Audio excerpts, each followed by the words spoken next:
This guy is the top-ranked player on the server. He is a hero, praised by everyone for his absolute power, lacking neither wealth nor beautiful women. However, in real life, it's the complete opposite, with a pathetic appearance. Because he borrowed 1 billion won to buy a VR gaming rig, and his job writing game guides doesn't bring in much money. You should know that in the past, he wasn't just anyone. With an IQ of 200, he had stood at the peak of glory early on. Truly, life has its ups and downs, but getting addicted is bad news. Today, he continues his heroic path. But just as he logged in, a small, lowly girl suddenly appeared before his eyes, claiming to be the game administrator. Her name is Aquila.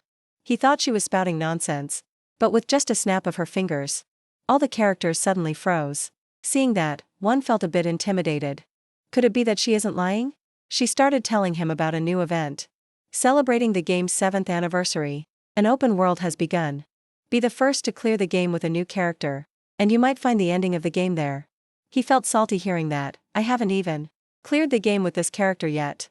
After hearing about the 25 billion won reward, his eyes lit up. Aquila even transferred 30 million won directly into his account, making Ju scream with joy. He didn't even notice that he had spent over 500 million to become the top server player. Ju accepted the mission. Immediately, she sprouted large wings with the power to tear through space-time. In the blink of an eye, they appeared on another planet. In front of them was a wooden door. Aquila pointed at it. She said that was the door leading to the new world. He walked straight towards it without hesitation. Before entering, he didn't forget to remind her. Don't forget the prize money, okay? I've got this in the bag. Just as he stepped through the door, she made a new announcement. If you die in the game, you will also die in the real world. Damn it, I got trolled again. Then came his pathetic scream. Jaewon fell with a thud into the beginner forest. He struggled to crawl up. What is this painful sensation? Did she tell the truth? This is so frustrating. That lowly girl, just you wait. He roared in anger. The system display panel conveniently sent a notification. Savior of humanity, start the game. After suddenly falling into this forest, Jaewon had to walk to find his way. After half a day, his whole body began to tremble. He had to use a stick for support. His face became haggard. Feeling incredibly thirsty, he ground his teeth in anger, muttering, Aquila, you wretched girl, I will never forgive you. Looking at his stats on the status board, the hatred in his heart rose even higher. Did she have to give me this trash character? Max HP is only 20, not to mention I only have 3 mana. His eyes were cloudy with visible red blood vessels. I've only walked for half a day and I'm already dehydrated. How am I supposed to get a happy ending with this character? Suddenly, the sound of water echoed from afar. Jaewon immediately noticed it. He whipped around as if discovering something. Sure enough, a moment later, he found a stream with clear blue water, where the bottom was visible. He cried tears of joy, exclaiming, luckily I happened to read the book How to Survive by Bear Grylls. Forget Aquila, but thank God this game is realistic. Immediately after, Jaewon bowed his head and drank greedily. Suddenly, another noise rang out nearby. The silhouette of a young woman appeared. Jaewon heard that noise. He looked up ahead to see what it was. A young woman wrapped in a towel was standing in his view. Jaewon instantly froze with a blank stare. That young woman's figure was incredibly beautiful. That scenery was completely exposed right in front of Jaewon. Gazing at that scenery, without realizing it, he got a nosebleed. Drool poured from his mouth like a waterfall. The system immediately sent a notification. You are currently excited. You just lost blood. Inside, Jaewon wondered, oh God. Who is that? The young woman seemed completely unaware, continuing to calmly wash herself. Jaewon's eyes practically lit up. He was completely captivated by her, paying no attention to his surroundings. The very next second, a display panel appeared. Please pay to unlock the DLC. Seeing that, Jaewon instantly got angry and shouted, what? I'm a proper VIP and you still make me pay for DLC? I thought this was the full version. Right at that moment, a group of 4 witches approached right behind him. One of them spoke up. Hey kid, you have to pay to see the rest. Seeing them, Jaewon didn't think twice and immediately asked, how much? A moment later, his hands were tied tight, and he was thrown rolling onto the ground. Jaewon was in so much pain he wanted to cry. He gritted his teeth, staring straight ahead. The girl bathing in the stream earlier was actually a witch. She and the other 4 formed a group. A disdainful voice rang out, stay quiet, you lewd brat. The system conveniently warned Jaewon, "You are losing blood." She leaned in close to his face, sticking out her tongue to tease him. "If you're a good boy, I might even let you keep your pants." Saying that, she stood up, turned around, and laughed triumphantly. "Captured here?" It wasn't just him, but also another man. He asked him with concern. "Are you okay?" But Jaewon didn't pay attention to the man's words, but gritted his teeth and asked, "You witches, at least tell me how much it is." Hearing that, the man asked in confusion, "What do you mean?" Jaewon forced a laugh and replied, "Nothing." The man looked at him and introduced himself. "I see. My name is Rut. I am a monster hunter." He also politely introduced himself, "I am Valor." "So, Valor? How did you end up here?" Rut recalled what had just happened and recounted. "I was just unlucky. While chasing prey, I strayed near the witch's forest." After listening to him, Jaewon silently exclaimed, "That sounds really unlucky." Then Rut asked Jaewon back, "Why did you come here?" He answered awkwardly and vaguely, "My story is similar to yours." In his head, he thought, "I fell down here. There was no other way." Hearing that, Rut let out a helpless sigh. "I don't know what you've been through, but that really sucks. You still look so young." Jaewon happened to see a sharp object nearby that could cut the rope. He smirked and replied, "Ah, it's fine." He looked toward the witches and continued confidently, "This kind of situation is my specialty." Hearing that, Rut seemed to find it very hard to believe. Whispering to him, "Do you have a way out?" Jaewon didn't answer, but he was certain in his heart. "Of course I do." His gaze was glued to the group of witches. "Because I am the one who wrote the guide on how to defeat these witches." Jaewon recalled how he had frantically ground out the game guide for the company. "It took me 3 whole days to finish writing it. The 5 witches of Harvard. They are called that because they appeared in the Harvard forest. Their names are Gunda, Kandura, Andada, Fugan, and finally Hajuju. Although they are early game bosses that players are required to defeat, thousands of people have died because of them. So they are famous for that reason." On his face, Jaewon suddenly wore a smile full of cunning and calculation. But if you look closely, they actually don't get along with each other at all. Seeing him lick his lips like a starving man, Rut behind him was a bit panicked. "Hey, your face." Jaewon didn't hesitate for another second and spoke up. "Now that I think about it, Lady Fugu, are you still alive?" Fugu immediately turned her head back with a look of surprise. "Huh? A system notification just arrived. You have just provoked Fugu." Jaewon smiled as he sowed discord. "I clearly remember that, miss. Hijuju said she would kill you, even though I told her to shut up." Hearing him say that, Fugu's expression instantly changed. "Wait." She gritted her teeth in anger. "Who is going to kill who?" System notification, you have successfully provoked Fugu. Fugu's note, hates Hijuju. Jaewon took the opportunity to add fuel to the fire. "I definitely heard her say she would kill you. To take all your assets." Rut, from behind, whispered to him, "Are you serious?" Did Fugu's anger really explode? Hijuju, however, very calmly asked her, "Do you actually believe him?" Jaewon's expression was extremely tense. "That's not all."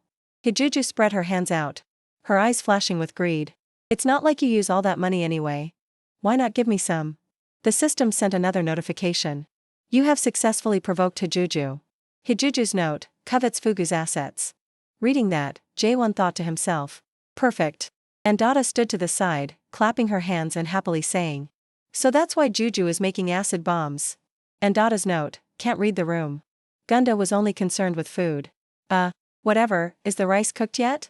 Gunda's note, very gluttonous. Kandura shouted excitedly, "What? Is there a fight? I want to fight too." Kandura's note, loves fighting. The Harvard Witches group was thrown into chaos by Jaewon. Completely chaotic. Everyone spoke at once, nothing matching up at all. Noisier than a broken market. "Food. Actually, is that why you've been acting so brash lately? Let go of my hair, you lunatic. Juju is always brash." Fight. Fight. Latest notification. From the system. You have successfully provoked the 5 witches of Harvard.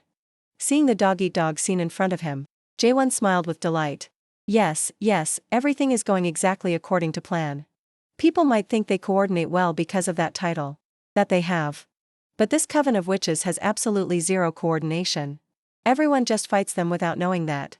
That's why they were able to kill thousands of people. It's a piece of cake to make them fight each other.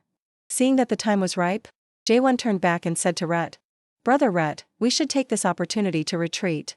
He looked at him and exclaimed, You really aren't just anyone, are you? Jaewon quickly untied both of them.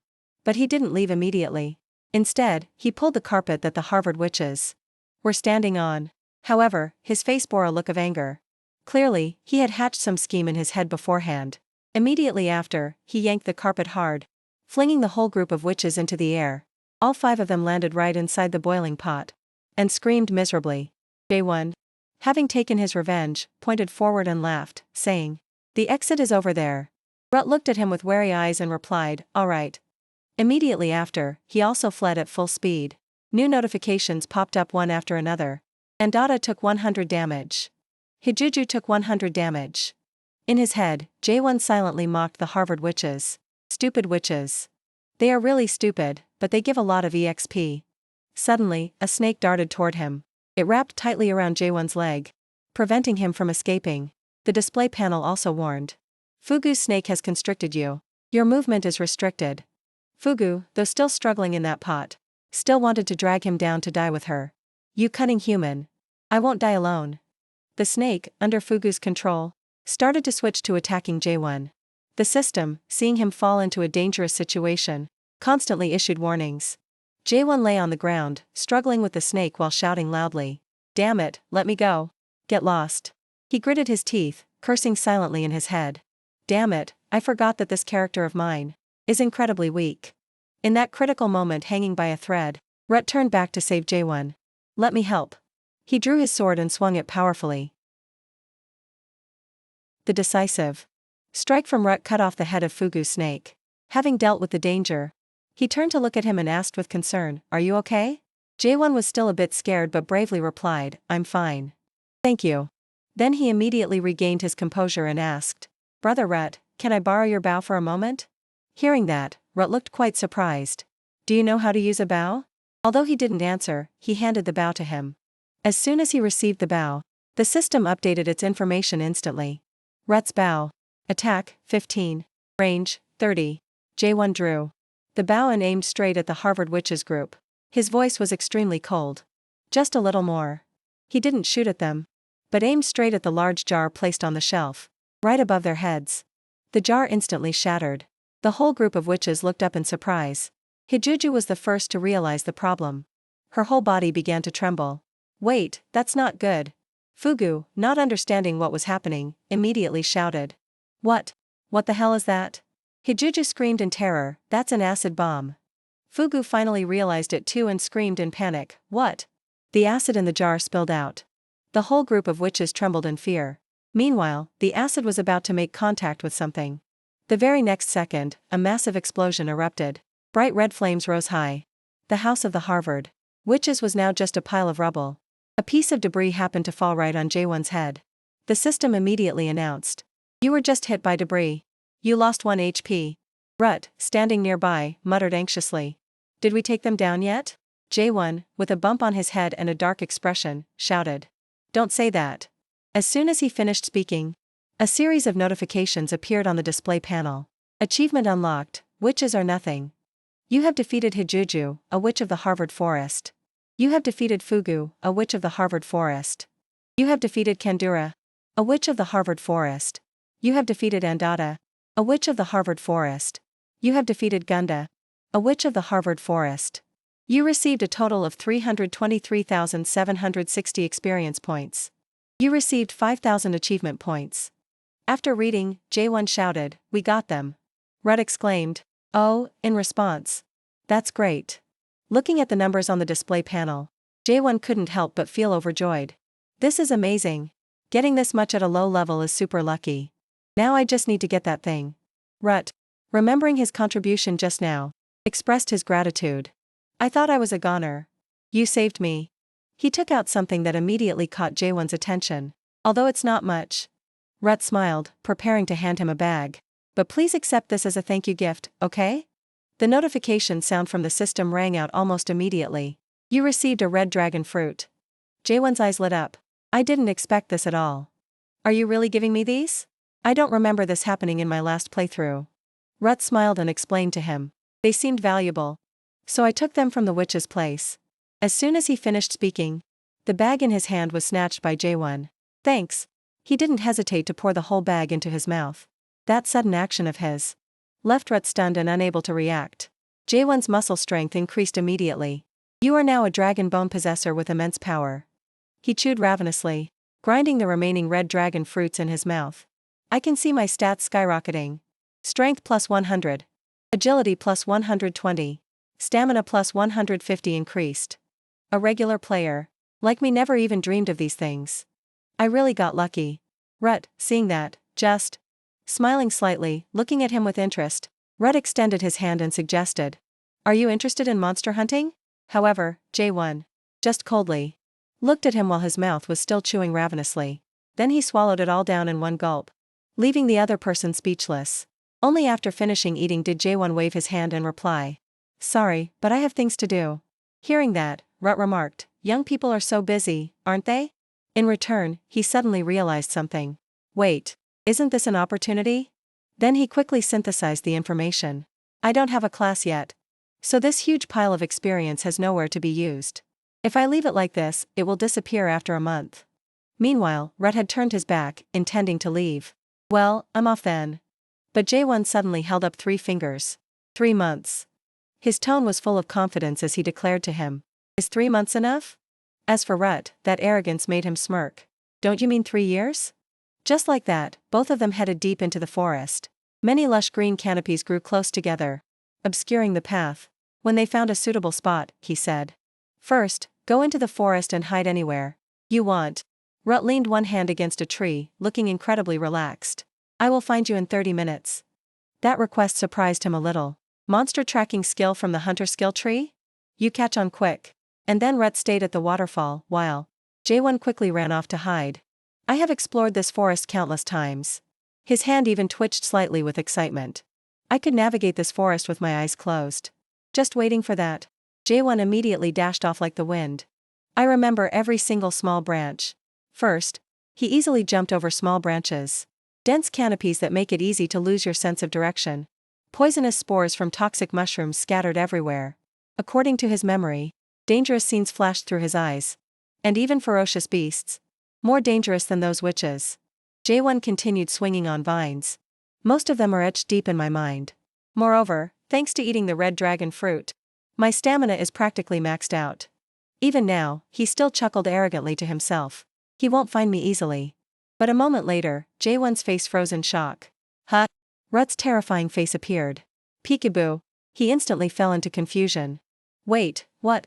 Then he began to evaluate, 50 points. Try harder. But because of your enthusiasm and effort, I'll add 10 bonus points. Ju, still stunned, hurriedly asked, "How did you find me?" That reaction amused him even more. "Look at your curious face." Then Rut stroked his chin, murmuring happily, "It's been a long time since I had such an interesting student." And after that opening act, he continued leading them elsewhere. Come on. Let's do our best. The system then immediately stamped in approval. You have completed the quest, Hunter's Initiation Ceremony. A new quest has been updated. Hunter's Challenge. And following that, countless achievements flooded in. Appearing, you have received the Monster Hunter class. You have learned the skill, Herbalism.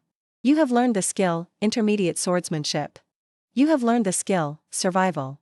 You have learned the skill, Musketry. All of those things were witnessed by Jaewon via the system panel with a satisfied smile. But gradually, that smile became more distorted and cunning. Then, the training proceeded smoothly in that desolate forest. I look forward to working with you. In no time, 3 months passed, along with Rut's surprise. You learned all of that already? Then Jaewon pointed towards the mountain forest. You don't seem to believe me, so why don't you go hide, master? Complying with his wish, he quickly stood up and said, I always admire your enthusiasm. Alright, I'll go hide. Before leaving, Rut didn't forget to whisper, but if you don't find me within an hour, then you cook dinner tonight, okay? He wasn't afraid at all, so he answered immediately. Of course, master. Right then, Rut's figure vanished, revealing that terrifying face of his. I'm really looking forward to it. As for Rut, he was currently clinging to a high cliff. I'm so glad to find such a talented disciple at the end of my life. Then his hand tightened slightly on the hold. But maybe I should lower the difficulty a bit for him, right? At the same time, Rut confidently said, if I hide on the edge of the cliff, he probably won't find me within an hour. However, As soon as he finished speaking, Jaewon's hand grabbed Rut's ankle. Because he was so surprised, Rut only had time to turn back and unconsciously gasp, ah. Right beneath his feet. He beamed with a smile like a demon. Peekaboo. That completely stunned Rut. What? In the next attempt, he was also easily found. Found you. Inside, he told himself. It's only been 3 months. After that, he tried hard but was only scared pale by him. Found you. Because of that, Rut's thoughts became more confused. He has finished learning. The longer the game of tag went on, the more it looked like a walk in the park for Jaewon. Found you. Meanwhile, his state of mind was in total panic. What took me 5 years to learn? Things kept continuing. Until Rut hid in a dark cave. He trembled and said to himself. There's no way he can find his way here. Right? Surely not. At the same time, behind him, a giant creature was sound asleep. This is the Hellhound's nest after all. But that delusion suddenly shattered when Jaewon spoke up. Tip number 1 from the Guardian of Humanity. Appearing from out of nowhere, he caused him to jump. Even an earthquake wouldn't wake up a sleeping hellhound. After scaring Rut enough, he triumphantly asked, Did I pass? Answering him then was the stiff and sweaty face of Rut. By the time they got back outside, he praised him. Amazing. To think you mastered all those skills in just 3 months. He humbly replied, It's all thanks to your teaching, master. However, he denied it. No, it's due to your talent. In reality, before that, he had leveled up the combo skill. 5 consecutive strikes. Come on, master. It's all thanks to you. Hearing that, Rut burst out laughing. Is that so? Meanwhile, Jaewon thought to himself. I leveled up all those skills using the massive XP from the witch hunt. In the end, Rut still clicked his tongue in admiration. You are truly good. You even remember the monster ecology tips I taught you. Did I teach you about the hellhound? Faced with that question, he just used a business smile. Because I am the author of that monster ecology. Then Rut awkwardly admitted to him. I've never met anyone like you before. You really are someone who will achieve great things. Very quickly after that, he suddenly got a bit curious. What do you plan to do now? Is it that mission you mentioned before? One answered bluntly, First, I will make money. Everything has to start with money. That ideal made Rut very interested. Excellent. I have a close friend who is working as a mercenary. How about it? Want to try being a mercenary? With the suggestion from him, he pondered, Oh ho, that offer sounds attractive. Mercenary work is the best way to make money. In his head, Jaewon cheerfully speculated. Most importantly, it's free and flexible. If I'm lucky, I might even meet the guardians of this game too. Just like that, Jaewon enthusiastically shook Rut's hand. I'll be a mercenary. He also agreed very quickly. Is that so? Following that, he held out a shiny item. Then take this. My old mercenary badge. Thanks to it, my friend will recognize you immediately. At the same time, Rut also dedicatedly wished him good luck. Valor. Step. Valor, he immediately replied vigorously. Yes, Master Rut. And so, the two went their separate ways with different ideals. Perfectly defeating the witches. Getting a starting class like this is already too good. Jaewon looked back at the badge and thought firmly. At this rate, even the happy ending is not far away. Don't you want to see the ending? Right there, the mysterious Aquila held a wooden block in her hand. Who knows, maybe it exists. There are still clues leading to the true ending. And now he was ready to press the logout button. Right, I don't know when I'll die. That's the beauty of this death game. Jaewon also told himself silently. I have to use this tension. To add determination, he even slapped his face hard. Then, Jaewon confidently took his first steps. Wait for me, Aquila. I swear I will reach the true ending. At the same time, a stamp was just imprinted by the system. You have completed the hidden quest, Hunter's Challenge. A new quest has been updated. Join the Mercenary Guild. The scene then shifted to Aquila's location, where she was laughing ceaselessly. She was so happy she hurriedly wiped the tears from her face. That scene was hilarious. Tricking those witches like that was awesome. Aquila happily said, Luckily I'm still watching him. Suddenly, a pair of slender legs landed behind her, along with a noble aura. Van Fuga also slowly spoke up, Is it him? Definitely not an ordinary person. Recognizing her presence, Aquila teased with interest, What? Do you like him?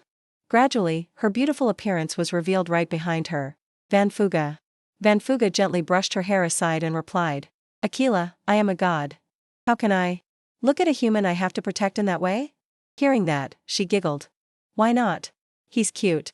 But responding to those playful words, was her stern gaze. In contrast, Akila cheerfully said, "You're always so serious. You used to be so fun back in the day.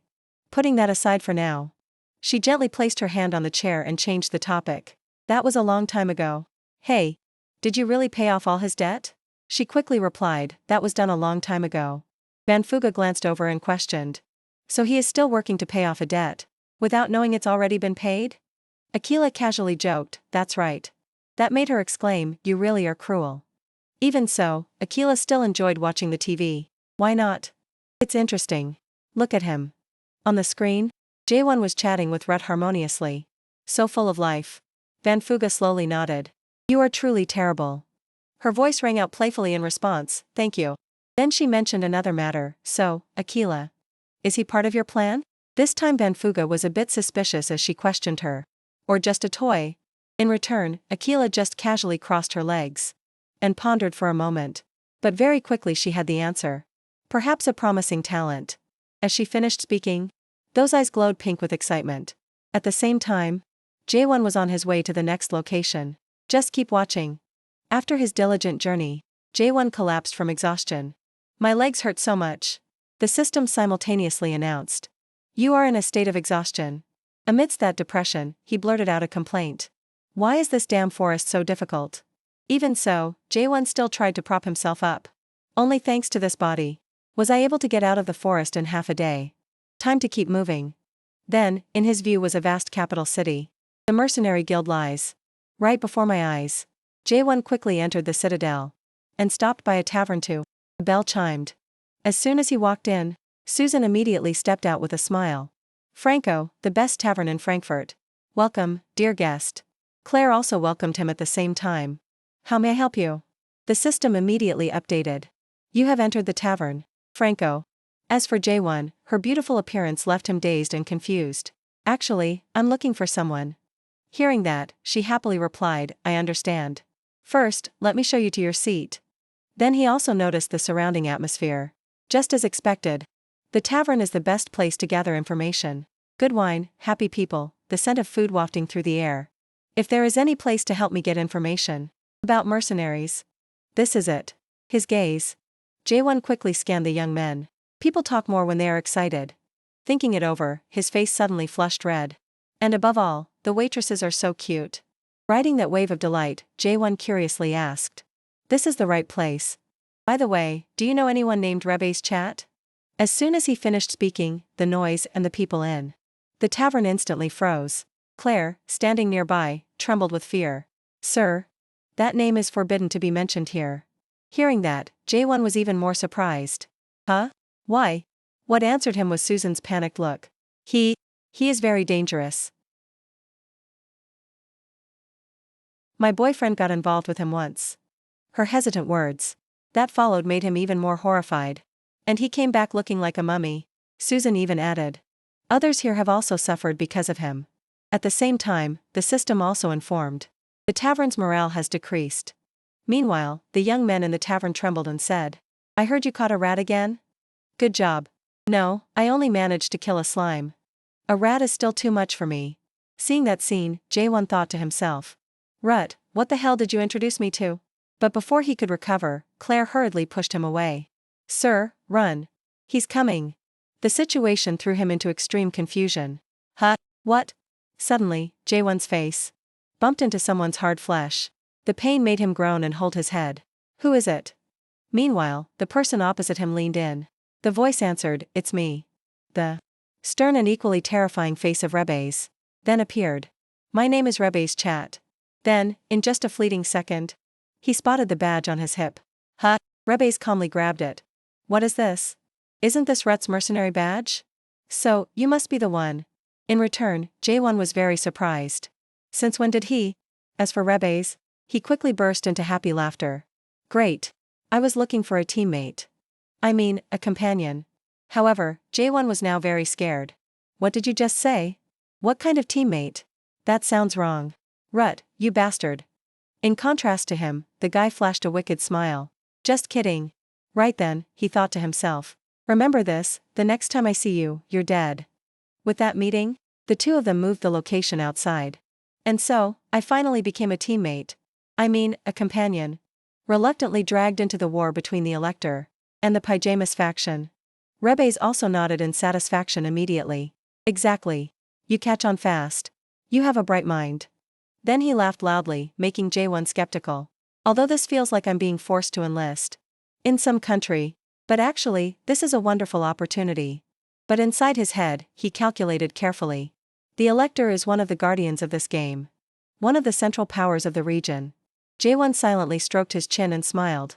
Through him, I can find clues about other guardians. Suddenly, a loud horn blast rang out right next to them. Reyes immediately threw his arm around his shoulder. Speak of the devil and he appears. However, that action unintentionally triggered the system. You have been ambushed. HP decreased by 30. Next, a group of imposing ironclad soldiers passed by on the road. That is the Elector's escort squad. He looked at that scene and narcissistically said, "Oh my god, look at me. I really fit in with that group." Jaewon, standing next to him, was also amazed. This situation is a bit different for me. I thought I was on the opposing side before. Yes, following that, he also quickly spotted Philip. Is that the Elector over there in the distance? He looks so much like a villain. The system simultaneously introduced. You just saw the Elector, a guardian. It didn't stop there. Jaewon's expression changed even more drastically. The clearer he saw the other person, the more his jaw dropped in disbelief that she was here. Now, Jaewon's eyes were fixed on the long flowing hair. In that person's hands. Holding the reins tight. The sword at her waist was shining brightly. Just by that appearance, he immediately recognized Dame Van Fuji's is present too? Suddenly, Philip slowly turned his eyes toward her. Then he quietly asked, "Is something wrong?" In contrast, Van Fuji's was showing a bit of surprise. "You look..." But she quickly denied it and lowered her head. "It's nothing, sir." Just like that, the army moved further away from Jaewon. "The battle is waiting." Philip's voice quietly replied, "Right." Back to Jaewon. He was now recalling old memories. She used to be my companion. In previous playthroughs. But following that was a brutal scene. But I couldn't save her. In any of the runs. Jaewon. In those lives, could only grit his teeth and endure it. The ending was always the same. Suddenly, Rebes curiously asked, "Is something wrong?" Outwardly, he quietly replied, "No." But in his heart, Jaewon thought differently, this time, even if I have to trade my life. Then, with that firm thought, he walked on. I must reach the ending where she survives. The next location the two went to was the mercenary self-training ground. There, everyone was in their own corner, constantly competing with each other. And that atmosphere made Jaewon force a smile. Damn it. It's really tense. Are these Marines or something? Reyes nearby suddenly walked over. Started already? The system quickly updated. You have entered the training ground of the Mercenary Guild. Reyes chat. Then he cheerfully said, just in time. We are selecting a squad leader through duels. There's prize money too. Following Rebe's words, he observed how they fought each other. Pride and money, huh? Even so, Jaewon calmly thought to himself. But I came here just to get close to the Elector. Alright. It's best to stay quiet for now. Meanwhile, Rebes forcefully grabbed his shoulder. You will participate too. Just like that, he shoved that scary face close. Of course. Rut wouldn't send some clueless guy here, right? That statement made Jaewon tremble uncontrollably. Did anyone ask for my opinion? As for Rebes, after declaring that, he loudly announced to the whole area. Hey, does anyone want to spar with the new guy? Immediately responding to him were excited shouts from countless people. Fresh meat? Me first. Then, arguments constantly broke out. No, let me. Amidst that chaos, he could only smile helplessly. I can't even object. This feeling is so familiar. Well then, I have to gain some influence first. But very quickly after that, someone was selected and was facing Jaewon. First, he politely greeted, I am Max. Nice to meet you. At the same time, the system also appeared. Mercenary. Max challenges you to a duel. His next words suddenly held a hint of disdain. Look at your physique. Just one hit and you'll snap in half. In return, he was silently evaluating his opponent. I am Valor. Step Valor? He really has a foul mouth. If I posted my picture on Star Pic, I'd get 1,000 likes, you know. Then the long-winded greeting quickly ended when Rebes spoke up, are both sides ready? Following that reminder, both of them became serious and got into a combat stance. Good, begin. Just a second after the command, Max charged forward at a very high speed. The price for that recklessness was his sword being deflected back. The expressions of those present, along with Rebe's, instantly changed to surprise. As for the battle, Max was now knocked out cold along with a notification line. You have defeated mercenary Max. Reputation plus 15. Just like that, countless shouts rang out. What just happened? Max fell after just one hit. On the other hand, J1 was silently scoffing. It makes sense. After eating the red dragon fruit, my strength is now equivalent to an ogre. But before he could even rest, countless people pushed and shoved to get at him. I need to know what you're using. Fight me. Me too. Me as well. But faced with that chaos, he started sweating profusely out of apprehension. One person at a time, please. Just like that, J1 continued to take down another person with intermediate swordsmanship. Reputation plus 15. The next person was bound tight by his monster binding skill. Reputation plus 15. Not stopping there, J1 unleashed a monster headbutt into an opponent's face. Reputation plus 15. After the defeat of many people, suddenly a confident voice rang out. What kind of game is this? You guys are embarrassing yourselves in front of the newbie. An information update panel appeared right next to him. Mercenary. Charlotte is provoking you. Charlotte walked over aggressively. I will be your opponent. Contrary to him, J1 was very scared. What is that? He's so huge, is he even human? Because of that, he hurriedly opened the settings screen. This is too much to bear. Quit game. I have to get out. However, the logout button just stayed frozen there. What the hell? I can't even escape. Helpless in the current situation, J1 wearily held up one finger. Thanks again, Aquila. Hey, give me a break. Juste un moment, juste un moment. In return, he received a pounce from Charlotte's giant body. No way. J1 was completely helpless, so he just stood still. What rotten luck. But then he slowly closed his eyes. Alright. At this point, I have to settle this once and for all. The next second, J1's eyes instantly widened. Let's get this over with. That small, but powerful hand immediately gripped the opponent's wrist. The other hand grabbed the shirt Charlotte was wearing. From there, he used the momentum to slam him down with a monster slam. Just like that, Charlotte fell with a dizzying crash onto the floor, causing the ground to crack. He himself fell unconscious. What in the world is a monster slam? J1, on this side, was panting wearily. You have defeated mercenary Charlotte. Reputation plus 30. Even Black and Rebes were amazed. Captain, where did you find this guy? Unbelievable. Even Charlotte lost. At this moment, Bruce and Ken suddenly rushed towards him. I can't believe it. You really defeated Charlotte? You really are a monster. Skinny as a rail but strong as a demon. Then they roughly shook J1's shoulders. Let me fight you too. But he himself had almost given up. Let me rest, you goddamn nuisance. Suddenly, Rebes appeared with a fiercely evil laugh. Everyone, clear the way. That action unintentionally made J1 happy. I'm so touched. Is he showing concern like this? Because I'm Rut's student? But the joy didn't last long. He decisively pointed at him. Excellent. You're chosen. I want you to be the squad leader for this battle. Upon hearing that, his whole body instantly stiffened. Valor. Step. Valor. However, J1 couldn't utter another word, because he was sent to the battlefield right after that. Amidst the muscular men, he led the way, trembling, with a knife in hand. And now, the stamp had just been imprinted. Hidden quest, join the mercenary guild, completed. A new quest has been updated. Recapture Hatem Hill. The battlefield was now filled with soldiers, accompanied by sweeping winds. Dust and smoke obscured the entire battlefield. Just waiting for the right moment, Rebes decisively shouted, "Charge!" The human army roared heroically and competed to raise their weapons high. Their sharp spears immediately aimed straight at the orcs to surround them. J1, on this side, had already taken down one with his dagger. As he fought, he kept telling himself, "Currently, we are fighting alongside the Elector's faction." Suddenly, time flashed back to when Rebes discussed strategy. We confront the Demon King's goblin army of the Pyjamas faction directly. Then he clenched his fist with determination. And our mission is simple.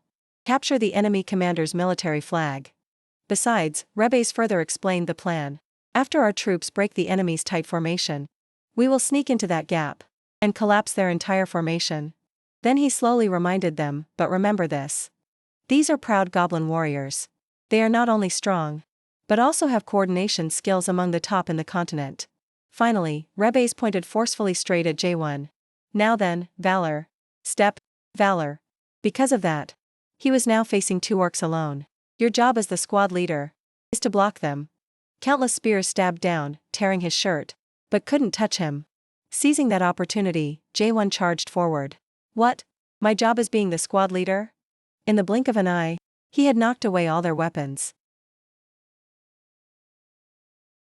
Don't talk nonsense. I only intended. Then J1 exclaimed in frustration. To get some merits and slip away. Finally, at this moment, Drake was hurriedly reporting news. Captain. Bad news. Our spearmen are disintegrating. Hearing that, Dean frowned and said. Impossible. My elite spearman collapsed. With that thought, he roughly grabbed the spyglass. Give me that. The next moment, Dean placed it to his eye and observed the situation in the distance. After watching for a moment, he couldn't help but exclaim, ah. Gradually, Dean became even more shocked. What the hell is that? J1 soldiers on this side were incredibly frenzied. Smash them all for me. It was their unusual spirit that made him sweat profusely. In panic, Dean hurriedly issued an order, form up. Rifle line up. Fire. His teammates. And he quickly raised their shields. Shield durability decreased. 1220/230. Ju even felt a bit smug. Rifles are too weak. Do you guys know what a K2 is? Without rapid fire mode, rifles have to fire by alternating rows. Meanwhile, the enemy side was making a move. First row done firing. Second row, prepare to aim. And right then, he decided, now is the time. The next second, J1 single-handedly used his shield to corner the orcs into one spot. Thanks to that opening, the others advanced very smoothly. Charge and tear them apart. But Drake on the opposite side was stunned. Impossible. Was everyone blown away by a kid who looks like shrimp? Now he had to face the majority alone. These bastards aren't human. But I absolutely cannot let them take this. The more he thought, the tighter Drake gripped the wooden handle. This flag carries the glorious history of our clan. And until the very last moment, he was still helpless against their combined attack. I will never. A pathetic scream followed. Along with the celebration of the whole team, they immediately chanted. Squad leader Valor has captured the enemy flag. The system also immediately congratulated him. You have successfully captured the military flag. Leadership +30. Achievement +20. J1 himself happily thought, that's right. Now just hold out a little longer. And the victory will be mine. That intention had just arisen when it was interrupted by the sound of a bugle. Max, standing nearby, suddenly panicked and reported, Squad leader. More bad news. At that moment, their army had split into 2 separate parts. Our allies are retreating. Hearing that, J1 could only gasp, what? At the same time, Max added a reminder. Goblin reinforcements have arrived right next to us. He also saw them, so he panicked even more. Damn it. Damn it. Damn it.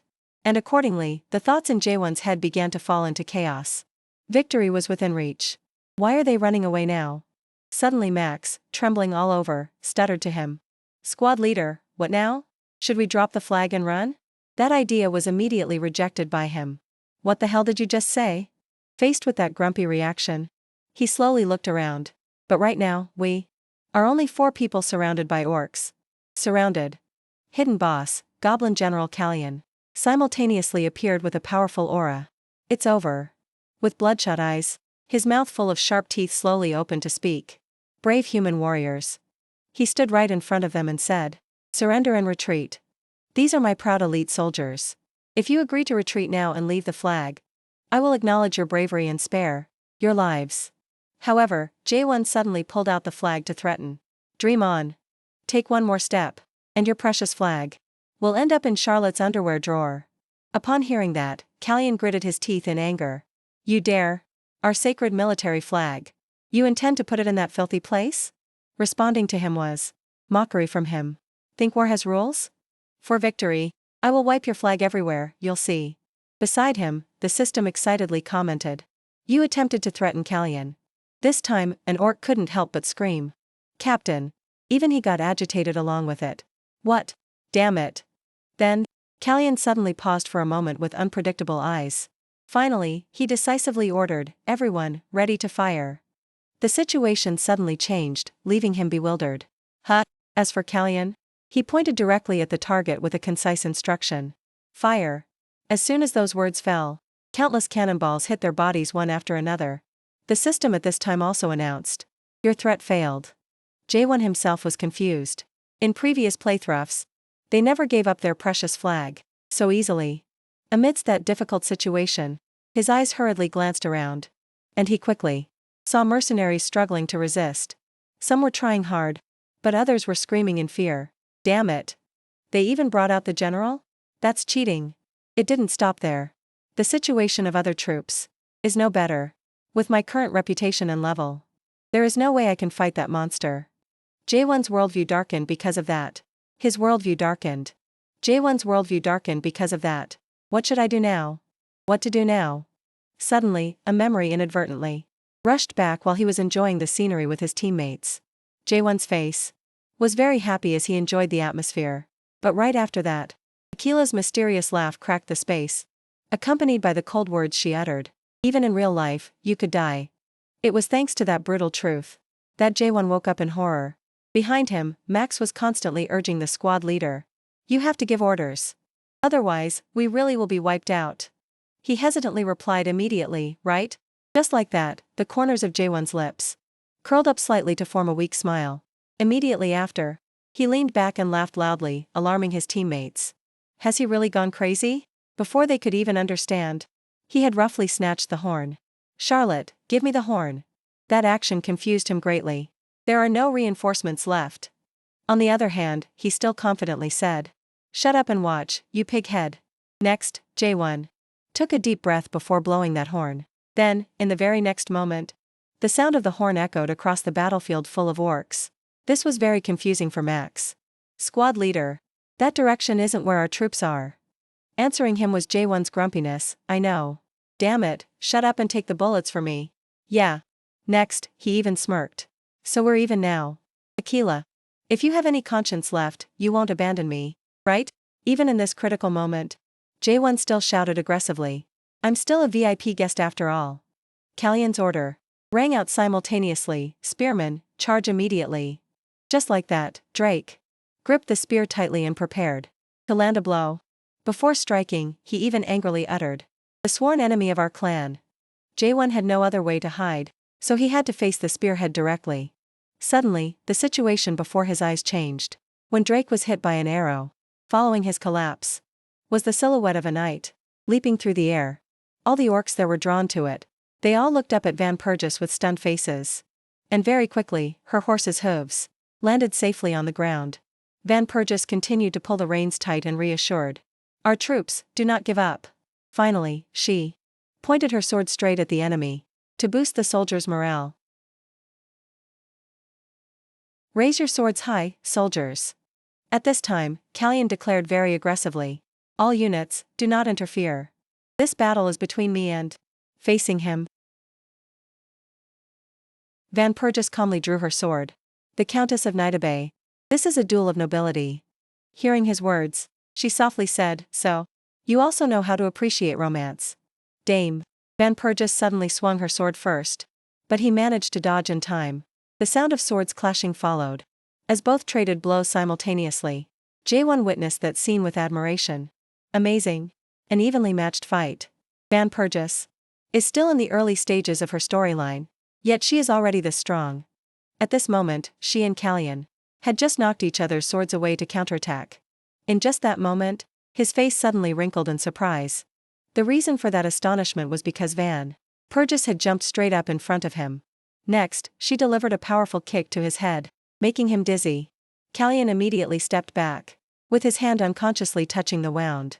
Then he suddenly exclaimed, as expected, you are impressive. Not only swordsmanship, but even close combat is on another level. By the way, Kallion, and I further speculate that you belong to the vampire monastery, right? A military order like that would make sense. In contrast, the vampire just coldly replied, she simply reveres the Holy Spirit, with a pious heart. Her explanation made him sneer inwardly. Is that so? As for Van Purgis, she quickly tightened her grip on the sword in her hand. It seems it has gotten dark. Having said that, those agile legs immediately jumped off the ground. The two blades clashed again in a powerful strike. Kallion also didn't yield at all as he gritted his teeth tightly and exerted more force. With his robust physique, He easily gained the upper hand in the struggle. But in return, a very careless mistake allowed Van Purgis to jump up high. The next second, she created a precise slashing path from top to bottom. His body also, after that fatal blow. Callion gradually tilted with his last words. That was a good fight. And with his defeat, the atmosphere became suffocatingly silent. Gradually, the panicked screams of the orc army rang out. The commander is down. All units retreat. Meanwhile, Jae-won was still astonished. That terrifying-looking general was taken down with just one hit? His eyes were fixed on her back. As expected from the night nun Van Purgis. Right now, the enemy forces were running in chaos. To retreat. As for Van Purgis, she suddenly struck up a conversation with him. You must be the leader of this mercenary group. Besides, she politely greeted him. I could feel your courage. From afar.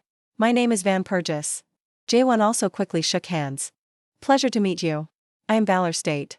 Upon hearing that name, Van Purgis happily replied. Valor? Nice to meet you, Sir Valor.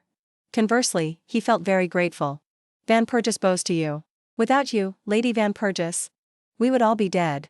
In his heart, Jae-won constantly blamed himself. I am no longer the savior. I should have acted more carefully. Suddenly then, the mercenary troops quickly approached them. As he got closer, Max, with the flag in his hand, smiled and said, Why do you keep staring at the ground, Sir Valor? Then he used a trusting tone to continue. Take this. Immediately after those words was a notification sound from the system. The mercenary group's trust in you has increased. As for Jae-won, he was incredibly confused. I get credit for that? Because he was so stunned, he suddenly recalled their life and death moment. Bullets hitting the shield one after another. Faces steadfastly enduring flashed by. Finally, he even thought about his own resilient will at that time. Then Jae-won's whole body suddenly shook uncontrollably. Ah, I see. Next, Jae-won laughed heartily. His emotions became completely joyful. He immediately grabbed the flag and shouted, Flag! This victory is mine. But that scared many others. Captain, wake up. Captain got shot in the head, didn't he? And so that fierce battle passed. Everything returned to the familiar Franco tavern. However, today a guest rudely opened the door. Brother. Baptiste on this side was panting while hurriedly looking around. Charlotte, who was devouring food inside, was startled when he saw the commotion. Baptiste hurriedly ran over. Did you go fight again? Are you hurt? On the contrary, he awkwardly replied, I'm fine, Bap. Ju, standing nearby, wondered silently, who is that girl? His daughter? Daughter? Rebes immediately shook his head. Don't joke. Charlotte is only 15 years old. Hearing that, he decisively denied it. No way. Even so, he confirmed it again, which surprised him greatly. That is Charlotte's younger sister. Suddenly, she grabbed Jae-won's shirt. It's because of you that my brother ended up like this. Pay the hospital bills. Then he hurriedly intervened, Bap. Then the doctor immediately shouted. Hey, stay out of this. At the same time, the system quickly popped up. You have entered a confused state. Rebes, though at the same table, calmly ordered food. Give me another serving. Of this dish. Susan gently replied, all right. Finally, Charlotte hesitantly explained. Stop it. Thanks to Captain Valor. He came back safely. Thanks to those words, she stopped. What did you say? Not only that, the people in the tavern also chimed in one after another. That's right, without the captain. By now we would have been the main course at the Goblin Feast. We are still alive thanks to the captain. Hurrah for Valor. Those cheers continued to ring out joyfully. Hurrah for Valor. The more Jae-won heard, the more embarrassed he became. Just eat your food, you little pigs. So embarrassing. And at that moment, they teased him. Captain Valor is blushing. So cute, Captain. Amidst that bustling atmosphere, Van Purgis appeared once again in front of the tavern. Valor. Step. Valor. He, with a face still grinning, also unconsciously looked over. Then Jae-won's tone became surprised because of her hurried appearance. Countess Van Purgis? A while later, the two were now walking on the road located in the middle of the garrison. At Hatem. On the way, Van Purgis conveniently explained. His Highness, the Elector, wants to meet you. Probably to reward you for your battlefield merits. He nodded understandingly. Is that so? Noticing that indifferent reaction, she wondered. Isn't that something to be happy about? It is the highest honor a mercenary can receive. Even so, he was still thinking to himself. Why do I feel weird? Is she a little too happy? Then Jae-won spoke up. I must say, the Countess is even happier than I am. At this time, she suddenly requested him, "Call me Van Purgis. Don't call me Countess." Hearing that, Jaewon easily agreed. Alright, Van Purgis. Then Van Purgis quickly gestured around. "Look, Sir Valor. If not for your courage, all those people would have died. Those soldiers owe you their lives." But the sincere words that followed stunned him even more. "They are also citizens of this empire. You saved every single one of them. Do you need any more reason to feel happy?" Old memories suddenly rushed back into his head in a familiar way. That's right, since then. Only, Van Purgis stood up and spread her arms to protect me. At the same time, she smiled very brightly. Van Purgis hasn't changed. Gradually, he accepted the truth. The only thing that changed is the relationship between us. Because now I'm just a mercenary. Then the two quickly stopped in front of a deserted tent. She proactively entered to announce, "Your Highness, I have brought valor."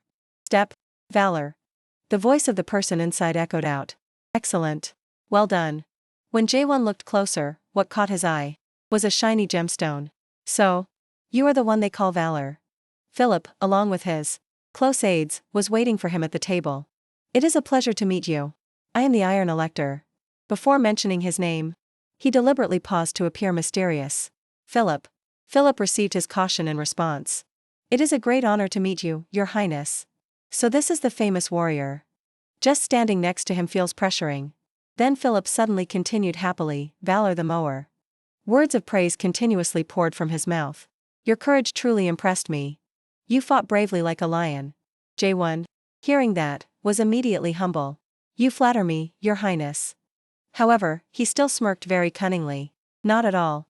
Those with merit on the battlefield must be rewarded appropriately. Reward his teammates 100 florins. Reward him 300 florins." Faced with that treatment, he immediately bowed to express himself. "I will remember the favor Your Highness has bestowed upon me." Philip was very pleased. "Good. Is there anything else you need?" His tone at this moment was somewhat hesitant. "There is something I want to ask." He happily agreed immediately. "Just say it." Then he mentioned directly, "I want to reunite with my teammates in Wittenbachs." And after hearing that request, Philip complied. "Wittenbachs? That's quite deep in the rear. But I allow it. I will have a carriage prepared for you." Jaewon cautiously replied, "Thank you, sir." Then he suddenly paused for a moment before asking more. "Anything else?" In return, Jaewon didn't speak up immediately. "I should have stopped there." Slowly, his golden eyes slowly glanced to the side. Van Purgis. Standing there, she smiled softly as if to encourage him. Thanks to that, Jaewon gained more spirit and smiled. Now, the attendants and Philip were all watching him. "Your Highness, I have something to ask." Philip, just waiting for that, excitedly replied, "What is it?" But for Jaewon, although still a bit apprehensive, he blurted out, "What do you think about this war?" The atmosphere fell into contemplation. Philip rested his chin on his hand in thought. Van Purgis stood solemnly, her cheeks flushed with sweat. Jaewon forced a smile, thinking to himself, "As expected, everyone is confused. It makes sense. I'm still just a lowly mercenary." His face darkened, eyes looking down as he asked, "So what do you think?" He replied without hesitation, looking straight at him, "With my limited perspective. Although I can't see the whole picture yet, there is one thing that worries me." Right then, Sean laughed loudly, interrupting, "Oh. What absurd thing is worrying you? Don't think you're qualified to advise the elector. Just because you achieved one merit." Vey, who was discussing strategy, also chimed in jokingly. "That's right, sir. He probably just heard some trivial news somewhere." Suddenly, a gentle voice spoke up, "Sir." Van Purgis now joined the discussion. "It wouldn't hurt to listen a little. Why not hear what he has to say?" Frederick expressed his displeasure clearly. A lowly countess dares to speak up? In front of the elector? She didn't care at all. Silently listening to Philip admonish, "Uncle. She is the daughter of the Elector of Bayern. Show some respect." Jaewon happily watched the drama, thinking, "Oh. Truly Van Purgis. Even the Iron Elector can't ignore her." He continued his arrogant demeanor. "Fine, go on." Hearing the question from Philip. "Tell me, what do you think of this war?" He broke out in a cold sweat. Jaewon slowly took a deep breath. His words made both Frederick and Philip freeze wide-eyed. "There is an ambush." "Sir." He muttered somberly. "Ambush? Do you have any basis?" Jaewon bowed and calmly replied, "Yes. The main strategies of the Demon King Pidgeot always revolve around ambush and betrayal. The image of monsters swarming towns. and destroying them appeared. Back then, Anhalt couldn't easily defeat them either. Based on the war with the kingdom of Toa 15 years ago, Pijamut's sinister smile loomed large. And the battle with Marquis Anhalt 6 years ago. We can see, ambush tactics played a decisive role in both battles. At this, his gaze hardened. Even so, Philip's group focused and listened. We must not underestimate the remaining tactics. Betrayal. He slowly concluded the issue. Are you saying that? Philip spoke without any emotion. There is a traitor among us right now. Zhu wasn't entirely sure. I am only raising a possibility. He smirked with satisfaction upon hearing this from him. One can never be too careful. Philip crossed his legs and continued, that's right, be careful. Suddenly, he became angry. Stepping forward like that, you really have guts. Van Pergese and Zhu were under immense pressure. Listen carefully. The only reason your head is still on your neck is because I allow it. Understood? Know your place. She hurriedly tried to speak up, sir. He cut her off and replied. I understand. Van Pergese silently looked at Zhu, who was bowing his head beside her. She broke into a sweat and bit her lip tightly. He stood up and accepted the blame. Please forgive me for overstepping my bounds. Zhu sharply turned around and walked away. I will take my leave then. Carrying suspicion? He thought, he really is suspicious. In the previous attempts, the Iron Kuchi used to be more cautious. This time, he was too arrogant. Zhu looked into the distance, deep in thought. Yes, this time something is clearly different. He was startled. Connecting things that seemed unrelated. First were the red dragon fruits, appearing unusually early. Then came Van Pergese, who shouldn't have appeared at this time. Everything is different from my hundreds of previous attempts. Zhu was thinking so hard he accidentally spoke aloud. Could it be? Suddenly, a voice called out, Sir Valo. He instinctively turned his head back. Van Pergese appeared, panting and drenched in sweat. She spoke cheerfully. I finally caught up with you. Zhu didn't understand what was happening yet. The female knight Van Pergese. She quickly spoke up. You walk really fast. He took a wild guess. Did you run here because you were worried about me? Van Pergese innocently replied, of course. Zhu felt a bit happy and thought, oh my god, so cute.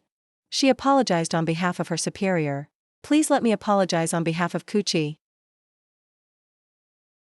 Philip, for his words and actions. If there is anything you desire, I will make it happen. Van Pergese declared boldly, just say it. No matter what it is. His eyes turned red, and he started having wicked thoughts. Anything I want? With his imagination running wild, Zhu began devising various scenarios. Aren't you being too confident? What if I demand something outrageous? She firmly replied. Do not underestimate me. My family is one of the wealthiest clans in the empire. He got more and more excited. Money? No problem. Then you must have a lot of clothes too, right?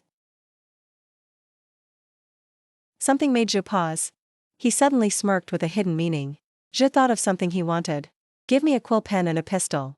Is that okay, Van Pergese? She stepped forward and asked again, is that all, Valo? This is a once-in-a-lifetime opportunity. He calmly composed himself. It's fine, Knight Van Pergese. She hesitated, finding it hard to express herself. But, suddenly, tears streamed down Zhu's face like rain. My dream is to become a cavalryman. I intended to use this opportunity to learn how to ride a horse. And the gun is also part of my dream. Van Pergese quickly ruined the mood. So what are the tears for? He trembled with anger. These are a man's tears.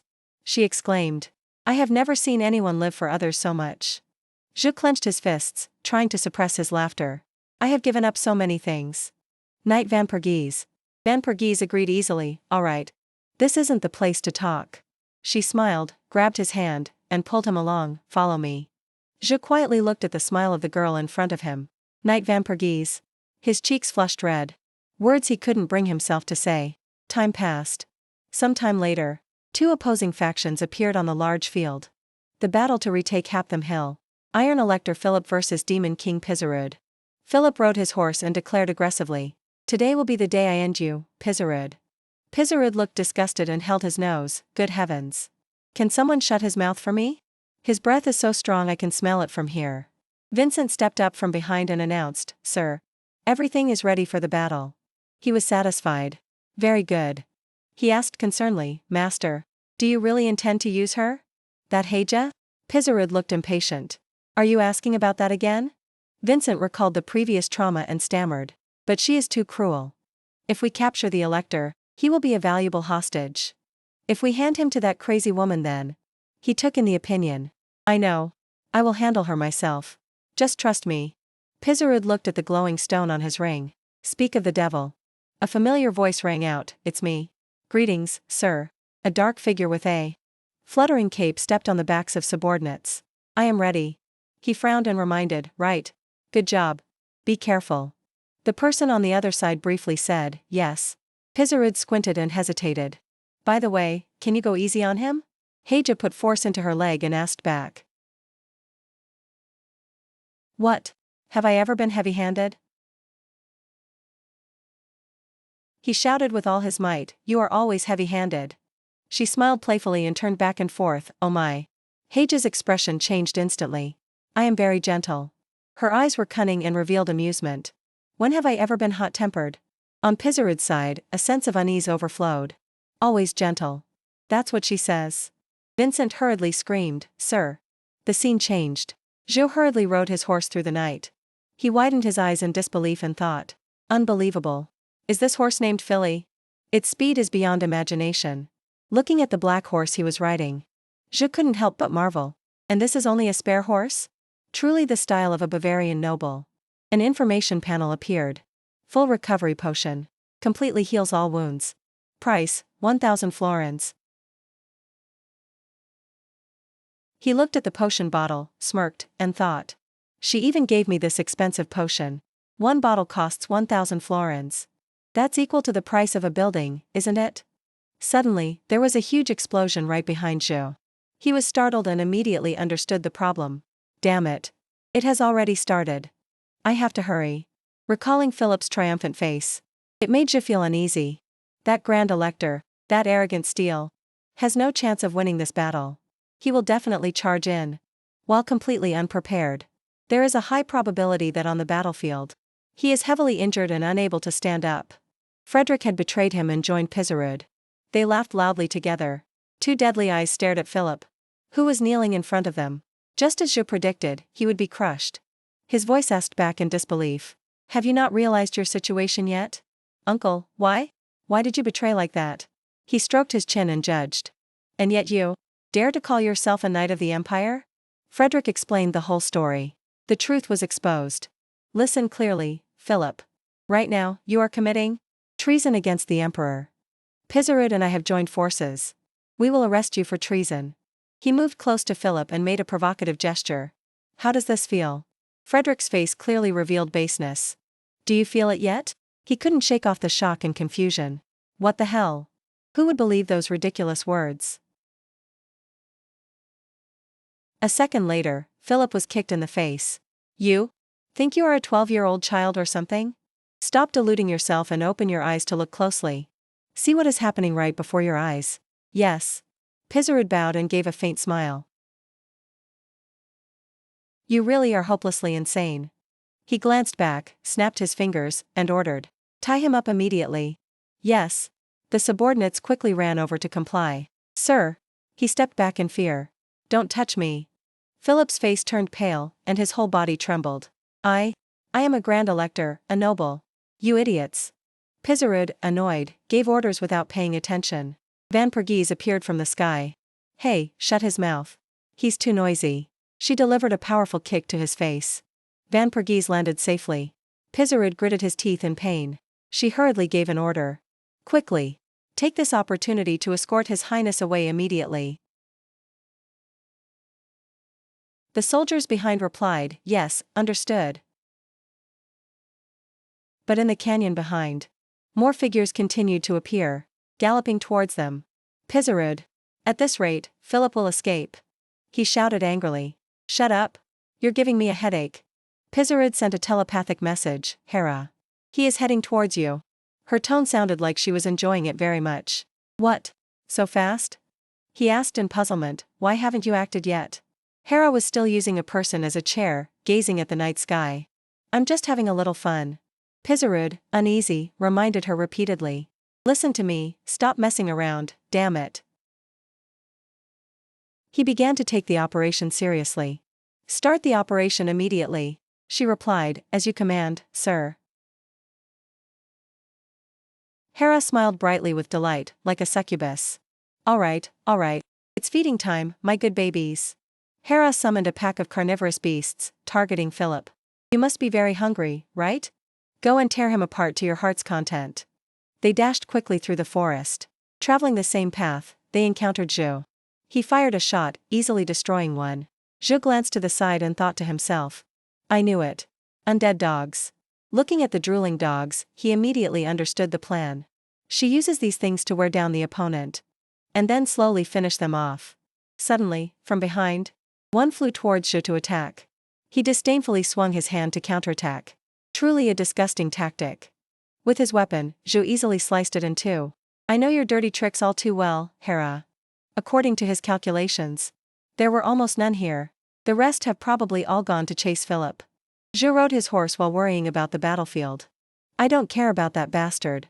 The important person is Van Pergese. Zhou spurred his horse to run at full speed. I must hurry. Deep in the forest, the undead dogs had picked up the scent. They ran ahead to block him. Philip ignored everything, determined to ride his horse. Head down, charging forward. His face purple with fear, he thought. The magic power inside me isn't working normally. Could this be Pizarud's doing? There's nothing else I can do. Philip helplessly stopped the horse. Damn bastard. Taking advantage of his distraction, an undead dog with its tongue hanging out jumped up. Your Highness. Careful.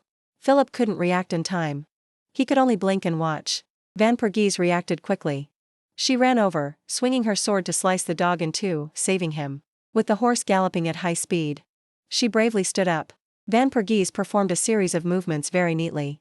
She switched to the horse beside Philip. Are you all right, sir? Van Pergese, maintaining high alert, reminded him. This is a land that no one has discovered or ever set foot on. We must be extremely vigilant. He stammered, I understand, Van Pergese. Philip noticed a panicked scream from behind. It rang out, Your Highness. The female knight accompanying them was surrounded by the pack of dogs. Please save me. He, dazed, his face pale, he heard the miserable scream.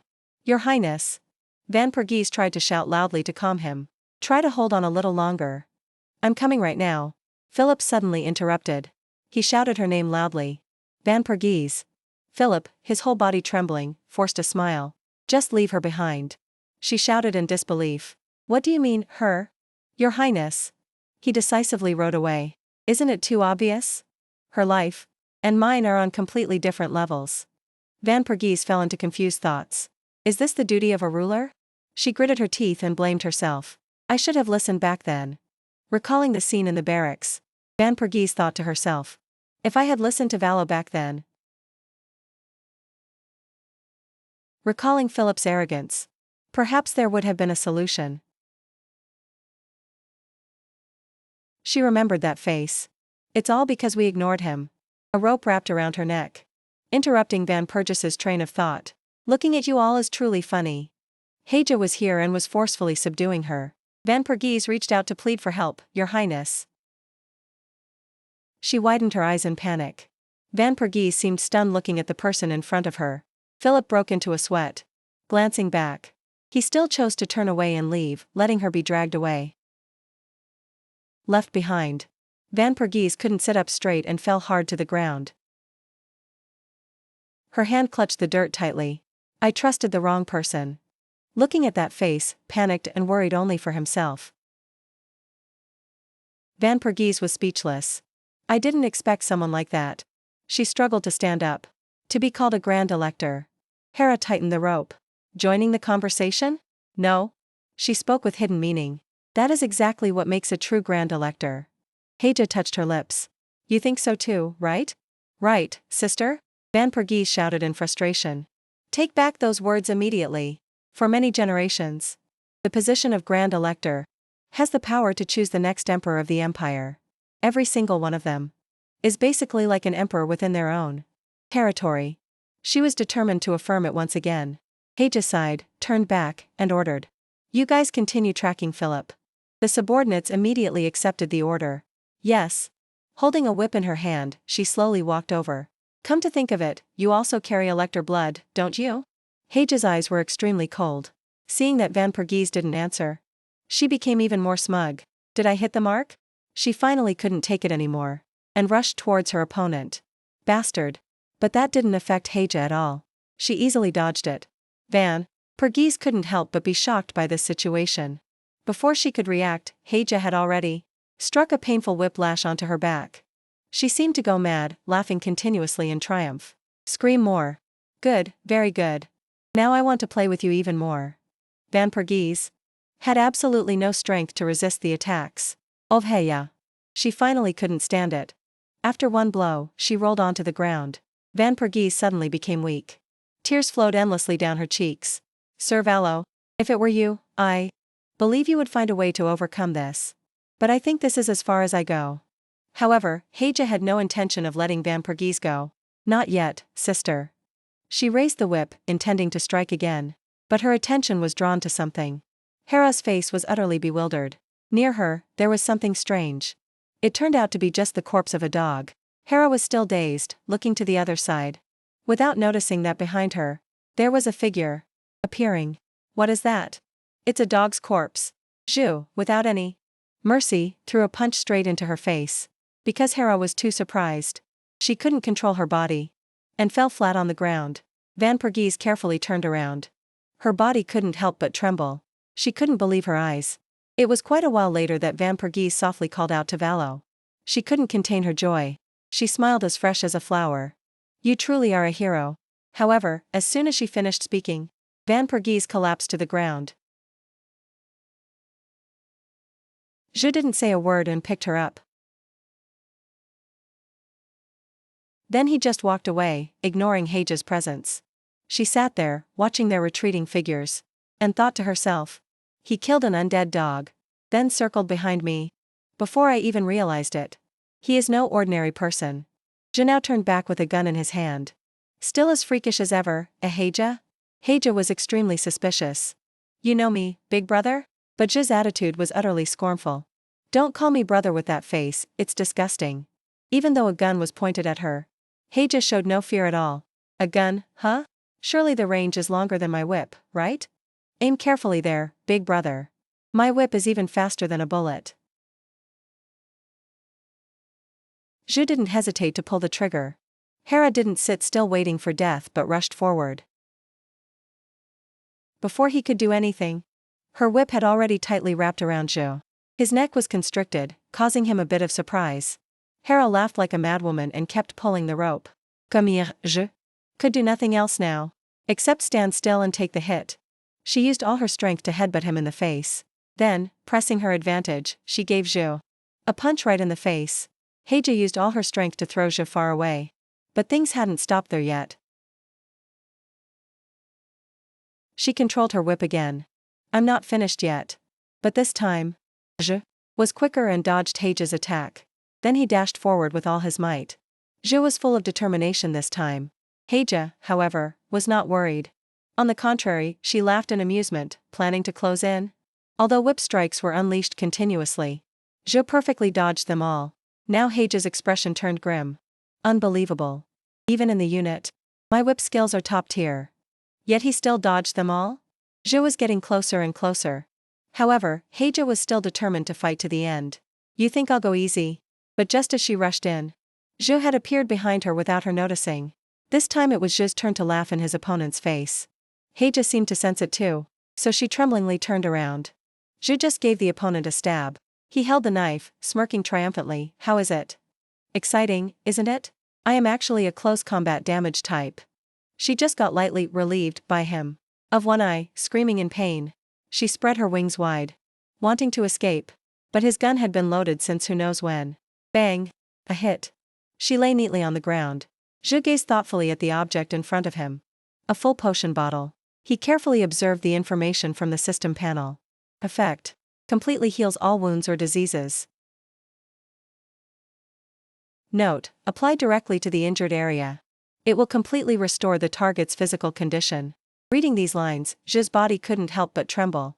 Directly on the injured area? Meaning directly inside the armor? His face kept turning red. Zhu reassured himself. Calm down. This is just a medical procedure.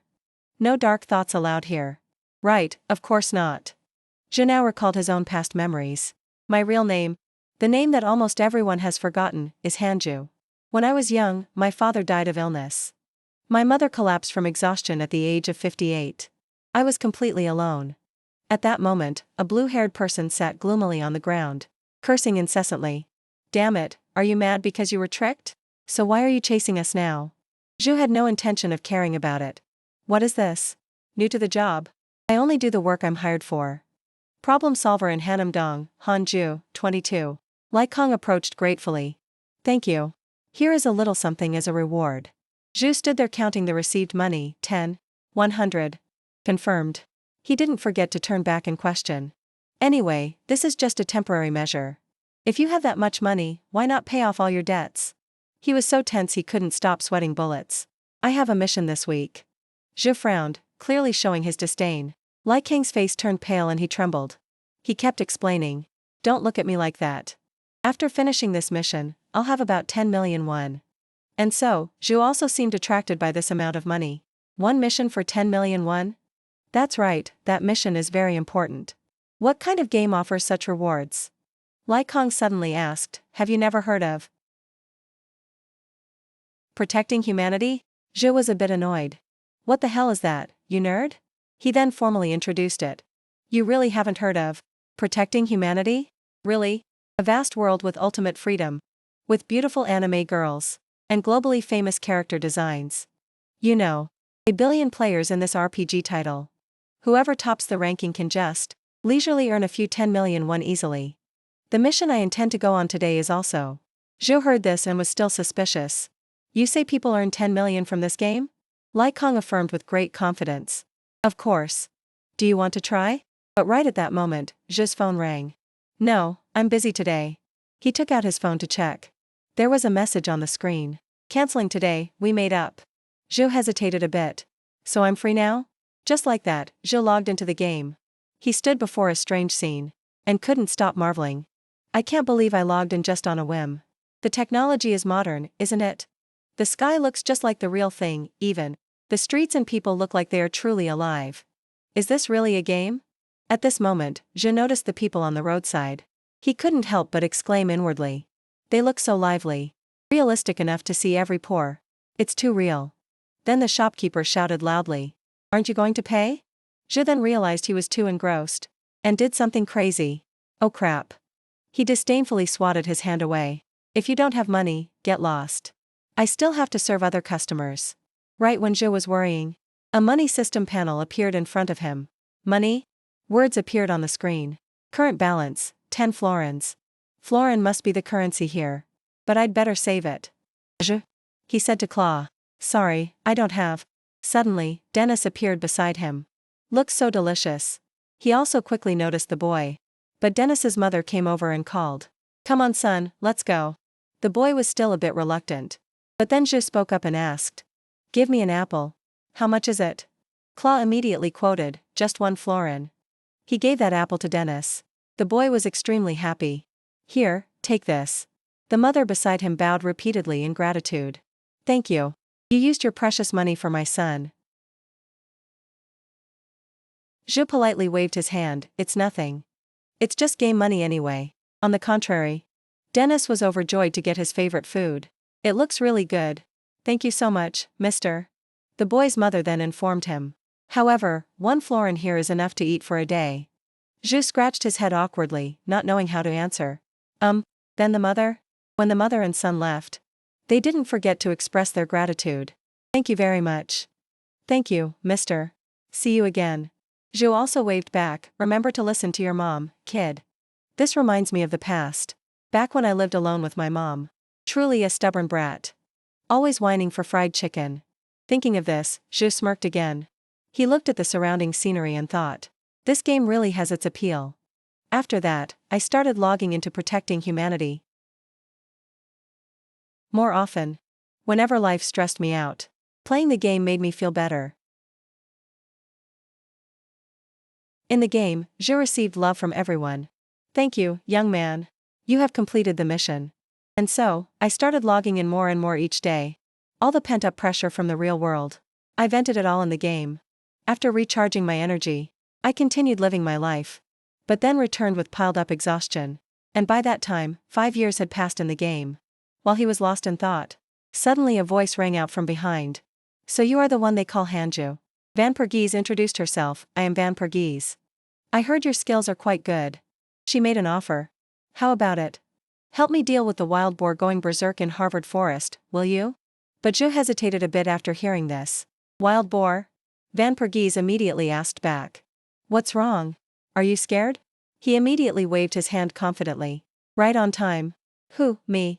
I was thinking of having wild boar meat tonight. Let's see if your skills live up to the rumors. Van Pergese was extremely delighted to hear that. Amazing. Taking down that monster with just one blow. Zhu directly criticized the other party. And you didn't even lift a finger. She wasn't sad about it. You are too strong, so there was no room for me to intervene. So, do you want to team up with me? At this moment, the system displayed an information panel. Knight Van Pergese has sent a party request. Accept/decline. Zhu asked back suspiciously. Isn't this just an excuse to boss me around all day today? But Van Pergese questioned back, instantly silencing him. You have serious trust issues, don't you?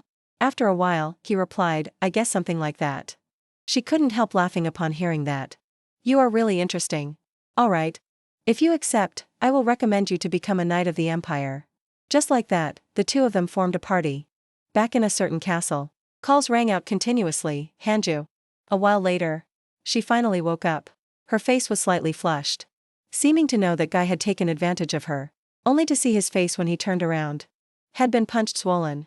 No good deed goes unpunished. So bitter. And the girl seeing that even giggled. Both of them then returned to town. They returned to the monastery to rest. But were opposed by a nun. Van Pergese was trying her best to explain. What are you saying, Sister Angela? Sir Vallo is a distinguished guest of our monastery. However, the other person still refused to listen. We have no other choice. Currently, the monastery is under emergency protocol, so... Vallo step? Vallo is not allowed to enter. At this moment, right at an inn near Linfelton. The corridor. Outside was completely deserted. Zhou lay inside, thinking incessantly. Everything is a mess. I even intended to go to the monastery to ask for the angel's heart. Angel's heart, a holy relic. Passed down through many generations at the Van Perga monastery. For centuries. An S-rank artifact filled with holy blessings. It can recall a soul from the realm of the dead. In other words, a second life. Zhu sighed inwardly, he was very confused right now. I really need that item for upcoming events. Suddenly, Van Pergese walked in. Sir Vallo, it's me. Her appearance surprised him. Lady Van Pergese. Van Pergese bowed apologetically. I sincerely apologize. For letting a noble guest like you stay in such a humble place. But when she saw him hanging upside down, she was a bit surprised. What are you doing? Zhu. He directly and briefly explained his actions. Van Pergese lowered her voice and whispered, Sir Vallo. This is very serious. It is a secret. But Zhu knew what she was worried about, so he assured her. I swear I will take it to my grave. She nodded in agreement. Yes, I trust you. But Van Pergese still had to take a deep breath to gather her courage. Only then did she actually speak up. The Grand Abbess has been corrupted by darkness. But I just spoke with the Grand Abbess, Angela, just a moment ago. That means there is a traitor in our ranks. Hearing this news, Zhu was also completely confused. Wait. She is saying the current Grand Abbess is Margarita. Van Pergese didn't realize. She continued to express her feelings. It must be that damned Pizarud. Zhu. Hearing these things, couldn't help but feel a headache. He couldn't believe it. She is still alive? Margarita is still alive? Vallo. So, all this time? I thought she was dead, so I didn't even bother thinking about it. Van Pergese now also noticed his unusual behavior. She asked worriedly. You don't look very well. Vallo? But now Zhu was lost in thought. She is the strongest woman in the history of the Empire. A living symbol of power. She can crush even mid-tier demons. As easily as playing. It was she who turned the Van Perga monastery into an army. There is no world where we can accept losing her. Suddenly, Zhu stood up, startling Van Pergese. She shrank back in fear. Why did you suddenly? Zhu exclaimed happily. You said the Grand Abbess was attacked by darkness? Van Pergese nodded in confirmation. That's right. He could no longer wait and urged. We must go immediately. Van Pergese, I have enough knowledge about darkness. They set off for the headquarters of the Van Perga monastery. At this moment, somewhere else. He said he is knowledgeable about darkness? The messenger immediately confirmed, yes, that is correct. Valo is someone we can trust. His iron faith comes from a strong background. Why don't you try placing your trust in him? Even just once? Vice Abbess Angela looked very annoyed. It seems you have revealed quite a lot to him already. Zhou also clearly felt this. The atmosphere was very tense. The sound of a table being slammed rang out instantly, making them jump. Angela's face was now very gloomy. Van Pergese, you also know that this incident was caused by a traitor. And yet you suggest that we trust an outsider? She coldly chased them out. This is not worth listening to anymore. Leave here immediately. Van Pergese still refused to give up. But, Vice Abbess? Her words were cut off by Zhou. Van Pergese. She turned back to see his smiling, confident face. Zhou spoke up. I heard that the Grand Abbess is in critical condition. Angela was still very annoyed. That is not a matter for an outsider like you to interfere with. However, he did not give up. Please listen to me. Believe it or not, but I have read the 7 holy scriptures. Hearing this, her body couldn't stop trembling. You have read it? The scriptures written by Saint Antoyo himself? Zhou became even more confident. So you know about it. The scriptures said to record every detail about darkness, the 7 holy scriptures. The thing that vanished from the world after the Dark Army, the struggling death, was sealed. Angela couldn't stop sweating bullets. The tension was clearly visible on her face. Unbelievable. Tell us immediately. Why do you know about that thing? Even mentioning its name brings a curse. One cannot just casually. Zhou continued to persuade, please trust me. I know every method to resist darkness.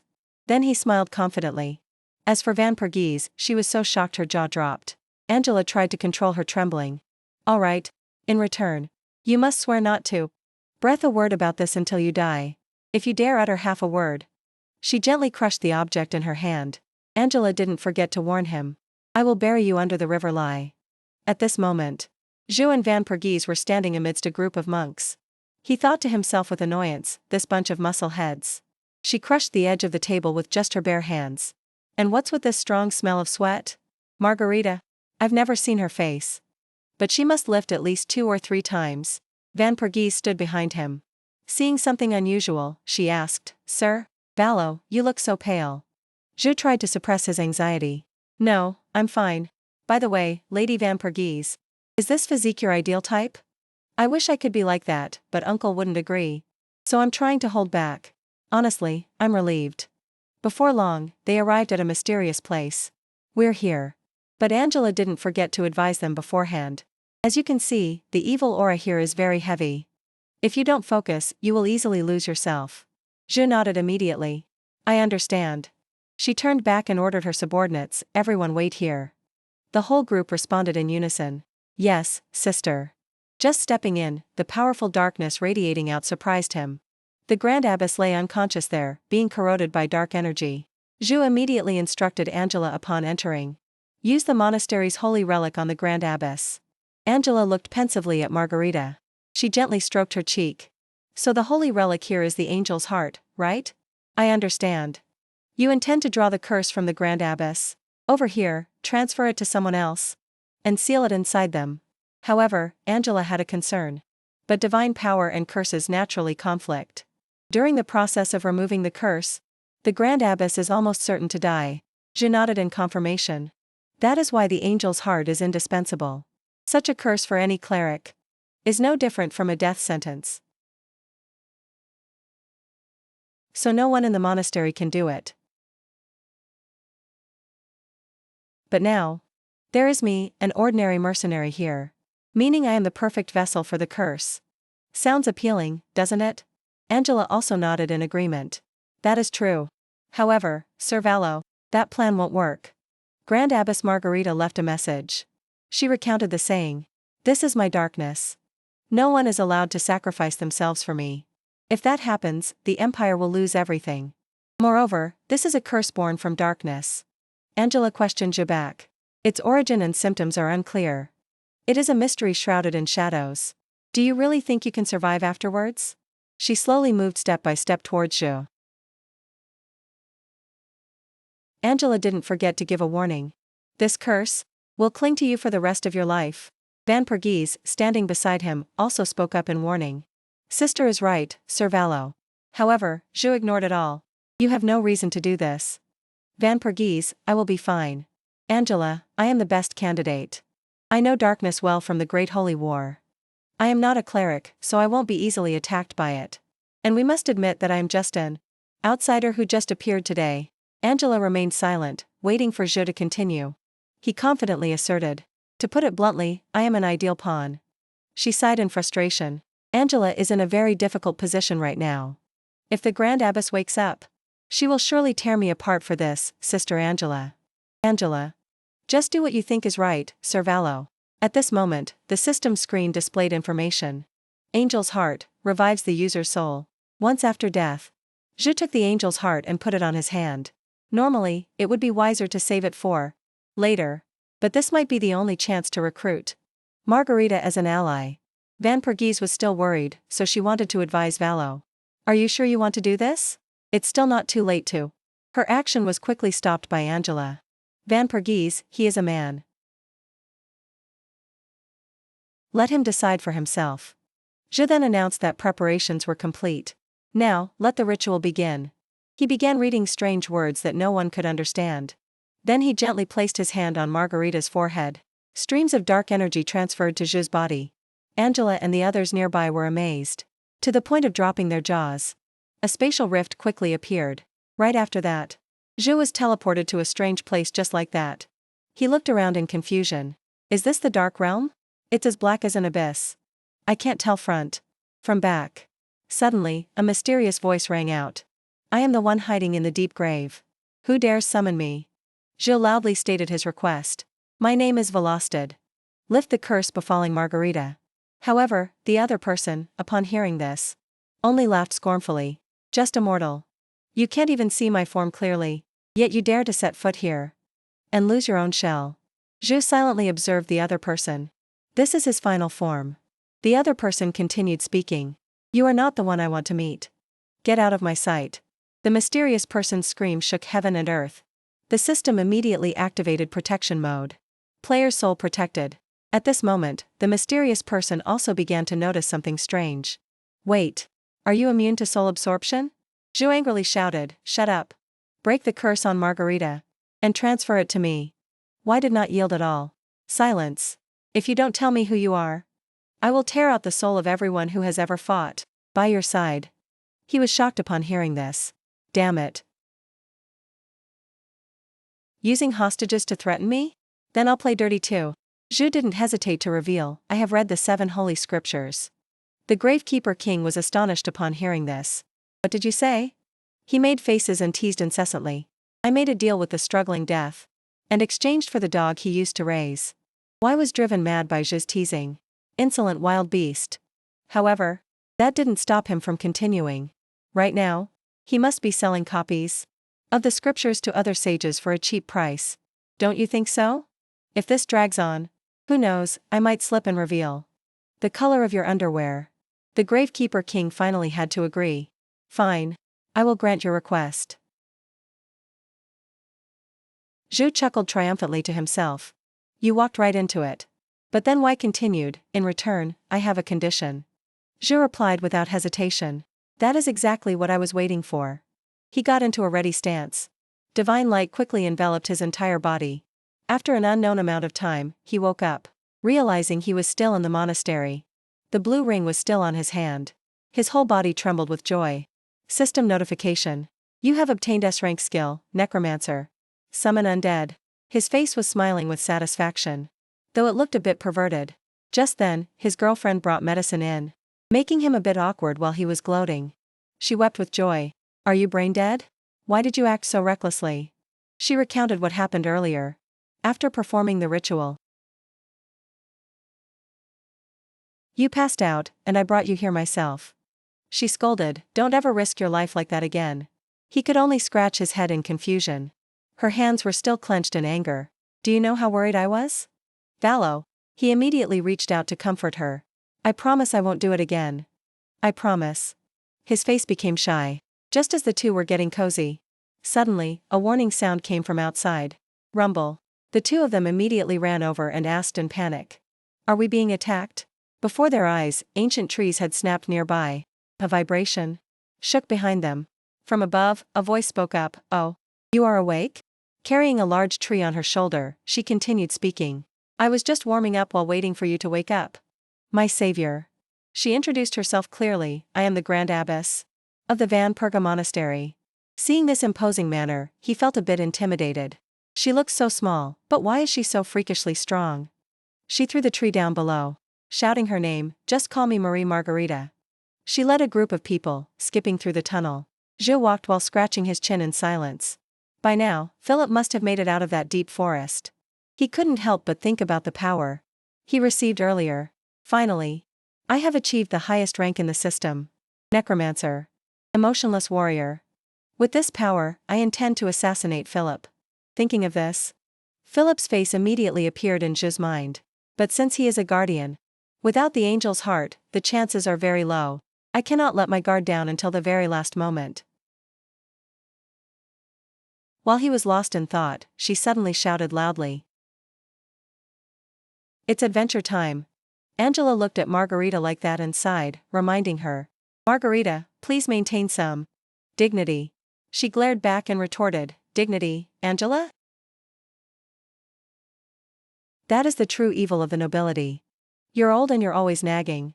Angela, being criticized, trembled with a darkened face. Please don't say that. Zhu couldn't help leaning into the person next to him. Van Pergese, is she always this dramatic? Or is her nature just energetic like that? Van Pergese, being approached so closely, blushed and stammered. Please forgive me, Sir Vallo. She has always been like that. Meanwhile, Margarita's eyes had lit up at some point. What is this? Are you two secretly flirting? Caught red-handed, she panicked immediately. Lady Margarita. Only Zhu felt helpless inside. Do we really look like that? His gaze suddenly shifted to a large door.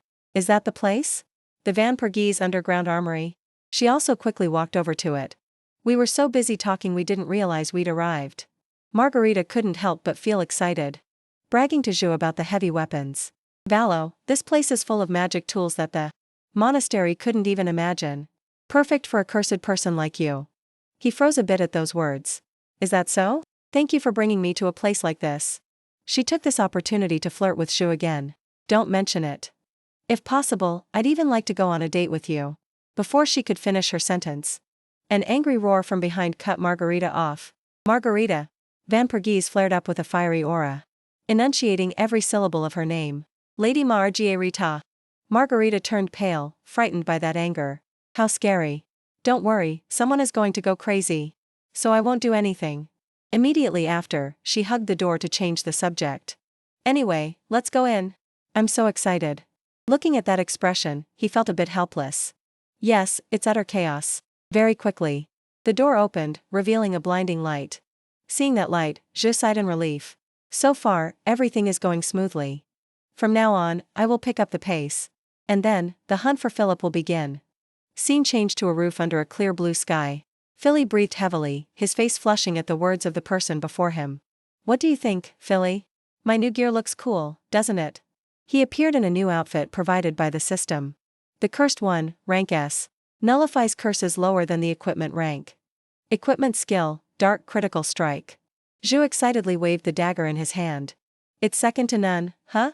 That was a high-grade weapon rewarded to him by the system. Gamma Dagger of the rank A Monster Kaka. Increases the user's undead skill's power. Just as Zhu was enjoying its lick on his face, a female voice reached his ears. Leaving already? Zhu looked at the masked person in astonishment. Van Pergese crossed her arms, pretending to complain. You're just leaving without saying anything?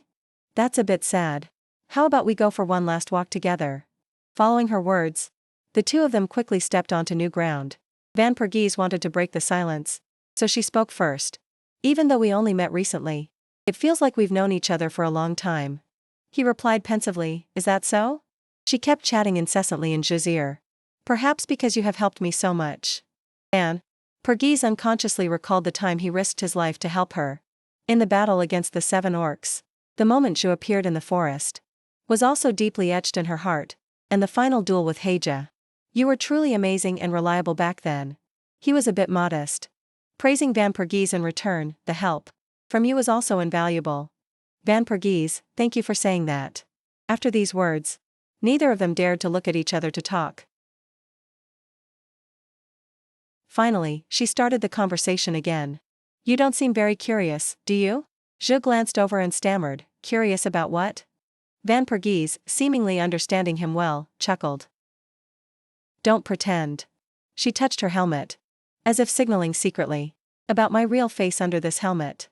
Zhu could only scratch his face awkwardly. Ah, your helmet. I guess there must be a reason. Van Pergese suddenly fell into silence. At his words. So I didn't ask. Then she smiled gently and began to explain.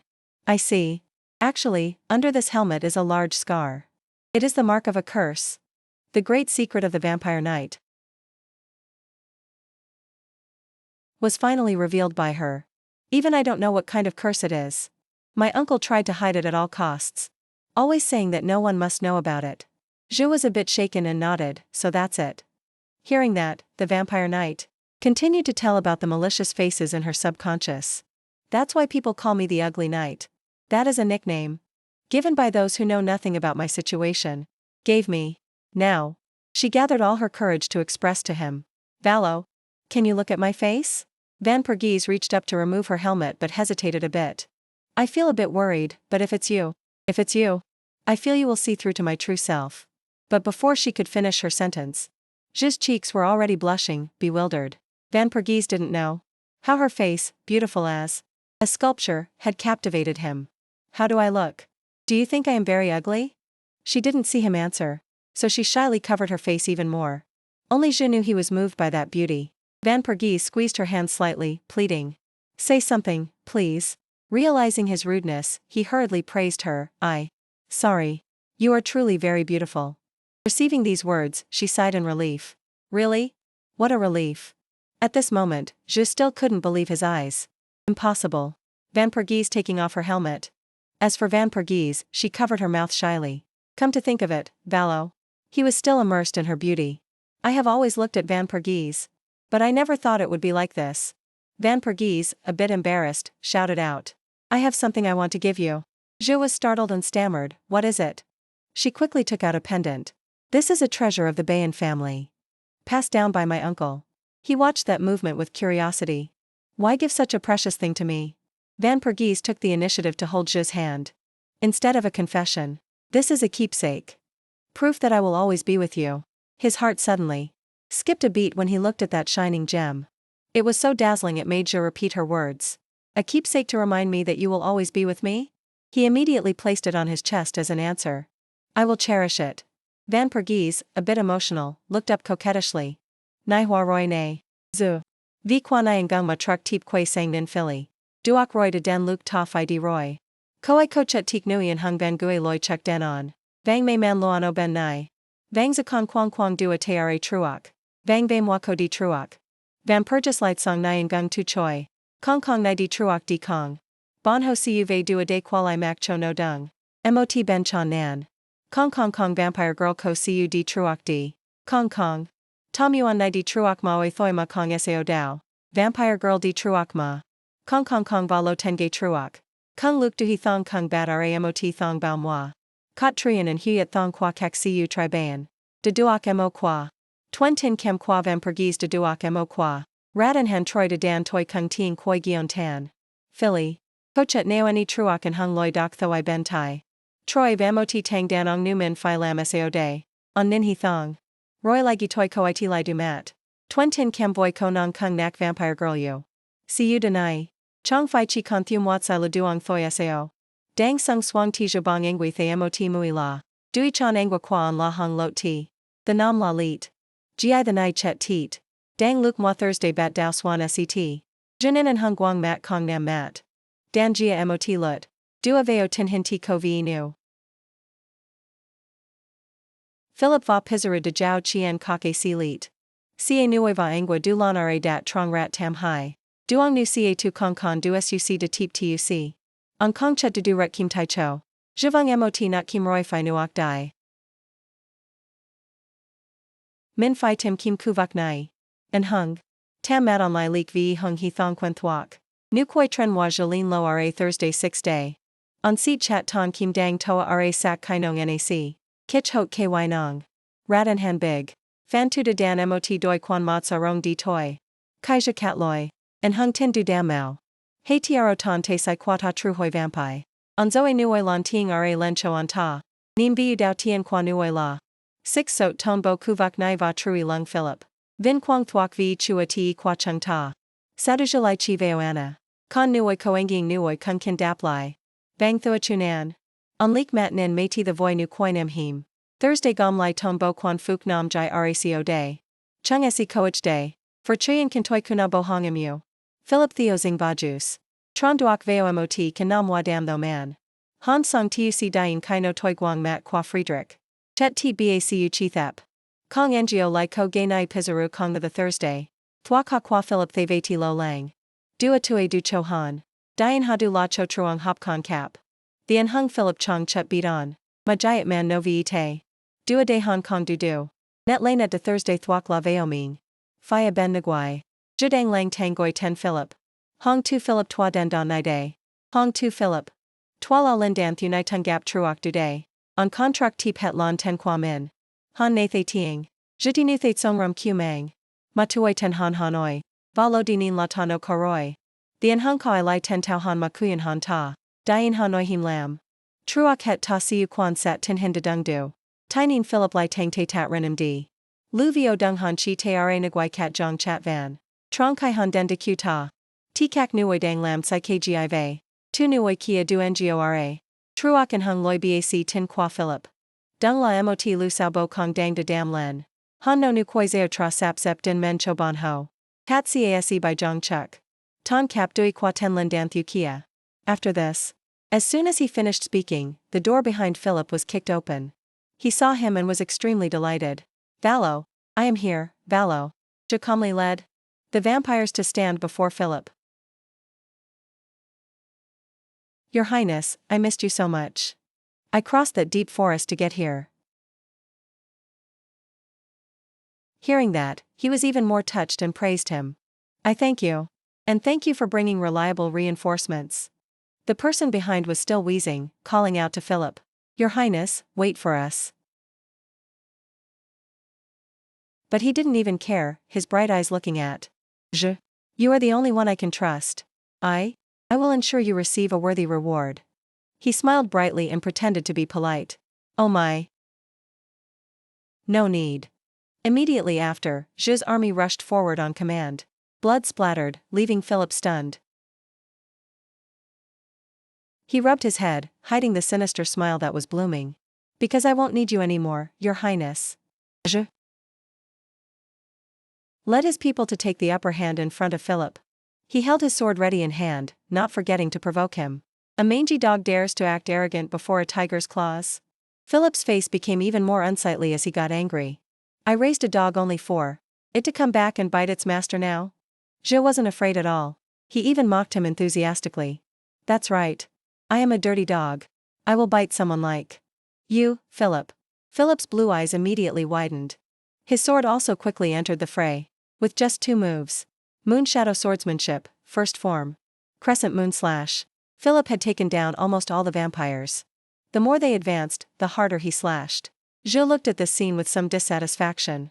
It really is useless to send just a minion, isn't it? He glanced at the people lying on the ground. Unable to suppress his disgust. Fighting like this is just a waste of mana. Thinking this, Zhe immediately ordered the army behind him. Everyone, retreat. They all obeyed and responded in unison. Yes, Your Majesty. He looked at the scene and couldn't help but feel smug. Watching your tiny subordinate die in front of you is truly a pity. But he retorted without backing down. Unlike someone else. Zhe circled around for a while before drawing his knife. My heart is like a plane. Vast and endless. Philip seized the opportunity to slash a piece of wood flying towards him, causing it to shoot towards him. Zhe dodged skillfully, not forgetting to flash a provocative smile. He stepped back, eyes rolling back in anger. Then his hand placed on the wooden fence nearby. Zhe threw it directly forward for Philip to slash to his heart's content. He continuously destroyed all the surrounding wood. With a few sword strokes, he exclaimed while blocking Philip's attack. Is this the power of the Iron Elector? Ironically, that is the swordsmanship I once cherished. At first glance, it looks truly elegant and sophisticated. But hidden behind that beauty, Zhu immediately lowered his face in silence for a few seconds. Is a lethal counterattack. He was a bit tired, but still stood majestically, bearing the appearance of a master of counterattacks. The Iron Grand Elector. Philip began to stop, entering a verbal reconciliation. Do you think after betraying me, you can still survive here? He felt no gratitude, on the contrary, he sneered. It turns out, I am quite close with the sisters in the monastery. Hearing that, he laughed heartily. So, you have a backer, huh? But why should I be afraid of some armed cult? Saying that, Philip pivoted his foot again. A second moon appeared in the form of a crescent. Moon Shadow Swordsmanship, second form. He summoned a large flow of power into the sword. Behind him. But very quickly, Philip's eyes suddenly turned to shock. Zhu's small sword had blocked his attack. Philip exerted strength until he trembled. But it didn't faze him at all. At that moment, inside him suddenly rose a fear of the yellow dog and Pizarud. The internal injury I tried to endure. Zhu seemed to have found Philip's weak point. So he laughed triumphantly. This melodramatic play should end here. Philip. He used a kick to send him flying far away. Philip vomited a large mouthful of blood while free-falling. Zhu's foot flashed in his vision. Sorry, but what you should fear is not the monastery, but me. Philip hugged his battered body in resentment. If only my body were normal, I would have crushed you long ago. He quickly screamed a question in despair. Why? Why do you want to kill me? I admired your talent and bestowed many favors upon you. You should have been loyal to me. He grabbed his neck, twisted it slightly, and coldly growled. Do you really still not know where you went wrong? Fine, let me make it clear for you. Zhu listed them as he stepped forward. First, you ignored everything I said. And got betrayed in return. He stabbed the knife right in front of his crotch. Philip voiced his grievance. Second, you cruelly abandoned Van Pergese. Someone who tried so hard for you. Zhu raised the knife again and rambled on. Third, how many people do you think had to die because of you? His face darkened, revealing Zhu's demonic gaze clearly. And yet you dare call yourself an elector? He still wanted to cling to a shred of sympathy. So he begged desperately. Think again, Valo. Philip cried miserably to solicit empathy. Everything I did was for the people. If I die, who will feed and protect them? He spewed filthy words along with flying saliva, splattering everywhere. My absence will only make the other electors happy. Wouldn't they rush into swallow this place as soon as I disappear? His mouth opened slightly, responding to Philip's long-windedness. Makes sense. Zhu pretended to look back, not forgetting to show benevolence. All right, I will give you a chance. He quickly shook the precious potion bottle in his hand to lure him. This is a full recovery potion. If you accept my condition, I will let you use it. Philip, greedy for life and afraid of death, immediately accepted Zhu's request. What do you want? I will agree to anything. Just say it. He was a bit surprised by that quickness. Is that so? Just waiting for that sentence. Zhu immediately closed in and ordered him. Then kneel down and beg for Van Perges's forgiveness. You must kneel properly on both hands and knees. Philip, to save his life, immediately offered a high price. She's still alive? All right. And to apologize, I will gift the Bayan family 10,000 florins. He was very satisfied with that expression. So he quickly gave him the medicine. Great spirit. In that case, I'll give you this whole bottle. Philip saw it and rushed forward like a hungry tiger. Thank you. He widened his eyes and drank the rare potion in one go. But the rippling liquid hadn't gone down much before it fell along with the glass bottle. Zhu watched Philip struggling to cover his mouth to block the potion, feeling very excited. How is it? Tastes good, right? Then he looked at the stains on the floor and spoke about them. That is the venom of the demonic poison dragon. Now he was so stunned he could cry. You bastard. Philip gently rubbed his throbbing throat and questioned Zhu. You dare to mock me like this? He raised the bottle, pretending to cherish it fondly. This kind of poison? Even the Demon King once died because of it. I got it from Heija. He took the opportunity while Zhu was distracted to launch a sneak attack. You will have to die, Valo. However, a dark shadow dashed in front of him. Big. Benham mercilessly stabbed his sword through Philip. At this moment, he cried and rolled his eyes back. Before he could speak, Philip screamed in a fit of dry heaving. He looked at him with a stunned gaze. You are Big Benham? Why are you still alive? Weren't you torn apart by those undead dogs that day? Already? Big Benham turned back and gave Philip a look. Disgusted when remembering my miserable fate. Yes, that day you left me for dead. But then, Sir Velostad, Valo granted me a second life. He officially joined Zhi's vampire group. Now, I no longer serve you, but Sir Valo here. Big Benham stepped closer step by step. He didn't forget to add a few words. It was because of your arrogance that you always dragged everyone into danger. He didn't hesitate to hold his sword against his old master's neck and threaten. And now is the time you must pay the price for that. With your own life. Philip silently watched his pitiful reflection appear on the sword blade, feeling unwilling to accept it. Meanwhile, he suddenly received a system notification. Warning, do you allow Big Benham to kill the Guardian? No? Killing the Guardian may affect the game progression.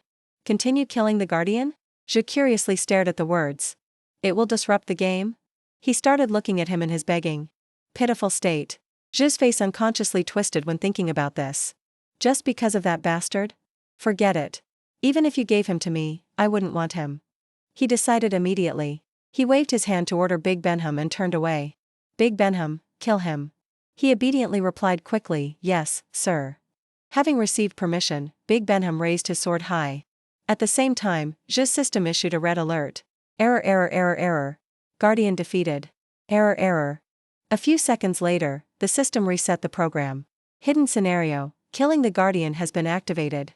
3. Kill all Guardians to unlock the Transcendence rank. You have interfered with the world's will. Game difficulty has increased. He looked back for a moment and felt interested. Suddenly increasing the difficulty, huh? Zhi's lips immediately curled up provocatively. He looked up at the sky with triumph. You didn't foresee this either, did you? From high above, Zhi's eyes flashed like a bright star. At the same time, the moon shone brightly on where he stood. Aquila, looking like a sailor moon, gazed towards the earth. Her eyes couldn't help but light up with excitement. Aquila turned on the TV while dropping a meaningful compliment. You really broke the seal, didn't you? Quite mischievous, aren't you? She watched Zhi dancing happily, then burst out laughing. Look at that smug face. It's really exciting. Then Aquila stood up and pressed the remote button. Now, let's see what you can do. The screen just lit up, then turned black again as she turned around. Because everything has only just begun. The system continuously released bright notification screens. You have received the skill Moonshadow Sword Arts, S rank. You have received the skill Princess in Korin, A rank. You have received the skill Imperial Incitement, SS rank. You have received the skill Acting of Mephistopheles, SS rank. You have received the skill Majesty of the Great Leader, SS rank. Rue looked at those white lines and got excited.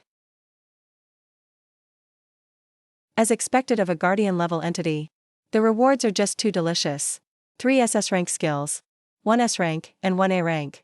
His eyes quickly glued to the highest screen. You have received the skill Undead Resurrection, SS rank. Zhi was very satisfied with that skill. Above all, I also received 2 additional exclusive SS rank skills. Thanks to the level up reward. 2 perfect. But the system didn't stop there, but continued to reward more. You have received the skill Blood Tear Absorption, SS rank. After absorbing a series of skills, he focused on the golden wallet in his hand. Only this thing dropped now? Zhi boredly reached out to open it to look inside. It looked no different from a regular magic zipper wallet. However, what he touched was a lightning barrier. Zhi grimaced in pain at his hand. A barrier? Then the system immediately appeared, confirming his thoughts. You have been blocked by a barrier. Finally, Zhi had to put it away helplessly. I'll have to ask Margaret to open this later. But as he prepared to turn away, the next notification line attracted his attention. You have received the essence of the Guardian. Collecting enough. 5 of them will help you upgrade into A transcendent existence. However, every time a Guardian is killed, the seal protecting the world from darkness will be weakened. Zhi directly received a series of new terms. A transcendent existence. World seal. He began to consider the motionless ones behind the scenes. In other words, I must be extremely careful when hunting them. In his mind, Zhi quickly sketched out a new future for himself. A vision, with many of Zhi's teammates, immediately interrupted his thoughts. Or will I stay with the other Guardians? Or find a completely different path? Just as Zhi was silent, Pippin too ran over holding something. Master, I found it. He held up the rolled up paper in his hand. Report, just as you said. We checked the ruins left by the people of Philip, and found it. When he saw it, his eyes lit up. Well done. Zhu excitedly opened the paper and shouted. This thing. It is definitely the main reward of this mission. Look at it sparkle, it's a world of difference. Pippin too, by the way. Have you finished the side mission I entrusted to you? He bowed and smiled slightly. Yes, master. Pippin too quickly brought Xing and Juice, who were in disguise, before Zhou. As per your order, we dressed Philip's subordinates in Pyjamat faction clothes and disguise him as a perfect demon. He looked at the scene and clapped his hands triumphantly. Excellent, looks great. In another corner, a wooden bar that was already rotten snapped in half with just one hit. At this moment, Brao was suppressing a surviving soldier. Please spare me. I will do anything you ask. Zhe curiously walked over to ask who this guy was. He quickly interrupted to explain. A subordinate of Philip who is hiding. Master, how should we handle him? He was momentarily stunned, not knowing how to handle the situation. But a second later, a light flashed in Zhe's mind. Luther was still sobbing and clasping his hands begging. I will do anything. Please spare me. Thanks to these words, Zhe could rest assured and smile mysteriously. He looked at his clenched palm, couldn't help but be excited. Dear Pyjamat, hope you will like the gift I send. At the camp by the forest road, Lauren, captain of the Royal Guard, under the direct command of Jolene, was leading troops to patrol around. Lauren's eyes scanned continuously, finally stopping at a point. His lips immediately parted slightly. Lauren looked at the people lying on the ground, hurriedly raised his hand to signal the whole army to stop. His subordinate looked up to assess the situation and evaluated. Sir, it seems there was a battle with the Pyjamat forces here. Here. Lauren glanced at him and replied dismissively, seems so. Right after that, another person brought him before him. Sir, we found a survivor. Lauren took one look and arranged it quickly, well done. Handle him carefully. I will need to greet him later. The guy immediately received the order, Roger. In the camp, the red fire flared up again. Lauren rested his chin on his hand and asked Luther. So you say that thing was stolen? He could only obediently be honest with every word, yes. Luther hugged the water cup tightly with a sad face. After that, we were surrounded by the Pyjamat army. And in a moment of desperation to save Prince Philip, not letting him finish, he interrupted. So you mean you left your teammates to die? And you ran away? Luther looked at his reflection in the water cup and timidly confirmed, yes. The sword in Lauren's hand immediately stabbed into the ground, making him startle. He wasn't angry at Luther, but grimaced with regret. If only I had arrived a little faster. Lauren rushed straight towards him and shook Luther. Think about it. You risked your life to protect your superior like that. Truly a model knight. Then he pushed him into the middle of the crowd, shouting, listen, whole army. Everyone followed Lauren's words and focused on Luther. This man risked his life to protect his commander. He was stunned and frozen by his words. Even if we lost the battle, the knightly spirit did not waver. Everyone follow this person's example. Proceed to search for Prince Philip immediately. Yes, sir. Luther could only stutter a few words. Enough, no more. The scene quickly shifted to the Rose Palace. Zhou stand, full of sun and wind. Beams of light pierced through the glass, shining into Jolene's flower garden. Lauren suddenly appeared, breaking her elegant mood. Master, it's Lauren. He gritted his teeth and squeezed out every word, by your command.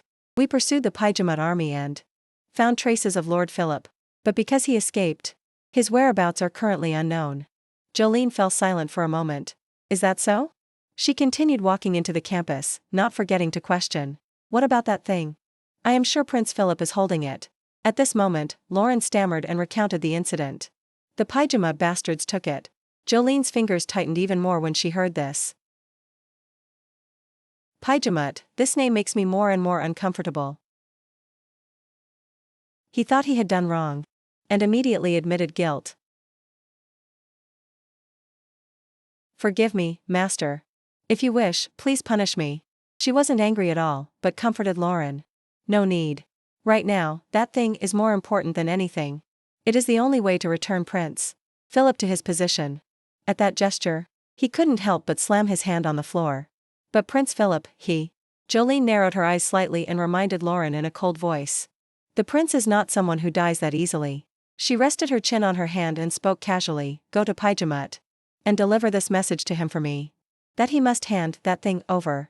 Jolene smiled, a smile true to the nature of the Rose Demon King. Jolene. Otherwise, things won't be very pleasant. Scene shifts to Pajamut's base, covered in dust and smoke. Pajamut's face was changing color in anger. What did you just say? That crazy woman has revived? Vincent tilted his head as if confirming. Yes, my lord. Seeing that action, he panicked even more. Impossible. Pajamut recalled the monstrous face of Margaret. Was I scared pale? That monster woman has returned. But my trap was perfect. And he, with an itchy mouth, interrupted him in an instant. But she is still just a human, isn't she? Meanwhile, Pajamut's face had turned an unsightly purple. You don't understand. His voice could not hide the fear. When remembering the time she single-handedly entered an unbalanced battle. I still can't forget her. She once charged into O's territory alone and slaughtered all of his subordinates. Especially the scene where Margaret strangled the opponent, imprinted deep in Pajamut's mind, and beheaded him. He began to hug his body in fear. Do you know what started that slaughter? Vincent still couldn't empathize with Pajamut, so he asked more. What was it? He immediately reenacted the crumbling cake. Before his eyes, a subordinate of O stepped on her snack. That sharp gaze made Pajamut's voice unable to stop trembling. Since then, the Demon Kings have called her Margarita, the storm of destruction. Just as he finished speaking, another demon panicked and rushed in. Master. A message from the Demon King Jolene has just been sent. His face turned pale when he saw him bringing the paper. What now? That demon trembled under Pajamut's gaze. And reported, I don't know either. He looked at the delivered paper in silence, not daring to hold it. Now is not the right time. He still stubbornly held it out in front of Pajamut. That. He kept asking himself, what kind of rage is she in now? Finally, Pajamut, despite his fear, had to try to open the paper. His eyes quickly widened, along with disjointed words. Ah, that woman. Pajamut went mad and roared, yet seemed a bit like he wanted to cry. Pitifully. That thing. Why does she think I'm holding it? He watched him go crazy screaming, then approached to ask. What is it now? Vincent immediately froze in silence at these words. That crazy woman is demanding I hand over. That thing? He slightly covered his mouth, hiding his thoughts as he suddenly remembered Haja. The death of Margaret, and the white scroll, making Vincent's heart uneasy. Why does Jolene think we have that thing? We haven't even gotten close to it. In fact, we lost track of Hessa's when chasing Philip. This is really suspicious. The resurrection of Margaret, and the sudden disappearance of that thing. The result is clear, but the cause is vague.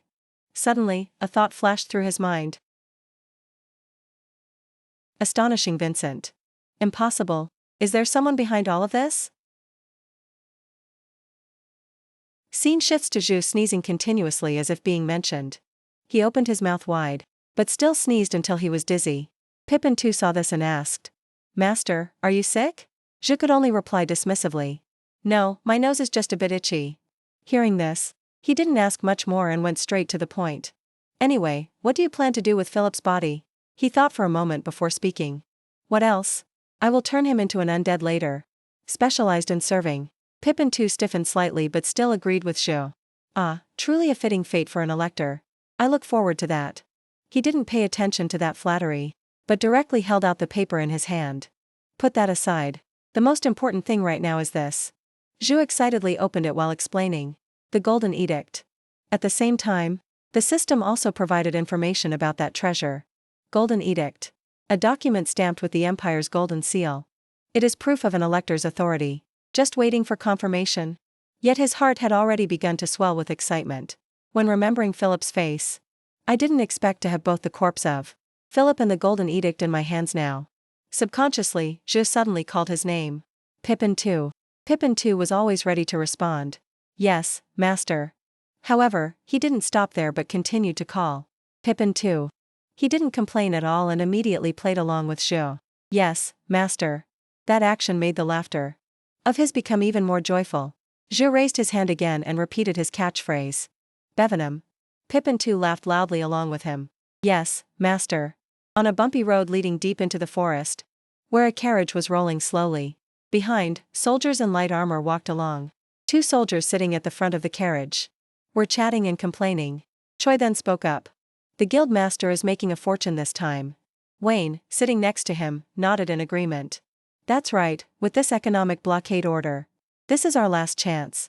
We have to scrape up as much as possible. As the carriage entered the dark forest road, he chuckled and spoke firmly. When we return, we definitely have to drink until we drop. He was extremely excited at this moment. I just happened to know a perfect place. But right at that moment, from the darkness behind, two mysterious figures were following closely. Choi suddenly turned to talk about it, but before he could finish his sentence, an arrow had embedded itself deep into Wayne's neck. He was startled seeing the scene before him, eyes wide open watching the blood flow out. Before he could scream, a flag was unfurled. A group of assassins in black cloaks rushed past like lightning. Zane roared, "Rob everything! Wipe them out!" The group of soldiers rushed forward, faces pale. Choi trembled and shouted loudly, "We are under attack. Get your weapons out." A warrior rushed forward with cold eyes, swinging his sword at the opponent. Immediately after, his teammate was also attacked. Two swords clashed, making an ear-piercing sound. On this side, he braced himself to block the man's powerful slash.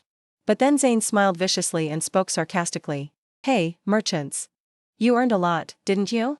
That must be what you traded with Joe Dash. Lin, right?" Hearing this, Choi then strained his voice and angrily shouted straight at him. "What the hell do you think you are doing? Do you know where this money is supposed to go?"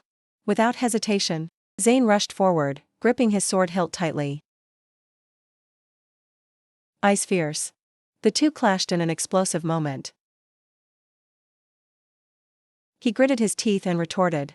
"So what?" He was knocked back, closing his eyes tight in pain. Choi tried to keep his balance, but a powerful swirling force immediately swept over.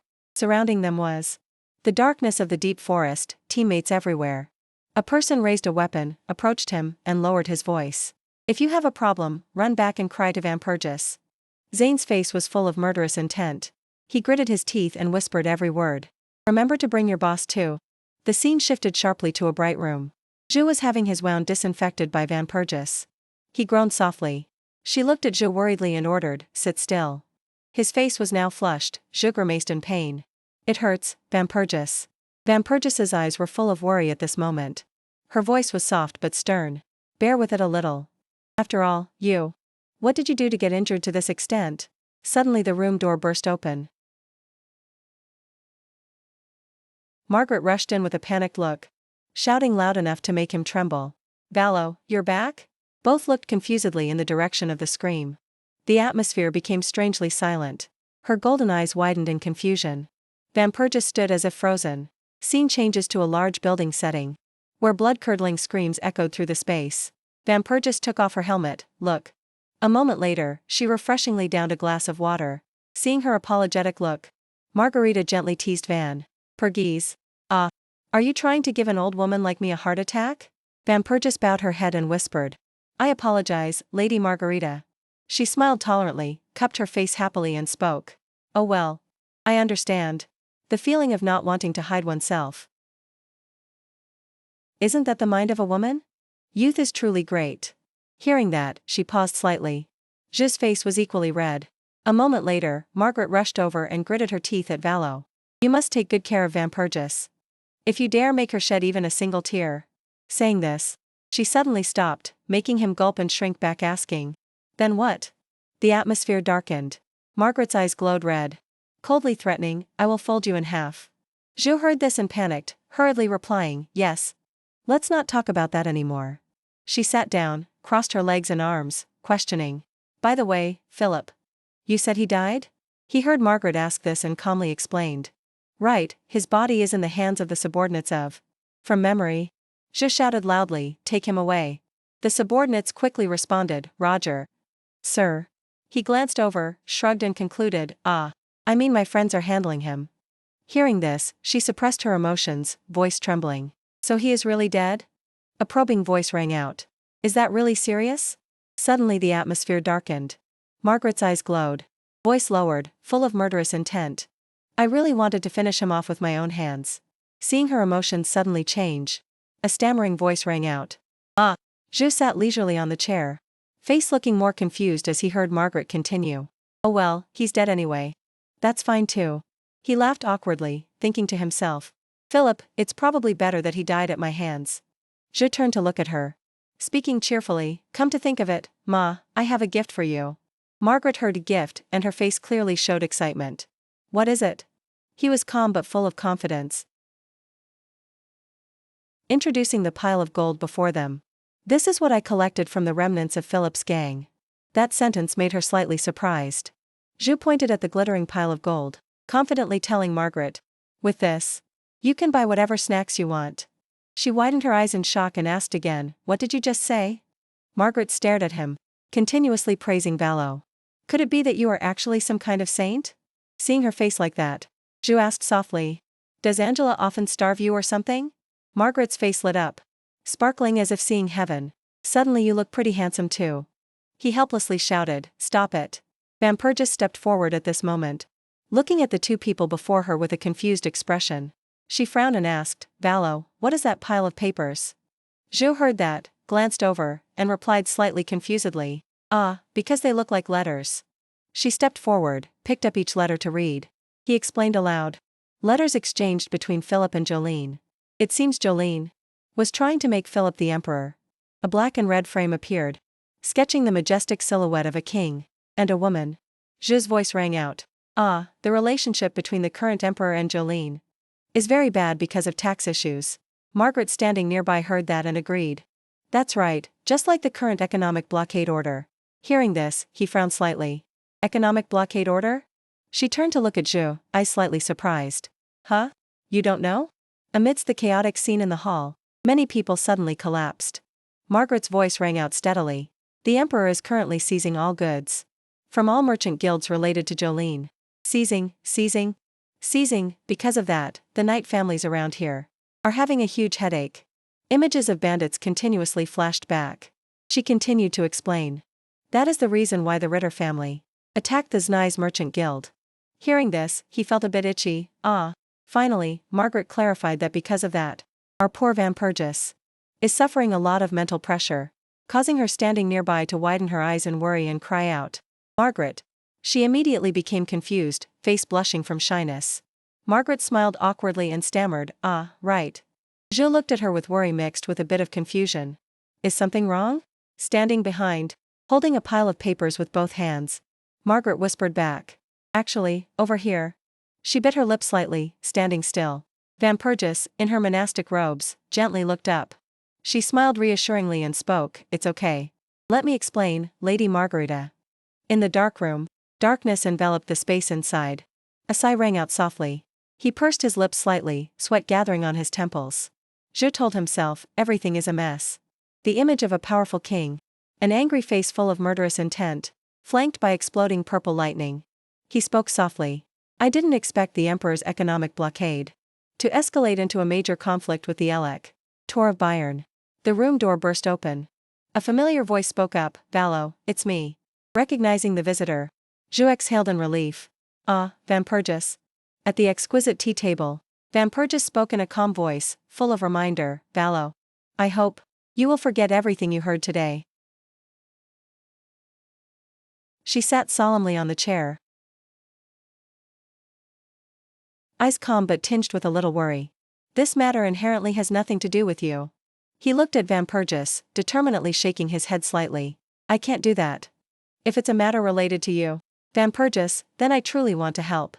Those words made her pause for a moment. Vampirgus replied softly. Thank you. But immediately after, her eyes lowered. But this matter has become too big. Vampirgus smiled slightly, speaking in a half-joking, half-serious tone. If you help me again this time, I will feel extremely guilty. Zhu stood opposite, looking at her intently, face pensive. The image of Vampirgus in armor, standing strong. A thought echoed in his heart. I know Vampirgus is very reliable, but she still lacks experience, and her kind heart. Zhu took her hand, thinking to himself, that is the reason. He looked straight ahead, calling out in a deep voice, Hey, Vampirgus. Ru continued to smile. A bit tired but sincere. It's true that this matter is too big for a mercenary like me, really. She appeared opposite, eyes grateful. Vampirgus gently replied, Yes, so this time. He sat on the large chair, tilted his head slightly, and spoke decisively. Even so, I still want to help. A voice from deep within Zhu's inner self rang out. I want to become her strength. He laughed softly, joking slightly. Mercenaries can also be useful in their own way. Vampirgus raised her head, lips curving into a slight smile. You can still joke at a time like this? Zhu smiled confidently, the corner of his lips curling up meaningfully. Moreover, he leaned forward, the smile becoming clearer as if wanting to challenge. I'm also quite confident. The statement made her tilt her head slightly. Vampirgus asked skeptically. Confident? The scene appeared with a magnificent sanctuary with soaring white walls. Zhu walked quickly along the stone-paved corridor. Light cast upon his stern face. In the hallway ahead, Zhu approached, and two nuns turned around slightly. When they heard the sound of his hurried footsteps, in the vast hall, Zhu rushed forward with fierce speed. He burst through the door and roared, Ma! Inside the warm, lit room, hearing the call, Margaret looked up, startled and confused, calling out, Valo? Zhu held tightly a glittering magic zipper. He said between gasps, the magic zipper that Philip used to hold. And countless gold coins inside it too. She looked up. Zhu continuously piqued Margaret's curiosity. Aren't you curious? He raised the lock challengingly and declared, if you can open it now, the reward will be doubled. Zhu leaned forward, voice full of provocation. Want to try? Immediately, she, with glowing golden eyes, reacted strongly. Margaret shouted with determination, triple it. In the room, Zhu was standing from afar, looking ahead and exclaiming in surprise. Ma, what is with that glove? Over here, Margaret was excitedly hugging the pile of gold. He stood seriously now, raising his hand, attentively listening to her words. This is the upgraded version of the magic zipper. I just opened. Now just a slight flip of the palm. Intense blue light covered a flask that Zhu was lifting. Margaret's voice continued steadily, like this. On a cool green forest path. He was riding a horse, looking down at the flask in his hand. Zhu laughed in surprise. Wow. I've never seen anything like this before. Did they secretly add an update or something? He brought the water flask closer, smiling comfortably, and wittily said, convenient patches are always welcome. Then, in a sudden moment, the horse suddenly jerked, splashing water straight into Zhu's face. He immediately looked at the horse, shouting angrily, what's wrong with you all of a sudden, filly? Immediately after, the horse's face looked helpless, incessantly pointing forward. While Zhu stood by looking at it uneasily, his face suddenly stiffened. In front of him was a ribbon banner, with the words, Welcome to the great city of Blue Zen. Amidst the crowded stream of people, Zhu looked forward, then suddenly exclaimed in amazement. Huh, what the hell is this? The vast clear blue sky carried a gentle breeze. Then bright stage lights flared up. He walked in, one hand raised high in confidence. I finally got in. The scene of a crowded amusement park appeared. A voice rang out. Feels like waiting 3 hours at Disneyland. Estimated time about 3 hours. Each sentence made Zhu's face darken further. In the middle of the crowded square, a young man holding a red sign made him pause. His voice rang out loud. Welcome to the great Lord's city. Zhu continued walking, observing the surroundings while softly exclaiming, wow. This place is exactly the same as before. In the bustling scene of the city, a tavern owner eagerly bowed and invited. Sir. And the girl next to him waved happily. Sir, please visit our tavern. A thought ran through his mind at this moment. Blue Zen is the city where different races live together. The great lord they mentioned is the demon king Kuban. Over here, a man was continuously pouring praises. Miss, your skin has become more beautiful lately. That remark made her endlessly happy. It's all thanks to the great lord. Immediately after, Kuban appeared with a heroic aura. Kuban contributed greatly to the unification of culture. Thanks to his extensive knowledge and eloquence, he is also considered the demon king. Friendliest to humans, second only to Jolin. Zhu looked ahead pensively, constantly thinking in his head. He is also an important figure. Who will be helpful for this? I definitely must meet him. His eyes widened when he suddenly caught sight of a figure approaching. With the greeting, hello. In front of Zhu was a goblin spreading his arms and saying happily, adventurer with extraordinary aura. Hearing that, he was a bit surprised and asked back, do you know me? He continued speaking in a sarcastic tone, oh, no. But your aura is so strong that it's impossible not to notice. A skill notification panel appeared in the air, making Zhu ponder. Extraordinary aura? Is it because of this skill? At this moment, the goblin happily struck up a conversation. Is this your first time in Blue Zen? Right then, a notification line rang out. Majesty of the Great Leader, SS rank. A skill that increases charisma and divine prestige. as proficiency increases. Thinking of his image as a guardian made him secretly pleased. It might be useful later. Thinking this, Zhu immediately replied to him, right, I came to meet Kuben. The goblin heard that and jumped up in excitement. Clenching his hands, he exclaimed, oh, truly an extraordinary character. Is this the feeling of witnessing great figures attracting each other? He shouted while running, unable to hide his cheerfulness. I also have business with him. Let me take you there. Behind the goblin, hearing that, his eyes revealed confusion. Him? At a massive castle. Magnificent architecture, Kuben's castle. In the great hall, a large door with luxurious golden patterns appeared. He bowed his small head politely before Zhou. Please wait here. Tea will be brought here. He smiled and replied, all right. Suddenly, a skill notification panel flared up before his eyes, startling Zhou. Wait, it just reached level 1. Why? How did that goblin recognize me? Seeming too tired, he just ignored it and said, whatever. That's not important right now. A moment later, Zhou stood before a statue. He stared at it and wondered. Seems he's still a narcissist, huh? Artworks based on his own image? Suddenly, the goblin behind him announced, your tea has arrived. Adventurer Zhou was startled and let out a shout. He chuckled and bowed his head apologetically. Sorry for startling you. Still shaken, he raised his voice to advise. Next time, please let me know beforehand. But the goblin just shrugged and replied coolly. As you can see, I am a monster. As the atmosphere calmed down, Zhou sat down and asked directly. Anyway, what brought you here? He smiled half-jokingly and answered, I came to register my marriage with him. The goblin blinked and then immediately got into character. Our relationship is very sweet. From afar, he sighed wearily. Here we go again. Zhou recalled the welcoming scene earlier. A thought immediately crossed his mind. Everyone calls Kuben Great Lord. Only this guy calls him Sir. Thinking of this, he narrowed his eyes slightly and decided. Let's test it. Zhou stood before him and spoke probingly. So that ring must be a wedding ring, right? Hearing him ask that, the goblin paused for a moment. Immediately after, he regained his inherent confidence. He spoke smugly, you noticed? As expected. I spent 15 paychecks on it. Zhou heard that and just smirked, replying, is that so? He glanced at the goblin acting timidly behind him, and gave a compliment. Quite impressive acting, Kuben. His pale green hand trembled. A sparkling red ring gently spun on his finger. The goblin stammered. What do you mean? Before he could finish his sentence, Zhou interrupted, that ring. He pointed down, voice sharp as if exposing a secret. Isn't that the ruby ring that Kuben always treasures? And the fact that you said I look extraordinary, while actually very few people know about it, is also very suspicious. Immediately after, Zhou continued speaking, above all. No one calls themselves Great Lord. At this moment, darkness and blue smoke erupted, as a voice rang out.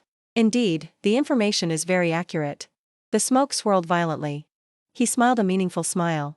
Your intuition is truly sharp. Kuben with short platinum hair and sharp eyes stood amidst the misty smoke. That's right, Valo. Steph Valo. I am the ruler of Blue Zen. The expression on that face wasn't very friendly. Eyes showing determination. Kuben. The dark demon king Kuben. A moment later, he sat sipping tea, not forgetting to ask him. You must have come to see me about the matter related to Vampurgis, right? Hearing that, Zhou quickly replied. That's right. He looked straight at Kuben and smiled smugly. I thought you might know some clues, or some useful information. He gently set the teacup down, speaking in a thoughtful tone. I know what you want. Pausing a bit, Kuben chuckled and stated his requirement. But there is a condition. Zhou's face immediately darkened. I anticipated this, Kuben. But then he still gave a faint smile. Asking, a condition? The image of a man appeared, surrounded by endless letters. Zhou's thoughts appeared continuously. His obsession with knowledge is already clear. In the early chapters, he was a notorious pervert, willing to pay money to know the color of that emperor's underwear. But wait a moment. He immediately remembered the scene of War and Peace. His eyes flashed with cunning. I know all the hot news. From future wars to real estate schemes. Thinking this, as if having grasped Kuben's weakness, Zhou couldn't stop being excited inside. Just say it, I know it all. But then, right in front of him, he still smiled gently like that. A moment later, Kuben made his request, become friends with me. Zhou agreed without hesitation, sure. But immediately after, He realized something was wrong here. Seeing Zhu freeze, he quickly explained. You might not know, but soon you will become the center of attention. From the conquest of Hesses, Kuben knew even his secrets. To your relationship with that female holy knight. Who is so rigid? That statement made Zhu stiffen, frowning and asking back. Are we close? Saying this, he smiled brightly like a flower. If I associate with someone like you, I will certainly benefit greatly. Seeming to have no other choice, he agreed, I understand. A moment later, Zhu fell into thought. So how do we show we are friends? Not letting him think further, Kuben brought out a shining ring, take it. That ring carried a sky-high energy. As you can see, this is a communication ring. Only used to call each other when bored. Every word he said made Zhu suspicious. What is he plotting? He thought of the studying scene and felt pained. Looking like someone preaching while smiling. You should study harder.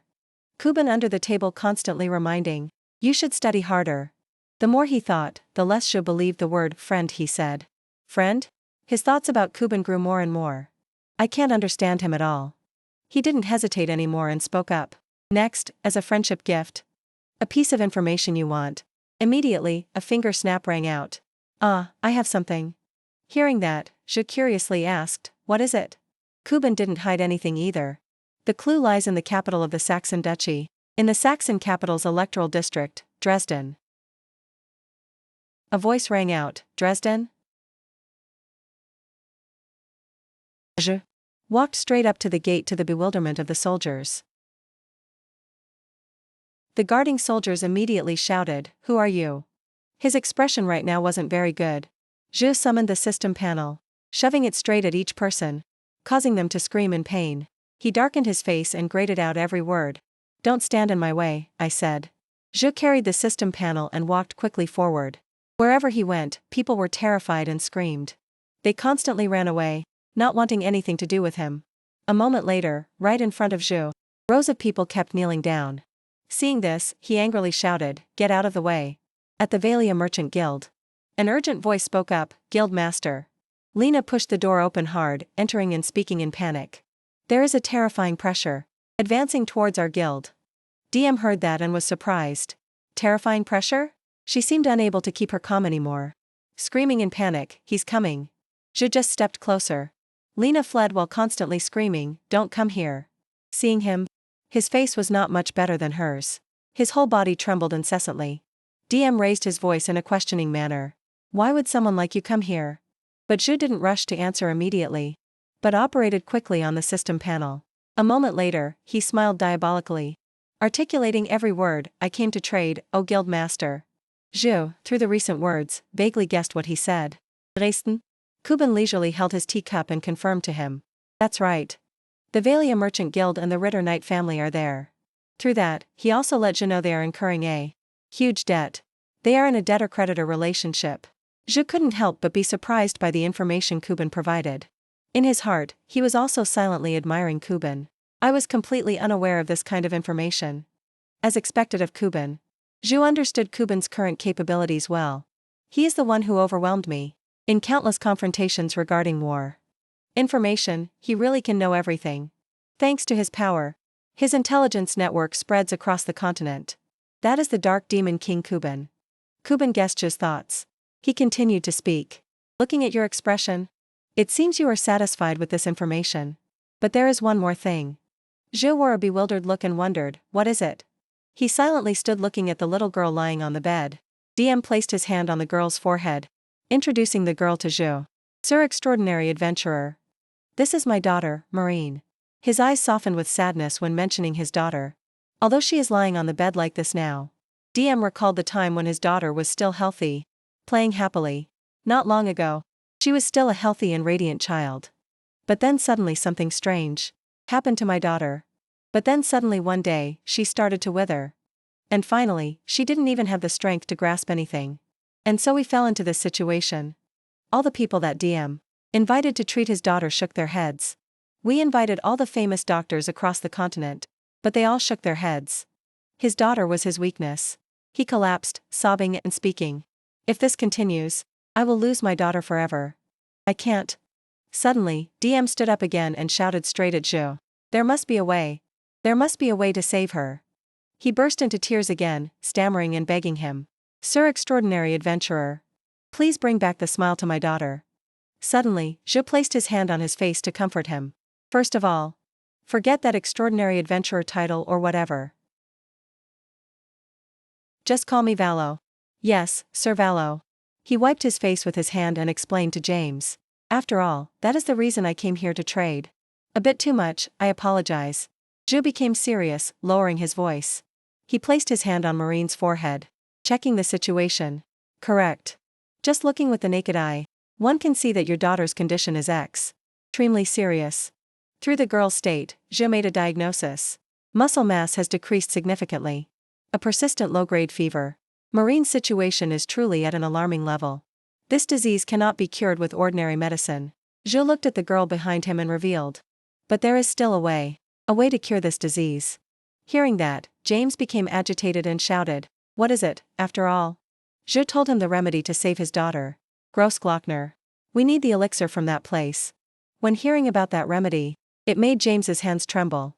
Oh no. He was so shocked he collapsed to the ground upon hearing it. Do you mean we cannot save her? That's right. Grossglockner is just such a place. Two young boys once challenged each other. If you return from Grossglockner, I will grant you any wish in this world. That is no different from saying it's impossible. The demon dragon of Grossglockner. This place seems to have no soul, gloomy and scary. A giant canyon famous for its majestic landscape. Something seems to be lurking there. Located in the southeast of the empire. That is the territory of the demon dragon skull. Stefan. The ancient dragon there is truly very strong and aggressive. Although there are very few ancient dragons left on the continent, his power is immeasurable. Even the demon king would have a hard time dealing with him. Besides, there are many magic beasts residing there. And the canyon where he rules is inhabited by countless magic beasts. James, upon knowing that the medicine is only available there, was truly in despair. Simply put, it is a hellish place for both humans and demons. It is a desperate challenge for ordinary people. Zhu smiled again, seeming interested in that place. Only for ordinary people. He walked over, placed his hand on his shoulder and called, James. Guild Master. Zhu, with eyes full of confidence, declared to him. Don't worry, I will go. James, when hearing those words from him, gained a bit more hope. Zhu now looked like the sun shining on him. At the same time, he also gained a skill for himself. The skill acting of Mephistopheles has been activated. With ghostly acting skills, you can deceive and mock your opponents. James grabbed Zhu's collar and insisted, oh no. If anyone has to go, it should be me. No. Zhu used sincerity to explain to James. What your daughter needs most right now is not the elixir. He told him what he should do now, but the sincere love of a father. Hearing those words, James couldn't help but be moved. Sir Valo, what can I do to help you? Hearing that sentence from him, Zhu smiled slightly. He pretended to be troubled and told James. It's not anything complicated. I heard that the Ritter family has a huge debt with the Valia Merchant Guild. James waited for what he wanted with teary eyes. That debt. Zhu seized the opportunity and made a request to him. Can I take it over? Not letting James object, he gripped his shoulder tightly and called out. What do you say, Guild Master? Zhu used morality to coerce him. Do it for your only daughter. His daughter Marine, with a weak body, tried to call him father. James recalled the times before.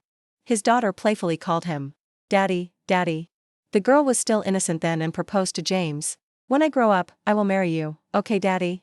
Thinking of his daughter, James agreed to Zhu's proposal. Alright.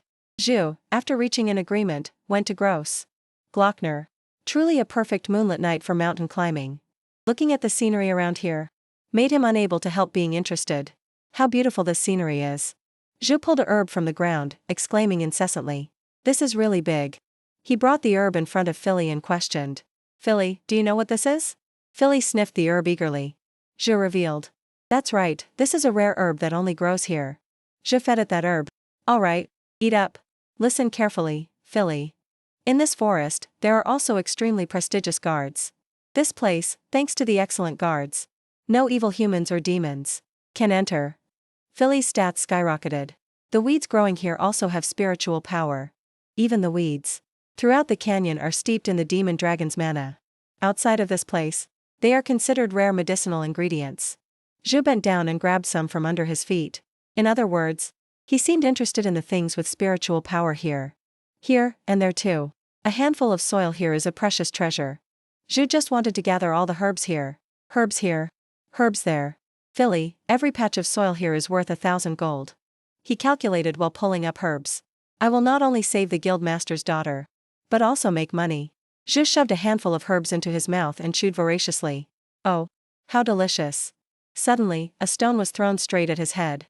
Zhu turned back in anger. Huh? The figure of a monster appeared, chasing and attacking him. Get lost, human. Zhu looked surprised when he saw them. A group of hobgoblins appeared, declaring their territory. This land belongs to us. The system revealed everything about this place. Guardian of Humanity, sidebar information. Grossglockner, a canyon located at an altitude of 3,798 m. This is the territory of the demon dragon Skullstefan. Although filled with elixirs and rare herbs, this place is considered a dangerous land, open only to magic beasts permitted by the demon dragon, regardless of species. The hobgoblins, tears streaming down their faces, tried to dig up the herbs. Zhu sat leisurely drinking water served by Clark. The hobgoblins had to toil digging herbs. Zhu, with cool glasses, seemed to discover something. He pointed at the hobgoblins in front and shouted, "You guys there, dig properly." Not only that, Zhu also provided a sample for them to refer to. Look, it has to be clean like this. I told you to dig so as not to damage the roots. The hobgoblins were terrified by his threat. If you keep working like that, I will send you to your graves. Zhu roared like a hegemon here, do you hear me clearly? Back to an hour ago. The hobgoblins were still very aggressive then. Zhu was a bit worried when seeing their numbers. The hobgoblins quickly rushed towards him, wanting to attack him. Zhu didn't pretend anymore. Immediately launched a move, activating a skill. His eyes turned blue at that moment. With just one move, Zhu wiped out the hobgoblins rushing in. Absorption. He slowly drained their vitality. Seeing the hobgoblins lying scattered on the ground, Zhu mocked, idiots, why attack me for no reason? Skill proficiency of blood tear absorption increased. He waved his hand and cast a new move. The hobgoblins revived at this moment. Their eyes changed, they slowly stood up. The hobgoblins now obeyed Zhu's orders. Seeing that, he clapped his hands and praised them, very good. Very good. Zhu suddenly licked his lips as if craving. You goblins. The wine glass swayed in the air. That's right. Zhu leisurely drank tea and chatted with Clark. Why attack? If you knew from the start you couldn't win? Am I right, Clark? We didn't realize your power. Master. Clark was very grateful to him for taking him in. We are grateful that you accepted us, even though we are lowly. Alright. I'm also glad you guys are willing to work for me. Yes. Zhu also wanted to know some information from him. More importantly, report to me. Besides you guys, who else is in this canyon? Yes. Clark did not hide anything and recounted everything with. Besides us hobgoblins, this canyon also has many magic beasts. Werewolves, dragons, giant wyverns, and also a large number of ogres. Zhu, after hearing this, even praised him. You know it well, huh? I'm glad I chose you as an assistant. That is my honor. Suddenly at this moment, the communication ring on his hand glowed. Someone was calling Zhu. He picked up the call, not very happy. Hello, Sir Valo is a bit grumpy, isn't he? The person on the other end reminded Zhu. Did you forget? I am the one who gave you that communication ring. Welcome to Blue's End City, ah. Zhu now realized the person on the other end. I almost forgot. You sure know how to joke. Kuban wanted to know some information there from Zhu. By the way, how is Grossglockner? This guy really has good intuition. Zhu recounted while eating fruit. Well, the weather is very nice. Cool breeze, beautiful moon. Is that so? Kuban looked on, not feeling it, and hinted at inviting him. Coincidentally, Blue Zen is also bustling preparing for the festival. If you have time, you should also visit. If I'm free, I'll come. Besides, he also revealed new information. By the way, we spoke. This time Lady Vampurgis visited Zay-Dash. Oh, how was it? The compensation paper has been issued. Wow, just as Sir Valo said, the compensation fee is 100,000 flan. She demanded a huge compensation. The merchants with their cunning did that cunningly, and also said they would confiscate the goods that we intended to trade with Jolin. Just all talk about the injustices on the other end of the line. Zhu wasn't very happy either. They are starting to go too far. Perhaps this is just the beginning. Zhu also asked Kuban to pass on a message for him.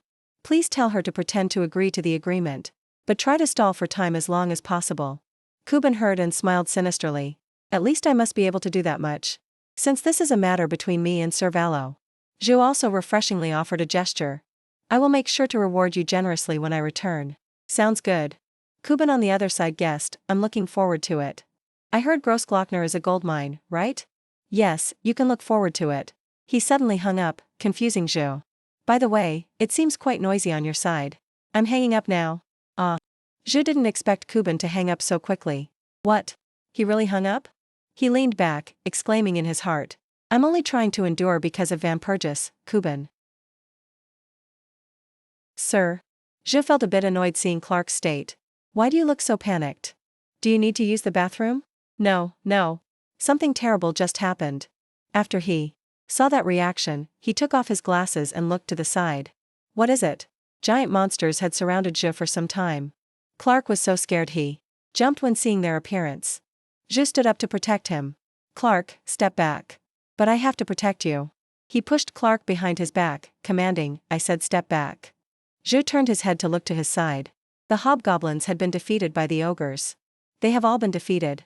Seeing the massive size of the ogres, Zhu still hadn't come up with a way yet. With the current level of the blood tear absorption skill, the level of this monster is too high. And it will resist the absorption skill. It seems it won't work on them. He knew. If he did it that way, it wouldn't be feasible either. And even if I summon the undead, they will end up like that too. At this moment, the badge on Zhu's hand glowed. Fine then. He seemed to gain more power, ready to confront the ogres. I should be a bit more serious, huh? The mercenary badge was emitting a great power. That source of power enveloped Zhu's body. A sword. With terrifying power was slowly appearing. One of the 12 great swords of the Empire and the unbreakable treasure of the family.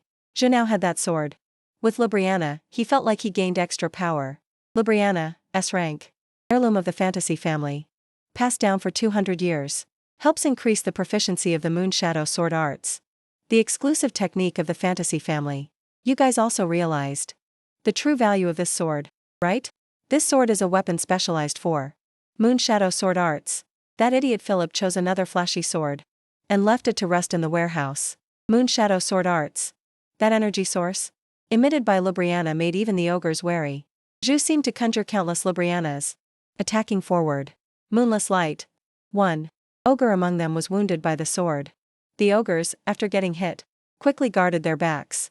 Zhu kept darting back and forth right in front of them. He appeared right next to the ogres like a lingering spirit. The ogres' eyes suddenly became bloodshot. Very quickly, they were all wounded by Zhu. Zhu stood proudly on the head of an ogre. He suddenly jumped off its head. With agile movements, Zhu finished off the ogre. Just as he took down the last one, Clark ran over hurriedly. Sir. Zhu looked at the ogres and felt relieved inside. Success. I was quite worried at first. Since I haven't used this move in a long time. Clark saw him destroy them all. And clapped his hands in praise. Amazing. Being praised, Zhu's nose grew long and he laughed loudly. It's nothing. He confidently showed off his nose. Before, I could maintain it for 10 minutes. But now only for 30 seconds. Your nose is longer than mine now. Suddenly a dark shadow appeared and questioned.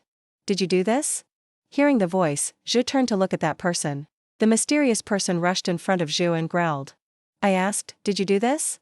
He kept backing away to avoid the mysterious person. Since when? Suddenly a large set of claws rushed towards him. It tightly gripped Zhu's neck. Stefan, with an unchanging expression, threatened. I will snap your neck. Stefan used the full force of his arm. In his anger, he threw Zhu far away. The system also issued a warning to Zhu. You have been attacked. HP reduced to 10%. Hearing his health drop so significantly, he couldn't help but be surprised. Are you kidding me? Just one hit and already. Stefan stomped his foot on the ground and spoke. You. He, with a dark silhouette, growled each word powerfully. Mortal. Why is he so strong? Zhu, not knowing fear, questioned Stefan. And you, who are you exactly? If you want to know someone's identity, you must reveal yours first. Isn't that right? Stefan did not hesitate to reveal his identity. Ignorant of manners. I am the master of Grossglockner. But hearing that, Zhu couldn't help but be dazed. He recalled the majestic figure of Glockner and couldn't believe it. The master of Grossglockner? The demon dragon. Is that the demon dragon? What kind of way of speaking is this? Zhu stared at Stefan, his mind in turmoil. Could it be that since the previous loop, it was always that giant dragon? Loading. Master. What the hell is happening in this loop? Stefan, seeing him staring, questioned him. Stop staring. With agile movements, he approached Zhu. Assessing him, Stefan criticized, you are too relaxed. He could also sense the power inside Zhu. Isensenergi. Coming from another dimension? What? While he was still pondering, Clark stepped out to shield him from behind. Could it be that the self-proclaimed lizard can break the fourth wall? Master, I will protect you. Stefan, seeing that attitude, judged. No need for dialogue. You arrogant fool who knows no manners. He raised his hand high, delivering a verdict. Zhu then panicked and begged, wait. Please listen to me. But Stefan didn't bother listening to his excuse. Questioning is useless. He rushed forward, wanting to strangle Zhu. He then revealed, if I die, you will also die. Stefan's sharp claws almost touched his eyes. Something seemed to make him stop. What the hell? Stefan realized Zhu was not that person. Not good morning? He explained, that's true. Zhu, after regaining his composure, recounted. Sometimes I have prophetic dreams. And I saw. The image of Stefan being destroyed appeared in his head. You, demon dragon, a tragic death. Stefan, with a bewildered face, wanted to confirm. I die? Zhu pointed to his head, assuring him. Exactly. If you don't believe me, why not try reading my memories? Stefan hesitated a bit upon hearing those words. He suddenly raised his hand high, frightening Zhu. Finally, Stefan sighed and accepted it. Agreed. But. He pointed his sharp claw at Zhu, threatening. Lie. Zhu, in fear, agreed with him. Stefan's clawed arm was slowly cracking. Finally, his true arm appeared. Stefan gently placed his hand on Zhu's head. At that moment, he threatened, tilt your head. Zhu, with sweat rolling down his cheeks, agreed with him. Yes sir. When Stefan placed his hand on his head, wind began to pick up. Suddenly, a seven-colored light appeared. Stefan was brought into Zhu's memories. He searched for memories in his head. Zhu exclaimed, this human. Overload. Memories, nothing important. Stefan slowly explored the memories in his head. I need to see more. Request. You, what memories? There's no need for that. Zhu controlled a giant ball towards Stefan. Here, just watch this part. He seemed unhappy with his action. Suspicious. No manners. Suspicious? The memories in Zhu's head only appeared vaguely, unclear. And then that image appeared clearly.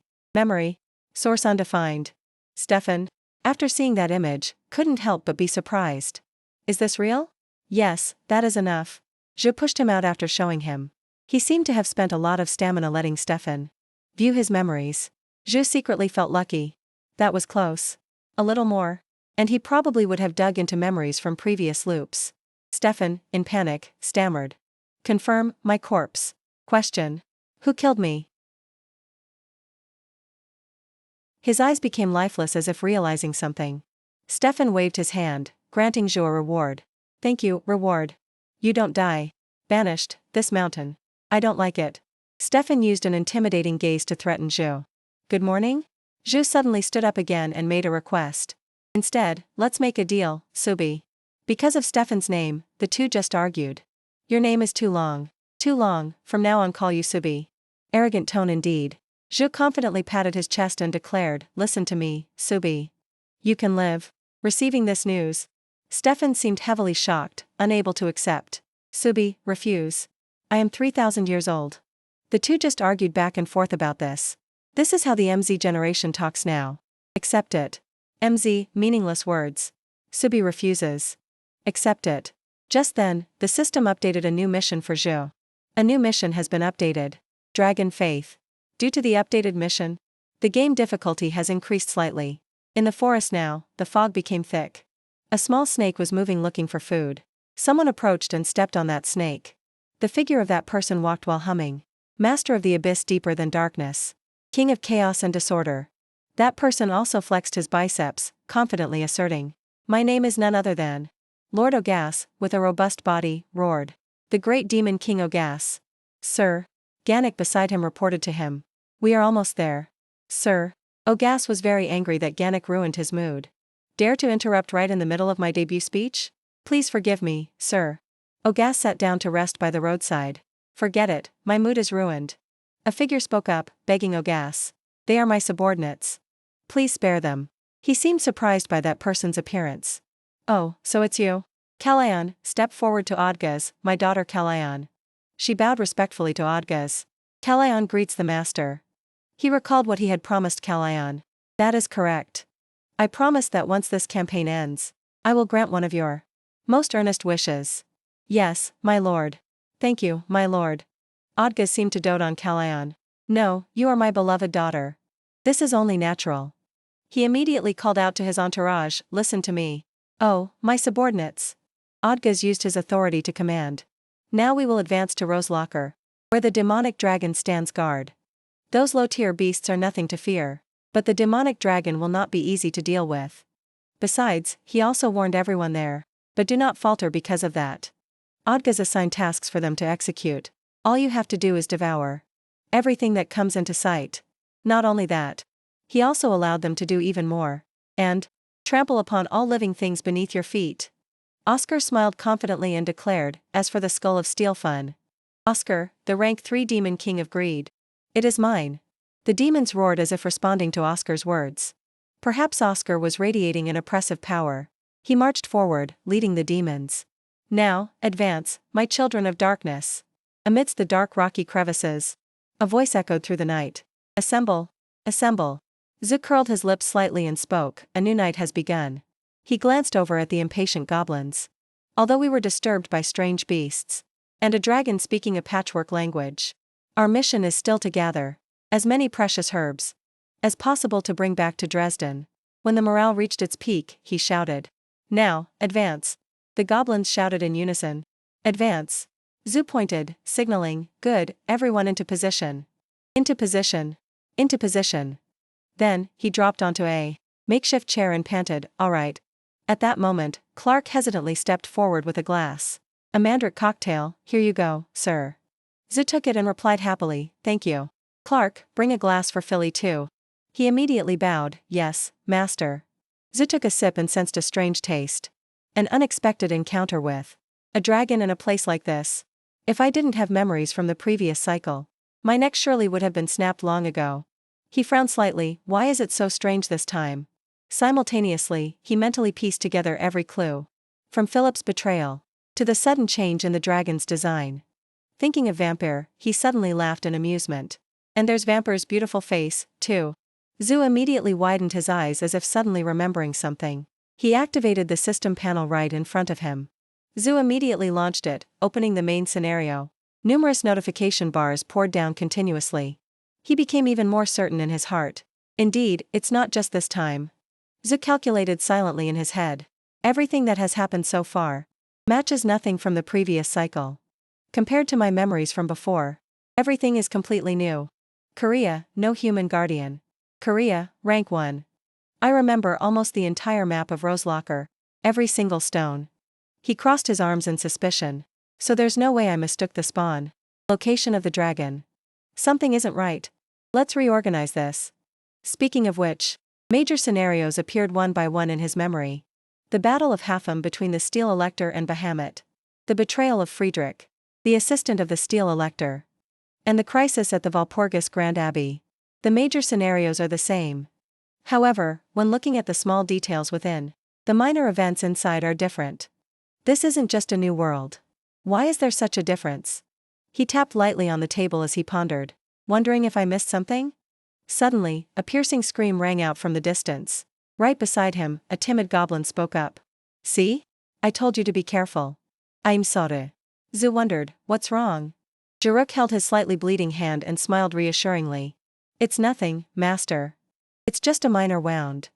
Zu immediately lowered his voice in warning. Be careful.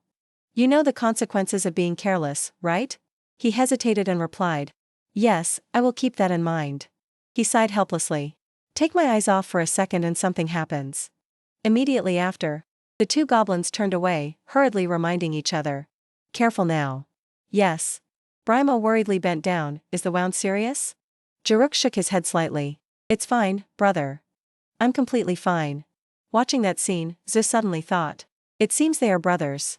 From there, memory suddenly pulled him to Charlotte. Come to think of it, Charlotte also had a younger sister. I didn't even know that last time. Suddenly he paused. Huh? The image of Baptiste clinging to him all day appeared clearly again. She was always hovering around me. The image of a cheerful Margaret. The girls in his subconscious. Walpurgis, a lovely young girl. He suddenly understood the reason. So that's it. Because my position has changed. My perspective has changed accordingly. Back then, in front of him, a trembling insect was crawling by. Zhu was immersed in his thoughts. In the previous world, his construct was the Steel Elector, the Emperor of the Empire. A majestic image appeared in his mind, and a hero who saved the world. He told himself arrogantly, always starting with extraordinary abilities. Sky-high stats. However, compared to the present. But what about now? Zhu sighed softly. Nothing remarkable. He carried a bit of disappointment he couldn't hide. Just an ordinary character. All I have are memories from countless past lives. He chuckled self-deprecatingly. How pathetic. However, conversely, a part of him felt relieved. But precisely because of that, I was able to see the expressions of those around me, and the tiny connections I once overlooked. Under the fleeting train of thought, he remembered Baptiste again. In the next moment, the name Vampire popped up in his head, and Vampire's beautiful face, starting as a commoner, has finally made everything clear before my eyes. This situation is the same. In the previous cycles, I simply repaid Walpurgis's debt, and ended it. I didn't know the true circumstances at all. Until now. He suddenly realized. So that's it. Memories led him to Aquila. Zhu recalled her unexpected offer that day, when she gave him a puzzle piece. Because according to her, a piece that can unlock the true ending. That no one has ever found. In that moment, the magic circle above Aquila's head suddenly lit up. The mysterious space she had created. Zhu held the glass of water. He became even more thoughtful. The commoner rank suddenly unlocked. He quietly called the name in his mind, Aquila. His head was now filled with countless whys. Is it all a guide? Is that it? Suddenly, a small cracking sound rang out in his hand. He had crushed the glass. At the same time, hurried footsteps rang out as Clark rushed in. Master, the dragon is charging straight towards you. Immediately, a loud explosion rang out, causing the ground to shake violently. Then Theophan rushed over shouting, Zhu, it's here. Just as you said, those things. Zhu stretched calmly and said, thank you, Aquila. The result is just as predicted. Theophan was stunned. What? He just winked meaningfully. Well, that makes me realize once again that this game truly knows how to amaze people. He was even more confused. What are you talking about? Zhu just waved his hand. All right, let's go. Theophan called out in confusion. Clark was equally bewildered. Zhu? I don't know either. At that moment, his mind was clearer than ever. I understand now, Aquila. The way to fully enjoy this world. Starting from now, I will chew thoroughly. Savor and enjoy it properly. Suddenly, he shouted loudly, leaving both of them stunned and speechless. The new strategy begins. Zhu laughed out loud, full of excitement. Theophan was stunned. He's lost his mind. Your master. Clark only dared to reply softly, yes. And finally, in Clark's pictorial diary, countless of his erratic expressions were recorded, without missing a single one. Every time Zhu surprised him, his heart skipped a beat. Do it properly. And when he got angry, Clark had to watch his every step. As for the moments Zhu laughed alone like a madman, he trembled so much he didn't dare breathe loudly. On the other side, Odgaz aggressively charged and holding an axe. He frantically destroyed everything blocking his path. Wherever he went, he screamed like a maniac. Come on. Calion seemed to suddenly detect something at this moment. She immediately informed him. It seems something is approaching. My lord. Odgaz spoke up, is it the demonic dragon? Right at this moment, out of nowhere, a human and a goblin fell to the ground. With a thud right in front of them, confusing him. What is this? Just a human and a goblin? With wary eyes, she said, there are others, my lord. He was surprised. What? While he was confused, a loud explosion suddenly rang out. A smile full of excitement appeared on his lips. As the dust settled, a foot of a dragon slowly stepped forward, accompanied by a voice. Truly powerful and magnificent. The demonic dragon walked with sharp claws. The voice continued to resonate steadily. This is the dragon's base. Theophan warned in a cold voice, get lost. Seeing him, he shouted in excitement. Long time no see, demonic dragon. I come here with a proposal. Odgaz beamed. Just listen, and you will find it extremely attractive. So? But in response was Theophan's harsh answer. Refused. What you are saying? Rejected. Deploying manifestation magic. He still tried to persuade. My proposal will be very alluring. Just like you. Alright, let's start, right now. He nodded slightly, confirming he understood. Theophan's whole body radiated a powerful pressure. With eyes filled with killing intent, he charged forward with a cold voice. Odga smiled and nodded. I see. So you want to talk to me privately. What a coward. Having said that, he dashed away, followed by Theophan. Zhu observed the two of them. He breathed a sigh of relief. Zhu looked down, thinking to himself, I anticipated Odga's attack. But this time it's much earlier than before. Although I can ignore it for now. Who knows, I might need the demonic dragon later. He pondered for a long time and, while thinking, he suddenly spoke up warmly. Come to think of it, the peerless beauty of the Six Lands, Lady Calayan, is standing right in front of me. It is truly an honor for me. At this moment, layers of the metal mask on her face also slowly peeled away. Her cold blue eyes looked at him without emotion. Following her were Sarah and Mara, and an army of ogres. He smiled with amusement. Zhu thought about this girl. She is the character with the highest risk factor. Depending on the player's choices, she will either become an ally or become an enemy. Moreover, she is even stronger than Bahamut. This person is no ordinary opponent. It is not for nothing that she is called the Ice Queen. He began to calculate. I must recruit her for my future strategy. Wait for me, Valpurgis. I will resolve this quickly, and come find you soon. Zhu began his flirtatious antics. You look even more beautiful in person. However, she has a fiery temper. She doesn't like jokes and pointed her spear straight at my neck. He just saw Mara standing in front of Zhu holding a spear. Her face was full of annoyance and scowling. He smiled and replied, sorry. But I want to talk to your princess. So a mute subordinate like you should step aside. She didn't say much but rushed forward, swinging her sword at him. Clark panicked and shouted, you damn devil. Get lost immediately. He held his weapon, blocking Zhu's front, and shouted, you are lowlier than my earwax. Clark stammered in fear. If you want to harm my master, you have to step over my corpse first. He chuckled and continued, you've grown up, haven't you? Last time when we fought the demonic dragon, you ran away by yourself. Clark was embarrassed, I honestly apologize. He looked back, did you hear that? He is braver than you. At that moment, something flashed past him. He only saw Mara being tied up tightly, unable to react. In the blink of an eye, a figure appeared, in their hand, holding a rope and pulling it tight. He smiled softly, Hera. She approached, licking her lips with eyes full of desire. Hera excitedly yanked the rope. She was restrained and could only grit her teeth in endurance. Mara's eyes glared with anger. It didn't stop there. Pippin appeared like the wind, attacking Mara suddenly, causing her to cough up blood. He growled every word threateningly. I will cut down anyone who dares to threaten my master. Calayan frowned slightly, assessing, a vampire? Zhu smirked. His people were now all present. He spoke up. Correct. Now our numbers are balanced. Well, what do you think? Calayan replied. I see, so that's why you're so confident, human. She gripped her sword tightly. However, we are the Legion of Demon King Odgas.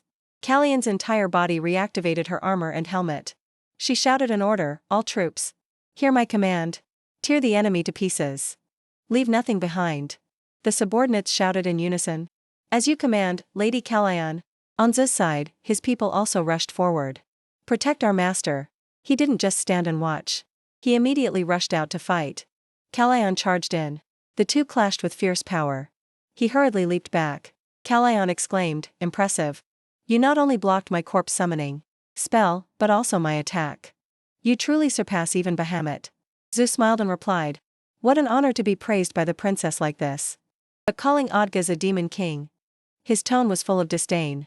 If your father knew, he would surely cry tears of blood. The only daughter of the former rank 1 demon king. Kaimas? Lady Calayan Rominia Kaimas. She asked suspiciously. Just how much do you know? He sneered, how ridiculous. Calayan was confused why Zhu blatantly mocked her. How can I not laugh? When you are stupid enough to. He shook his head in weariness. Follow the very person who killed your father. Calayan felt like she was struck by lightning. Who killed whom? Calayan's memories of Kaimas gradually flooded back. The person I respected more than anyone in this world. The warm eyes whenever he looked at me. Along with that was his happy appearance. Making me feel at peace. And giving other demons strength. To believe in themselves. And in my eyes, he radiated a brilliant aura. My father. You always made me feel incredibly proud. The more she thought about it, the happier Kalyan became. Father was my happiness. Suddenly, the scene became drenched in blood with Kaimas's head. However, right before her eyes was the celebration of the demons. Kaimas was killed by Goro, Kongam, and Kantos. Then Kalyan was held back helplessly by Odgas. From now on, we are the #1 demon king. As for them, overflowing with joy, they didn't care about them. At that time, he furiously whispered into Kalyan's ear. I hate them just as much as you do, my lord. Kaimas was not only my soul master, but also my closest friend. From the corner of Odgas's eye, tears of hatred flowed. But now is the time to endure. When the time comes, I swear I will help you. His eyes stared fixedly at Goro, Kongam, and Kantos, then emphasized every word, revenge. Then everything returned to the present. Kalyan was now very agitated. That is what he said. Shut up. How dare you insult my master? Who killed whom? I will tear you apart. In contrast to her, Zhu gently placed a gem on the ground. You are truly pitiable. Then he let it roll naturally. Fine, look at this first. Very quickly, that small orb touched the toe of Kalyan's boot. What happened next immediately startled her with shock. The smug face of Odgas suddenly appeared. It's romantic in its own way, isn't it? Demonic dragon. Then he spread his arms and declared. Just the two of us alone in a place like this. Truly touching.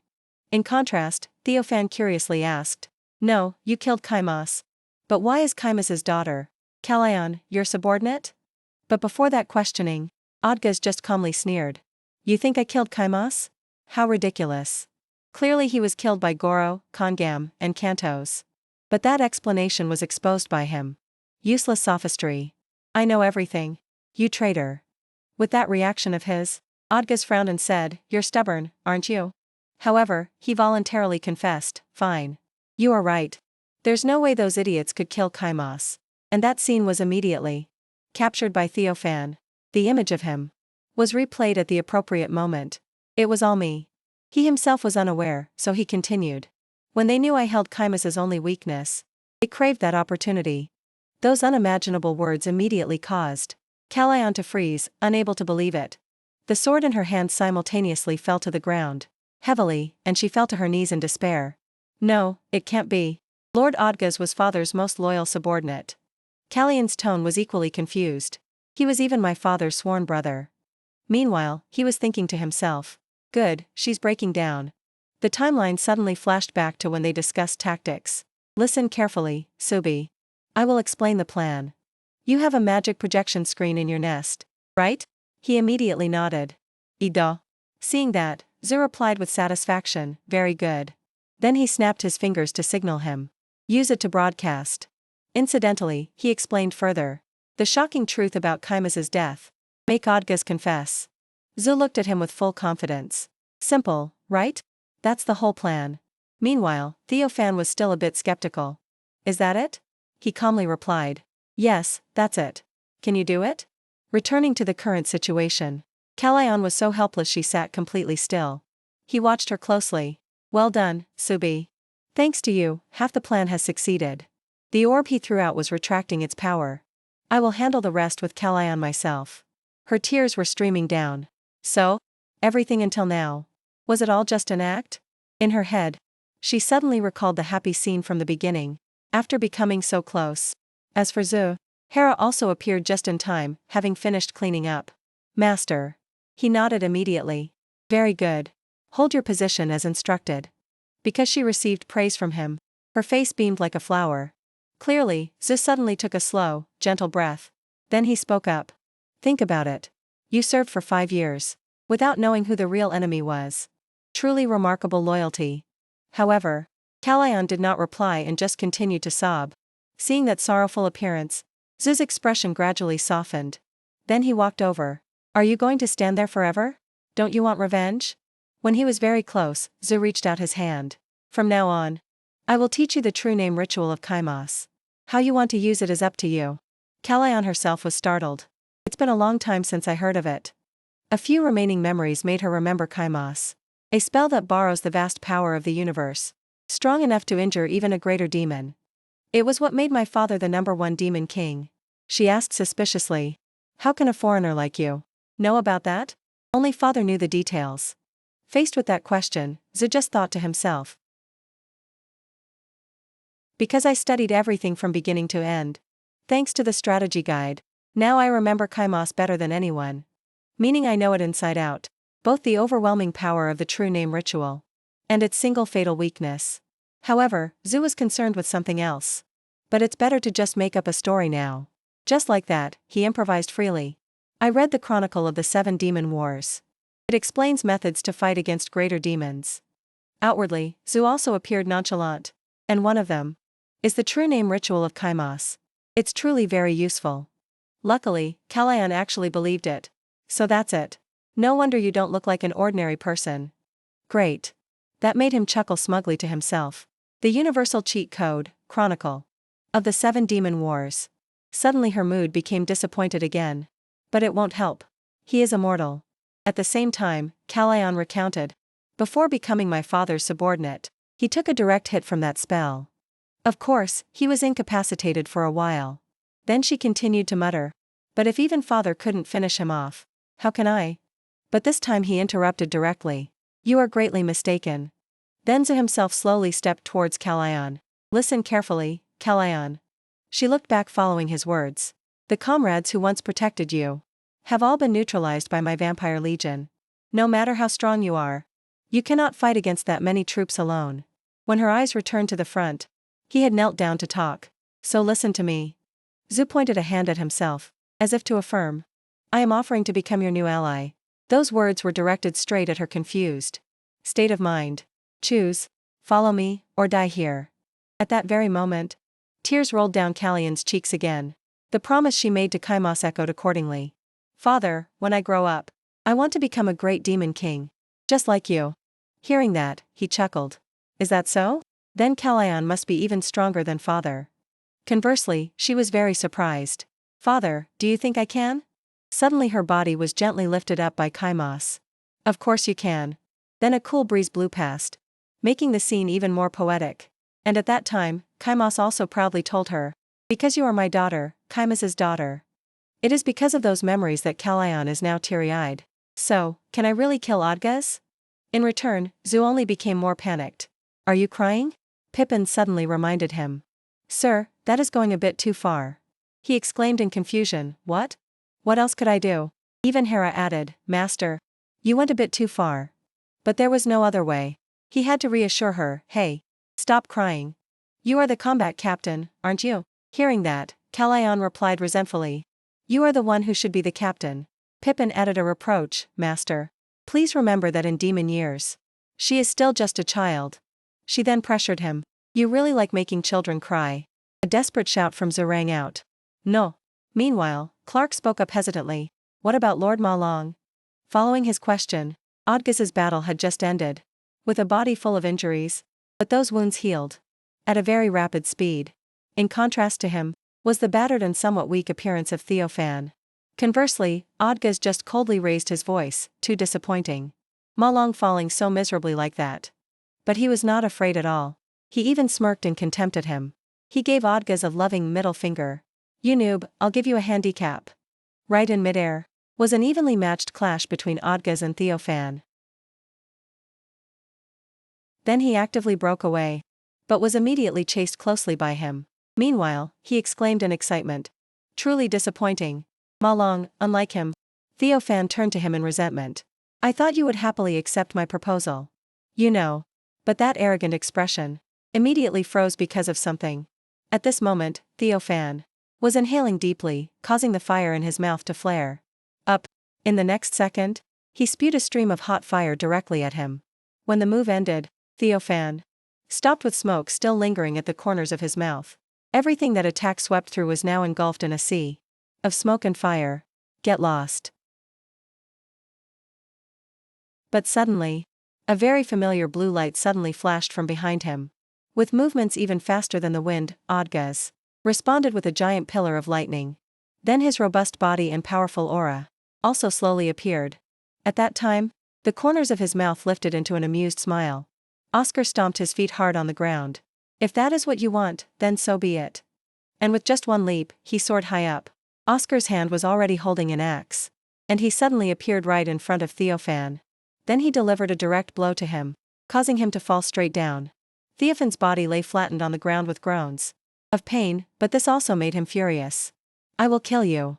Then, a pair of large wings stretched out from within the smoke and dust. By now, Theophan had returned to his true form, and was extremely angry. When he saw Odgaz, he immediately let out an ear-piercing roar. Because of that, the space began to shake violently. Clark hurriedly hugged him. Earthquake. There is an earthquake, Master. In return, Zu was urgently backing away. Quick, Clark. You are blocking my way. On the other hand, Hera suddenly exclaimed happily, so cute. Maybe I will keep you as a pet. But he denied it immediately, no way. At the same time, Pippin also spoke up. Master, Lady Subi's mana is surging. Zu nodded in understanding. It seems so, Pippin. She is even breaking her current form. Then, he looked up to watch the massive figure of Theophan. I was also about to say something. Suddenly Pippin was a bit curious. After all, someone like Lady Subi will be able to hold out, right? However, he just coldly said, you don't understand. Here, the battles in Rose Locker. Gradually, Zu's voice became somewhat more mysterious. It is a giant punishment for Subi. Then he also fell into deep thought as he was calculating something. When he figured it out, Zu quickly called, Kalayan. Kalayan. He stopped moving to instruct her. Your mission is even more important. Can you do it? Faced with that trust, Kalayan was temporarily silent with a very serious reaction. But they didn't have to wait long as she confidently replied, yes. The situation turned around once again. Even facing the attack, Odgaz was still flippant. Meanwhile, Theophan seemed to have lost his cool as he continued to strike wildly. However, his keen senses immediately warned of danger nearby. But following Theophan's line of sight, Odgaz had now raised his axe, waiting to strike. His mouth didn't forget to brag. Is this a contest, demonic dragon? No response rang out as Theophan focused on gathering magic fire in his mouth. Then both of them launched attacks at each other at the same time, causing them to collide powerfully. A barrier was immediately erected. By their very madness, Odgaz laughed ceaselessly and actively charged forward. In contrast to him, Theophan focused on unleashing more wide-area attacks. After just a while of fighting, the ground and mountains around them were almost incinerated. However, his body still quickly recovered as before. Unbelievable. I can't believe I lost in a contest of strength. The more this goes on, the more I want you. That confession made him frown in arrogant annoyance. Then Theophan said sternly, repeat that. I'll tell you, the world collapsing is nothing. If you and I cooperate. But that only inadvertently fueled Odgaz's determination. I have no other choice. The weapon in his hand was immediately infused with more magic power, other than changing methods. Odgaz did not hesitate as he swung his hand, slashing out a stream of electricity. That thing immediately shot out, and soon reached the other side of the mountain.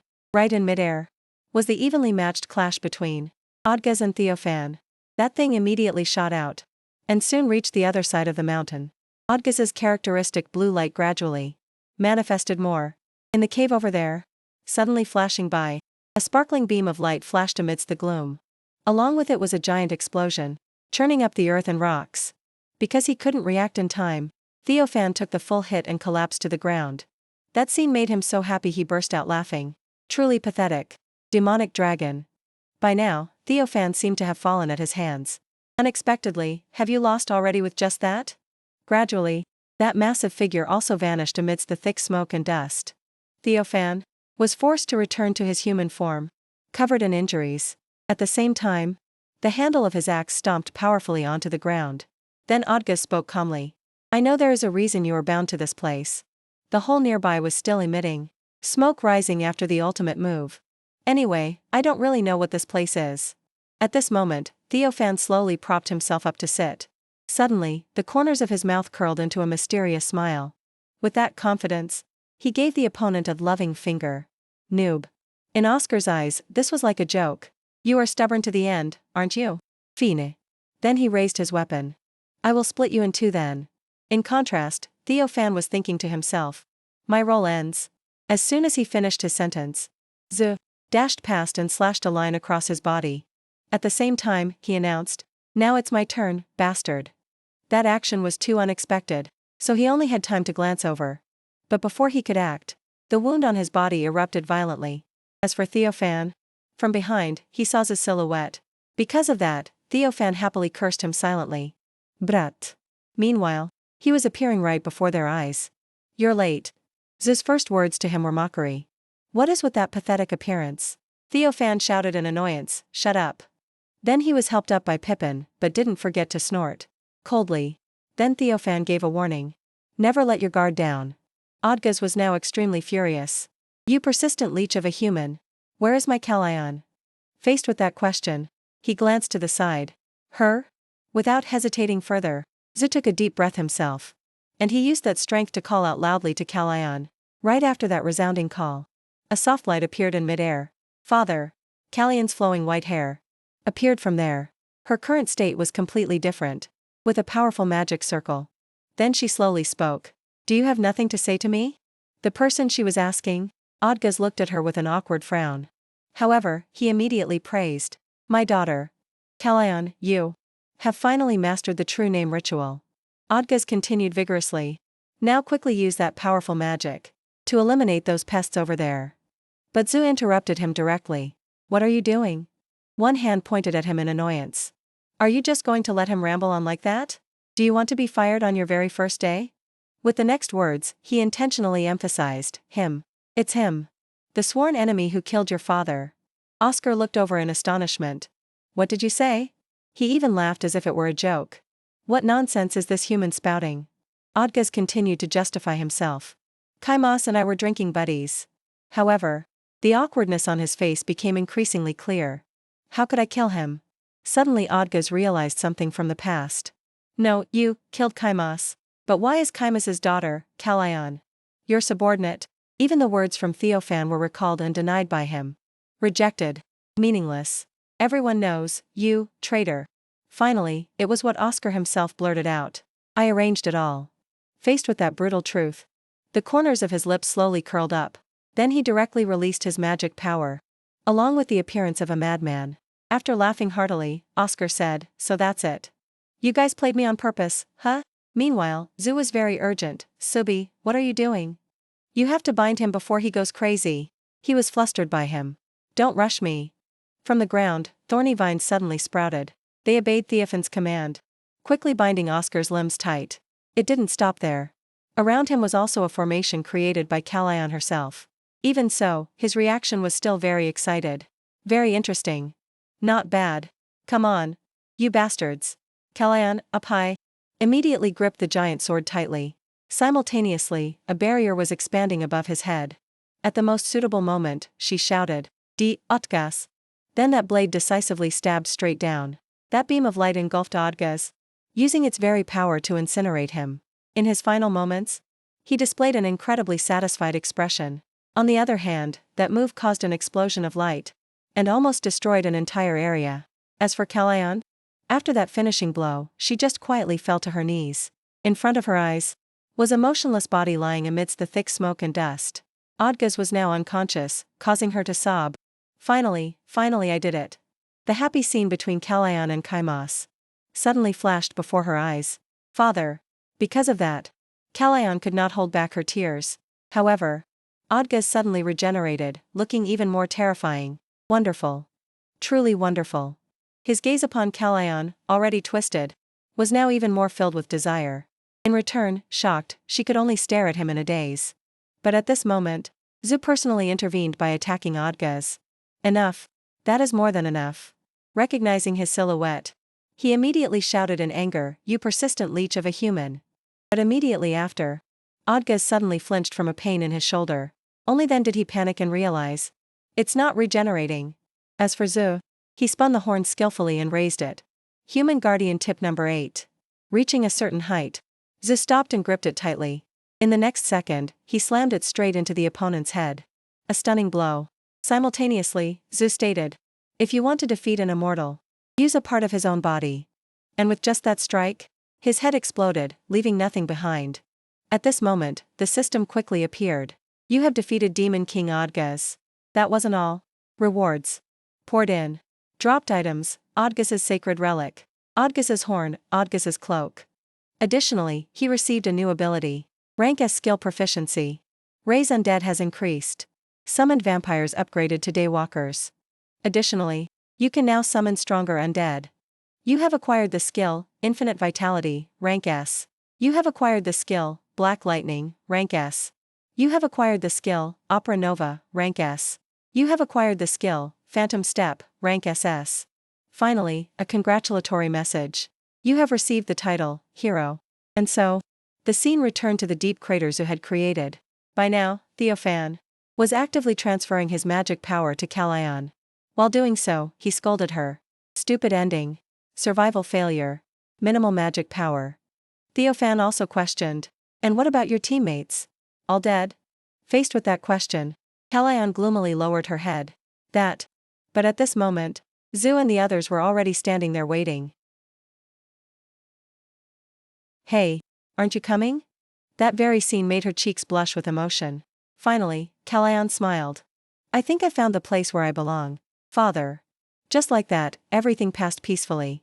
Only Marin was suffering from taking medicine. She complained to James. It's so bitter, Father. He replied awkwardly. I know, but you still have to drink all that medicine. At this moment, Zu was observing nearby. Sir Valo and his teammates risked their lives to bring this back for us. Thanks to those words, Marin happily asked. So, if I drink it all, you will grant me a wish, right? James immediately nodded. Of course, my dear. I will grant anything you want. Suddenly, his voice rang out from behind. So, has the matter I requested been handled yet? Zu intended to add the word debt, but James quickly covered his mouth. Sir Valo. Then he whispered into his ear. Let's avoid discussing business. In front of my daughter, okay? And following James's words, they moved to a more private room. Now, he showed a dissatisfied expression. So, is it done or not? But James hesitated. Actually, there was strong opposition from Ritter. Hearing that, he became even more annoyed. Why do those debtors dare to make a fuss? Regarding that problem, he sighed wearily. Perhaps it is because of the Elector of Saxony. Then, the events that happened before were recalled. Guildmaster. We are VIP guests who have spent a lot of money here. Do you really intend to do this? James replied awkwardly. Now. However, Alex still intentionally leaned close to him. Don't be so hard on each other. I'm just asking for your help this one time. The Belia Guild. Don't we have a relationship? That is incredibly close? Gradually, their faces moved closer to each other. Just arrange for us to meet. The Elector of Saxony. That coercion forced him to comply. I understand. He waited for that and said, thank you, Guildmaster. Back to the present, Zu heard it and made a remark. So they were the ones who caused everything. Just because they feared the connection with Saxony would disappear. If the debt was resolved? James's replying tone sounded very gloomy. That's right. Conversely, he was very annoyed. How ridiculous. Then he also silently calculated. No wonder those bastards from Ritter acted so recklessly like that. If it were just a confrontation between the Emperor and the Bayan family, it could still be handled. But if they dragged the Elector of Saxony into this, then, with a 2 dragons against 1 tiger situation, Zu quickly came to a conclusion. It's understandable that Walpurgis is so worried. Then he scratched his head to think of a plan. Is there no other way? Think, Valo. You were once a top-tier gamer, remember? And very quickly, an idea popped into Zu's head. Meanwhile, James was softly suggesting. So besides transferring the debt, bonds, can we compensate in another way? Sir? Suddenly his hand slammed onto the table, startling him. As for Zu, he looked straight at the opponent and asked. Guildmaster. Are you good at making threats? Just like that, a business plan was established. Although the Ritter side was passing through a strangely normal day, he was still sitting in his office, with a letter in his hand. Ritter's face was extremely grim. What is this? Saxony will wipe out everything? Gradually, his whole body trembled. They say if we recognize the debt transfer, they will extend the repayment period by another 2 years. So you have no choice but to recognize the transfer to a stranger, whom we've never even heard of. Robin beside him could only hesitantly say, we can't do anything else. Suddenly, the wine bottle on his table shattered, spilling red liquid. Ritter clenched the letter and pointed at him. Go to the capital immediately. Ritter's anger filled every word, every action. Even if you have to cling to the Emperor's cloak, he shouted sternly. You must resolve this matter at all costs. Before you can return. Under the soft afternoon sunlight, Zu walked while checking the notifications before his eyes. Rank S skill proficiency. Ray's undead has increased. Upgraded summon vampires to daywalkers. Daywalkers? Then he slowly gave a command. Arise, Pippin. With just that call, countless small bats slowly appeared in midair. Pippin's form immediately emerged from them. Greetings, Master. Zu didn't beat around the bush and went straight to the point. You and the other vampires have now become true daywalkers. Therefore, I will give you a special mission. Hearing that, he exclaimed, what an honor for me, sir. Next, he held a letter in his hand. Good attitude. This is a letter containing my will. Give it to a man named Rebecca-chan. Yes. He immediately reached out in excitement. This is. On the other hand, Zu still calmly instructed. Be careful. Absolutely do not damage it. Pippin immediately replied, yes, master. Finished, he waved his hand to signal. Now go. He nodded. Yes, master. At this moment, someone called out beside him. Has he left already? James enthusiastically reported to him. I have prepared what you requested. Then he began to introduce. This is a carriage crafted by the best artisans. Only a few nobles have the opportunity to use it. Every pattern, shiny material passed before their eyes. Because I know a business partner, I was lucky enough to ask for it. Their beauty also piqued his interest a bit. This is truly great. Not only that, James thoughtfully added. I have also included the fee for purchasing herbs. And some travel expenses. So it will surely be enough for you. He immediately let out an overwhelming gasp of admiration. Suddenly James had a question. But what do you intend to use such luxurious things for? He didn't hesitate to confess. I plan to smash it straight onto the heads of those damn ridders. Then he asked. Do you want to know how I will teach them a lesson? However, James hurriedly refused. No. Suddenly, Zu's eyes caught sight of Marin, peeking out from behind James. He immediately patted her head. You came too? Although you are better now, you should still watch your health for a while. As for Marin, she looked at him with glittering eyes. Sir Valo, I also have this for you. Hearing that, he curiously asked, what is it? And completely unguarded, Marin suddenly placed a kiss on his cheek. That scene was like a thunderclap to James's ears. As for Callahan and Mara, they looked very surprised. Only, Zu was dazed with his still blushing cheek. With the figure of a beautiful young girl, she gently continued, it is a gift. Just like that, they said goodbye to each other. As the carriage drove further and further away, waiting for them to fade from view, Marin asked James again. Father, do you remember I once said I had a wish? He was still in shock, so he replied very weakly. But, in contrast to him, she happily smiled. Then Marin also honestly said, I want to become Sir Valo's bride. Father. Since that moment, her previous image in his mind gradually cracked. Father, look, father. When I grow up, I will marry you, father. He himself couldn't handle the shock, so he cried out. No. Time passed quickly again. The convoy was now crossing the dirt road. Callahan excitedly said, I think that little girl will be a warrior. Unbelievable. That little girl dared to declare she would claim a mate so boldly. Like that. Suddenly she was a bit confused when seeing his appearance. Besides, do you like money that much, master? Zu immediately laughed out loud. Saying that shows you don't understand. This world runs on money. But responding to him were suspicious looks. Hey, don't look at me like that. You girls always imitate me. Right at this moment, the ring on his hand rang out. Cuban immediately appeared with a cheerful tone.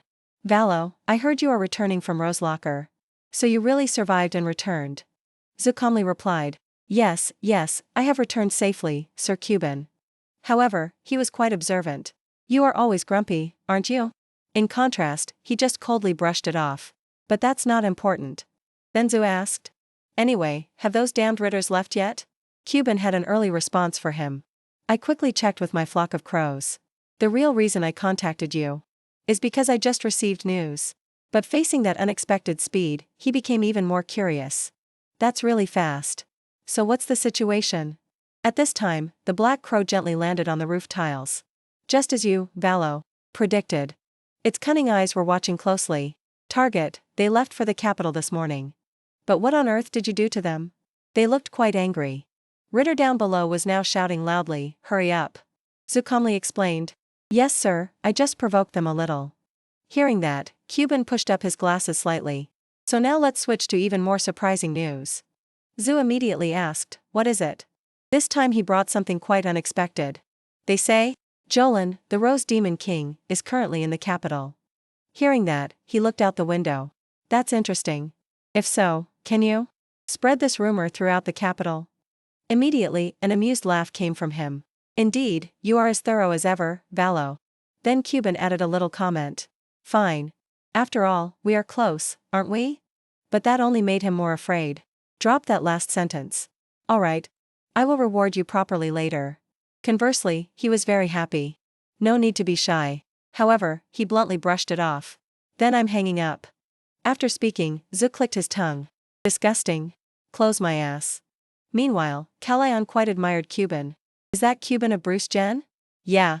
Master. You truly have greater influence than I thought. His answer was somewhat half-hearted. Well, saying that isn't wrong. Suddenly Zu's eyes became extremely strange. By the way, Mara and Calayan reacted violently at the same time. Why are you suddenly looking at me like that? Even so, that sly smile blossomed on his lips. Calayan, what do you think about making a public debut? And so, the carriage led them to the imperial capital when a bustling scene, commonly seen, was happening right here. Gentlemen, young ladies were strolling on the sun-drenched street. At the same time, Renner had begun spreading the news. Have you guys heard anything yet?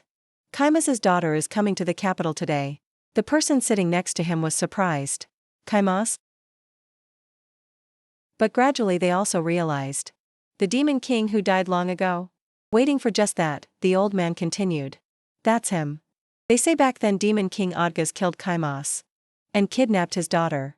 Just like that, the other person was swept along. But why did he do that?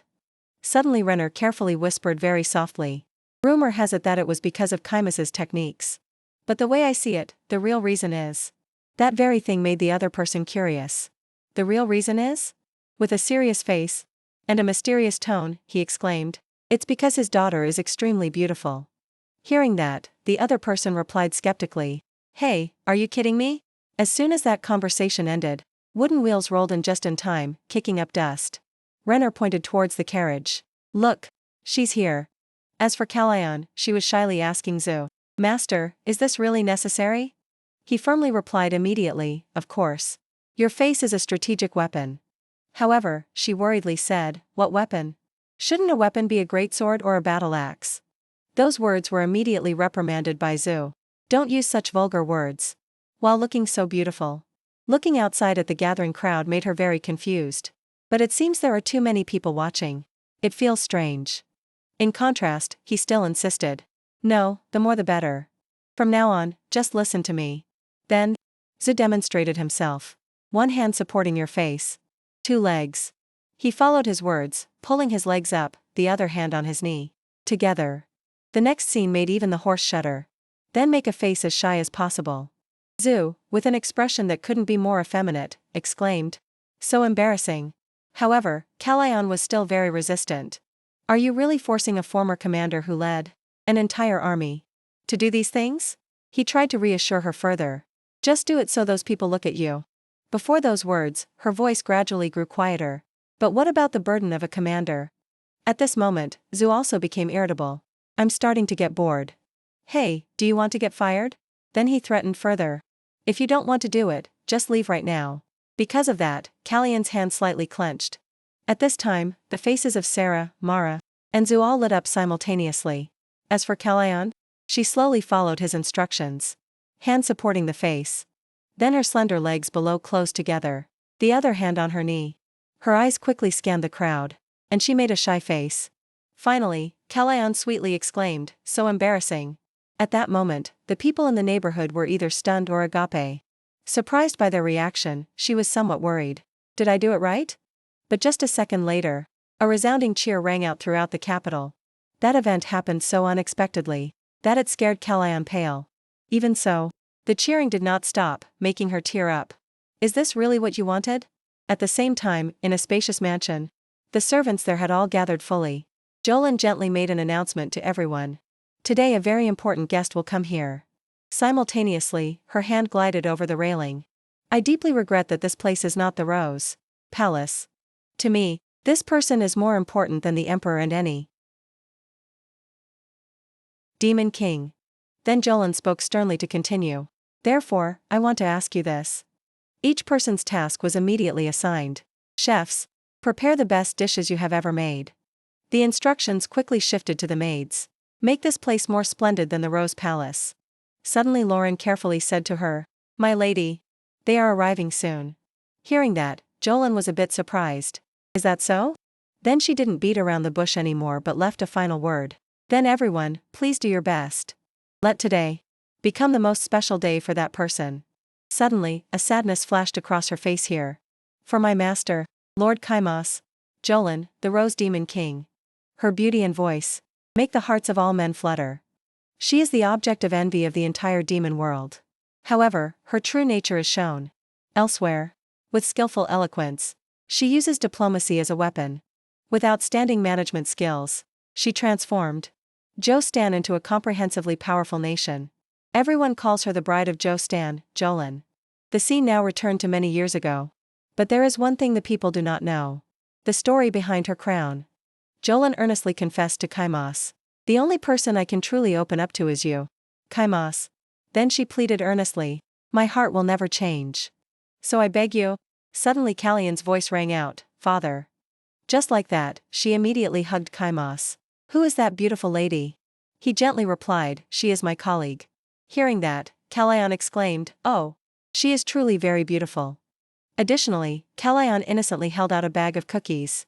Miss, please accept this. I made it with Uncle Odga's. The small, cute cookies rested neatly in her hand. Because you are so beautiful, I will give you the prettiest one. Jolene looked at them with teary eyes. Is that so? It seems I have nowhere to belong anymore. Suddenly she knelt down before Lady Kallian. If one day I build a castle of my own, could I ask you to name it? Right then, the innocent Kallian blurted out a name. Since you are incredibly brilliant and beautiful, how about calling it the Rose Palace? Thanks to that. She smiled contentedly with happiness. Back to reality. Kallian was very confused. Since Lord Kaimas is no longer with us, I have come to pay my respects. Jolene willingly bowed to greet her. The only remaining relative of his, Lady Kallian. Then she looked up with eyes full of affection. And so the meeting continued. Now before their eyes, a sparkling aura radiated. Conversely, Jolene was somewhat disappointed. What a pity. If it were at the Rose Palace, I could have prepared a more sumptuous meal than this. But they exclaimed happily before the sumptuous dining table. This is more than enough. Additionally, she also privately messaged Zu. I also want to send my heartfelt thanks to you. Valo, bringing the princess, whom we all believed was dead, back, is truly a miracle. He also politely replied, that is only natural. Suddenly she happily rested her hands on the dining table. I've heard a lot about you from my close friend, Count Niederbayen. They say you can always overcome difficulties in very special ways. Her subsequent words were even stranger. And it seems there exists a certain ambiguous connection between you two. Zu on this side blushed furiously. Let's put that aside for now, and continue discussing the unfinished business. Seeing that, Jolene showed a bit of sadness. What a pity. I quite like hearing love stories. Even so, then both of them giggled. Discussing business is equally interesting. That atmosphere made Mara and Sarah retreat. I beg your leave first. Immediately after, Zu proactively spoke. Actually, I came here today to convey a message from the Steel Elector, Philip, Lady Jolene. Hearing that, she nodded. I see. So he is still alive. At the same time, Jolene also asked him, can I personally go meet him? However, he quickly refused. Unfortunately, his current condition is not very good. That is why I came here on his behalf. Because Philip is now just a corpse. With that answer, her expression changed mysteriously. Suddenly she deliberately revealed a hint of interest. Then let's get straight to the point. Sir Valo. Step Valo. Zu on this side also calmly recounted everything. His Highness Philip said this. And while recounting, he incidentally recalled what he had done. Because I currently cannot act publicly. Back then, he had threatened very cruelly to force Philip to agree. So I will appoint Valo, Step Valo as my plenipotentiary representative. And the final words were uttered by him in despair. Jolene will assist him in reclaiming Punch in the near future. Having finished speaking, the teacup in his hand was set down. That's right. Even if I have to lie now, I must pull Jolene to my side at all costs. In his heart, he continued to calculate. Based on the fact that Margarita is under the curse of the tomb lurker, clearly Pidgeot, is also receiving support from the Grand Master. And very quickly he guessed a few things. That means Margarita alone is not enough. Alone. I cannot kill someone protected by the Grand Master. Zhu even imagined him falling into difficulty. So pulling Jolin in is essential. I will blame everything on Pazamus and that train of thought ended when the tea was refilled. That is the entire message from His Highness. Hearing that, Jolin hummed coldly as if pondering something. Gradually, she suddenly touched the hot teacup on the table bit by bit. After a long while, she softly spoke. I have a condition. Zhu's mood became extremely tense. What is it? As for her, she explained while caressing the rim of the teacup. I assume your side has a clear grasp of my current situation. In his heart, he understood. Does she mean the economic blockade? And meanwhile, Jolin also implied. If you truly are His Highness's representative, then even the Emperor will not be able to ignore your words, right? Initially, he appeared quite surprised. If it's that matter, then it's fine. A second later, Zhu did not hesitate to reveal his cunning nature. Everything has been arranged. At this same time, but in the imperial capital Win, the royal palace was very different. Robin was trying hard to persuade the other party. Your Majesty. What do you mean by that? You said you would help us reconcile. On the other hand, the old man just calmly replied to him about that. I sincerely apologize. Frank Ivy, the Emperor of the Empire, revealed a sorrowful tone in his voice. But once I understood the situation, my heart felt like it was tightening. However, he still tried to find every excuse. Even so, everything should have its order. Suddenly, his gaze bumped into something, making Robin startle. Right next to Frank, that pile of glittering gold coins was revealed. Very blatantly. That is? Gradually, he understood the problem. So he was shocked to the point of being speechless. Meanwhile, the old man sarcastically said. I clearly said no. But since they were kind enough to offer some tribute. So? I heard the Belia Guild is backing them. At that moment, in his mind, he recalled the anger and the harsh words from Ritter. Gradually, Robin was so angry he couldn't stop trembling. Damn it. Right at this moment, a soldier suddenly shouted loudly, Your Majesty. Sir Vallo has arrived. Frank was clearly delighted. He's here already? Then, with permission from the old man, that tall door slowly opened. Very quickly, Zhu appeared in neat attire. It is an honor to have an audience with Your Majesty. He even intentionally came right behind Robin to greet. Step Vallo is ready to serve. Towards Frank. The old man clearly showed satisfaction upon seeing him. Very good. I have been waiting for you. Don't mind that guy. He even directly judged him. He is nothing but a figurehead. However, he expressed a different opinion. But I want to discuss a private matter, just the two of us. Frank, though curious, immediately waved his hand to signal. Is that really necessary? Well, whatever. Immediately, two soldiers quickly seized Robin. He struggled with all his might. Your Majesty. Please. You cannot do this. The Ritter family has supported you so much. In exchange for that effort, there is only his panicked and bewildered expression. In Robin's view, Zhu was happily waving goodbye. Just like that, he moved further and further away from the throne and the king. In a fleeting moment, Zhu mouthing words was seen by him. It was because of that Robin was stunned into a daze. Idiot, right at that moment. But at Odga's castle, a place where lightning constantly struck the ground, the creatures there were covered in injuries, as if they had just participated in a fierce battle. Vantas couldn't help but curse, damn it. Damn that pig-brained old man. Her anger also made her kick the table repeatedly.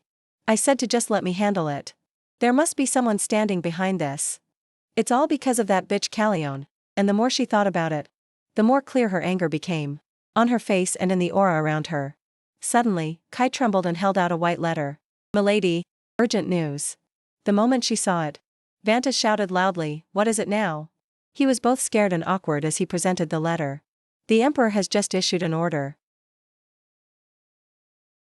to economically blockade this region. After hearing that, her grimacing expression remained unchanged. The whole room suddenly fell into silence because no one spoke. A long moment later, Kai awkwardly spoke up, calling her, Milady. Only then did Vantas blankly utter a sentence. What does that mean?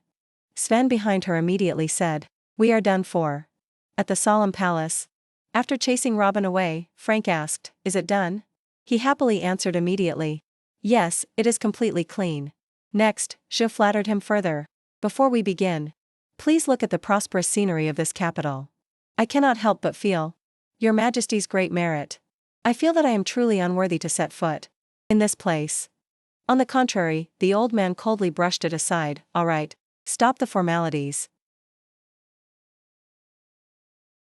In his mind, Frank had already judged him a cunning weasel. Every action he took was noticed by the old man. In just a short period of time, since he stepped into the political arena, the old man sharply noted every plan. He used the daughter of Kaima to soothe the anti-demon waves in key areas. Therefore, Frank was currently viewing him with vigilance. He even turned them into allies. That wasn't all, the old man waited for him with the certainty. He came here for a reason too. And then Frank thought smugly to himself. But even so, he is still just a drunk mouse waving its legs and dancing in front of a cat. Just speak all your thoughts. Conversely, Zhu had already guessed everything. He must be thinking that, right? He himself was also extremely satisfied. It seems he knows everything already. Then I just need to handle it skillfully. After all, in the end, you will be swallowed up too. Just like that, Frank took the initiative to speak. Your mood seems to be very good, doesn't it? So speak, what do you want to say to me? He was only waiting for that to kneel on one knee on the red carpet to show his stance. One of Zhu's hands was placed on his hip, head slightly bowed very politely. Your Majesty.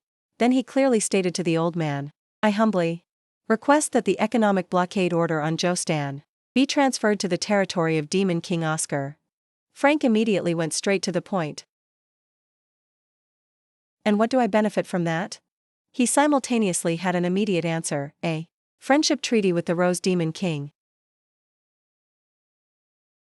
Your Majesty. However, the old man scoffed. How ridiculous. That 1,000-year-old widow spider will actually submit to me? For me, there is no such thing as compromise. Zhu did not panic at all and took out the papers. She will do exactly as your Majesty desires. He solemnly presented that thing with both hands, surprising the old man.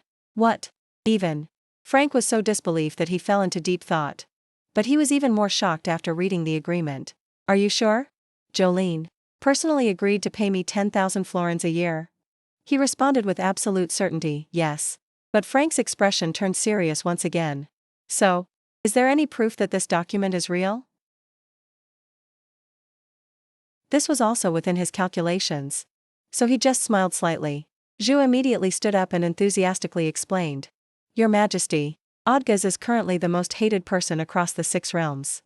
If you impose a blockade on the Demon King's territory, the following words immediately targeted public opinion, then surely, your reputation will resound throughout this world. Hearing that, Frank snorted coldly. Sounds interesting. Then he suddenly slammed the scroll onto the throne. But even so, that is not enough of a valid reason. Politics is not a game of emotions. These words unintentionally made him grit his teeth. Oh please. When Jostan was blockaded just because Jolene refused to pay tribute. I didn't see you say anything then. You arrogant old man. But Zhu adjusted his expression to focus on the story. Your Majesty, as you already know, Odgaz died in the recent Great War. And he mysteriously revealed bit by bit. But those who followed him are now preparing to declare war on the dragon demon. Then he added a little spice to the story. The seeds of conflict have not yet been eradicated, Your Majesty. The citizens of the Empire are living in fear. Finally, Zhu emphasized strongly, it is time to make a decision, Your Majesty. Gradually, his hand slowly stroked his chin in thought. Very quickly, he gave his remark. With such a glib tongue, you could totally pay 10 million florins. In the blink of an eye. On this side, he calmly said, Your Majesty flatters me. At the same time, the system appeared. Skill activated, Mephistopheles acting. You can deceive and manipulate others with demonic acting talent. One of Zhu's eyes immediately flashed with magic. I only wish to repay your Majesty's grace with a small act of loyalty. While he was still presenting, the old man's hand struck the throne hard again. As a humble subject of the Empire, this glory? Then Frank shouted angrily, Fool. Do you think I will be swayed by those sweet words? How dare you test the patience of the ruler of these 6 realms? That shocked him so much that his whole body stiffened. He resisted it? Meanwhile, the old man decisively ordered, "Guards. What are you waiting for? Are you going to let him walk out of here alive?" Accordingly, they immediately locked him down. "Yes, Your Majesty." In that situation, Zhou only managed to utter, "Your Majesty." "What are you doing?" However, Frank ignored him and continued, "Take this bastard away." Immediately, the soldiers quickly dragged him away. "Come here, you cunning wretch." At this moment, Zhou himself was still very panicked. Wait. Why did things suddenly turn out like this? Sweat poured profusely down his face because of it. Impossible. However, the place where Zhou arrived was a banquet hall with melodious trumpet sounds. Callione was awkward by herself. Mara and Sarah were focused on eating. Guests around were also chatting bustlingly amidst the party. And Frank, with a glass of wine in hand, was laughing loudly. In my entire life, I have never met a subject who could speak such sweet words. He, who was standing nearby, forced a smile. "You mean, you're Ma Dash?" But before he could finish, the old man interrupted with a very informal tone. "No, no." Then Frank happily raised his glass and reminded him. "I told you to call me uncle. If you call me Your Majesty again, I will be very disappointed." Yes, and then Zhu, though unwilling, still had to utter, "Yes, of course, uncle. Uncle." Thanks to that, the old man's mood improved even more. "That's better. Sounds much cuter, doesn't it? My lovely nephew."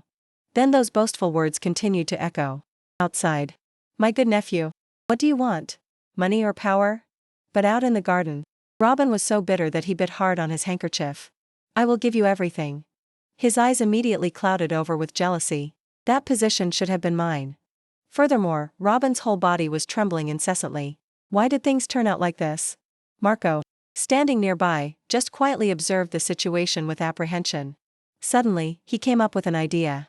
"How about we kidnap Vampurgis now?" However, Felix fearfully intervened. "Hey. That's not okay." Marco also helplessly said. "But there is no other way." He immediately lowered his voice to warn. "Even so, it won't be that easy. If we fail, our whole family will." However, Robin cut him off. "You fools." At this, both of them looked towards him. "To think you could come up with something so absurd." As for Robin, with an incredibly villainous appearance, urged them. "Very good, do it right now." In contrast to those people, Zhou finally found a room to retreat into. As soon as he found the bed, he collapsed onto it. "I'm dying." Callione, who went with him, worriedly said. "It's because you didn't refuse any glass of wine that was offered." On the contrary, he proudly boasted, "Dummy. This is called socializing. Back then, I drank 7 rounds of liquor at once and still stood firm. In my past life, even the boss had to admire me. You hold your liquor better than I thought." Zhu, despite being wasted, still joked. "No, no. You are the impressive one." Then he tiredly shooed her away. "Anyway, don't talk to me anymore right now. Go somewhere else." Before he could rest, Zhu had to pick up a call. Kuban immediately exclaimed, "Valo. Something terrible has happened." He immediately groaned in frustration. "What is it now? My head feels like it's going to explode. I'm hanging up." But he hurriedly stopped him. "Now is not the time for jokes." At that moment, Vampurus was tied tightly to a large pillar. Something serious has really happened. Facing her was Robin and his gang. That tense situation shifted to another place. Right then, at Odga's castle, Vanta sat on a chair and said, "This is not the time to hesitate. I must avenge my father." As Margarita Vanta's daughter of Odga's, she declared even more confidently, "And then I will swallow that dragon demon whole." Other demons were also whispering, "Impossible. Lord. Odga's couldn't have fallen so easily." She eloquently said, "Check to see who can still fight. Gather all healthy warriors immediately." Next, Vantas pointed straight at a dog. "Train strictly. No resting until everyone is ready." Suddenly, Sven reminded her, "It seems the dragon demon is not alone." However, that advice was brushed aside as her hammer was placed down heavily.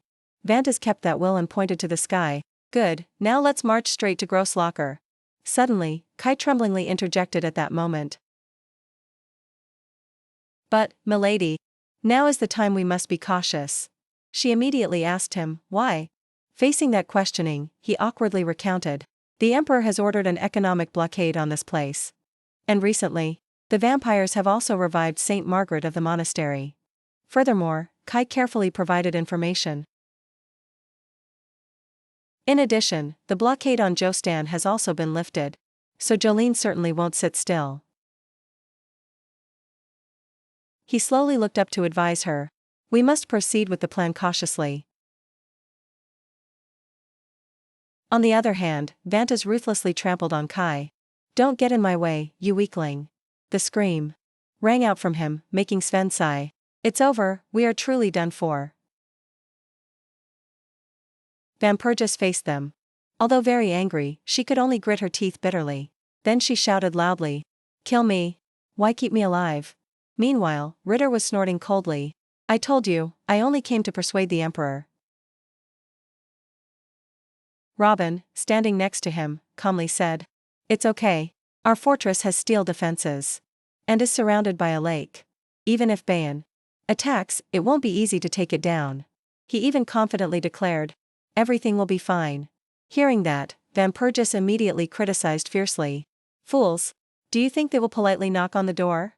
Those words made Robin's eyes instantly turn terrifying. Next, he brutally kicked her once. Shut up.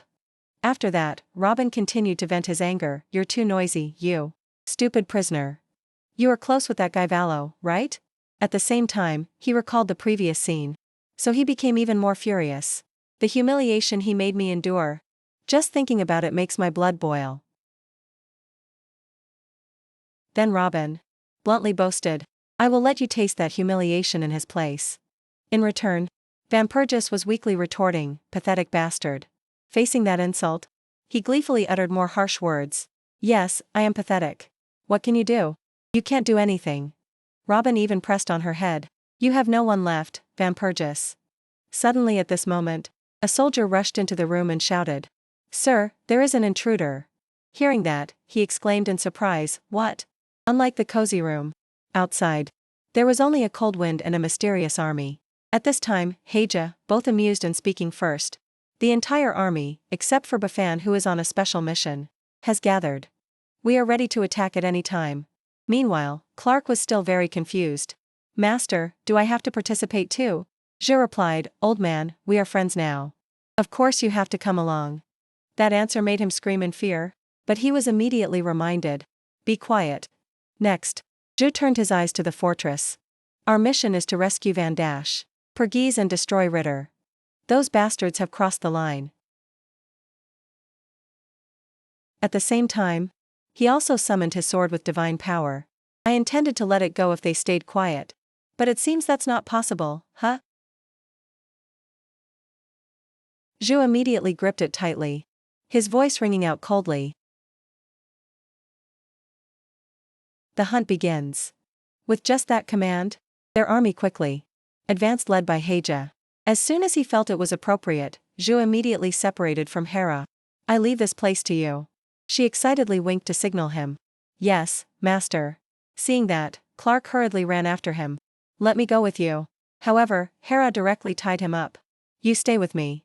He hurriedly protested immediately, no. Even so, Zhu directly gave the instruction.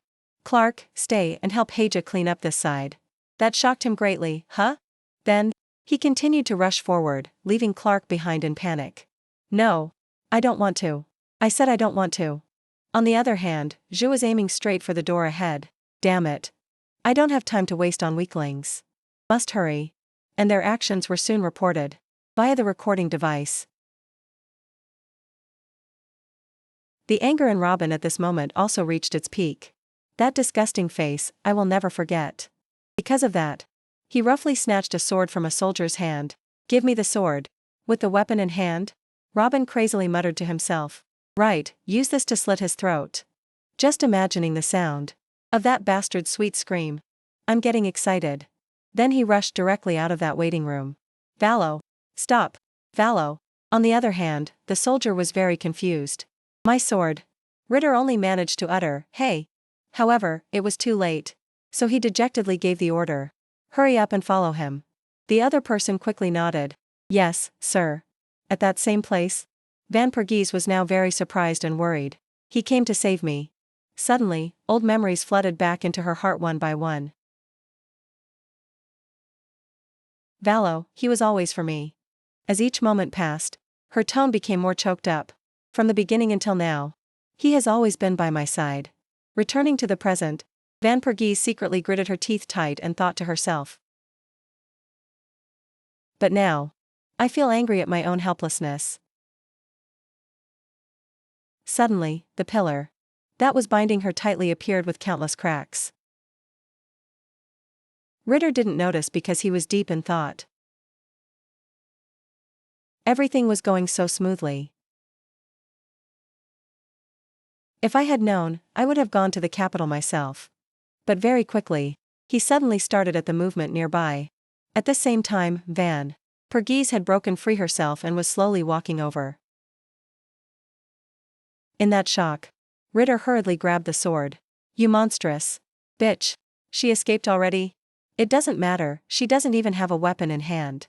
Then he jumped directly to attack her. However, Van Pergese was one step faster. Her body immediately leaned to the side to gain momentum. The next second, with just her bare foot, she kicked the sword blade, breaking it. Seeing each shard fall caused Ritter to be so shocked he froze for a moment. However, he still shouted loudly. Do you think you can escape? And the price for that action was a powerful punch from Van Pergese. The impact was so strong that Ritter's head was completely dazed. Teeth from his mouth fell right out. Then his body fell heavily to the ground. In helplessness, she also waited for that chance to speak up.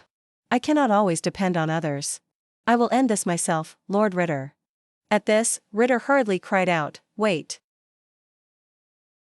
He held his mouth tight while trying hard to justify himself. I never intended to kidnap you. It was all done by my stupid son. Even so, Van Pergese had prepared another strike for him. Do you think I care? A punch from her immediately landed, causing the wall to shatter into pieces. Behind Ritter was now a pile of rubble, making him pale with fear. Monster. Meanwhile, Van Pergese calmly said, Calling a lady a monster? You are truly rude. Suddenly, the sharp senses of a warrior sent her a warning. Behind the wall she destroyed, the silhouette of a mysterious figure was slowly appearing. Ritter, seeing him, happily exclaimed, You're awake. Right, a monster should fight a monster. Following his words, attention shifted to the thick dust and smoke. It's your turn. Right there is Ego. With an incredibly aggressive and robust aura. Ego. As for Zhe, he was moving throughout the fortress at the fastest speed possible. While scanning around, he contacted Kuban immediately. Are you sure this is the right direction? He immediately replied, Yes. By the way, Kuban also added a reminder. I am observing through the spirit beasts.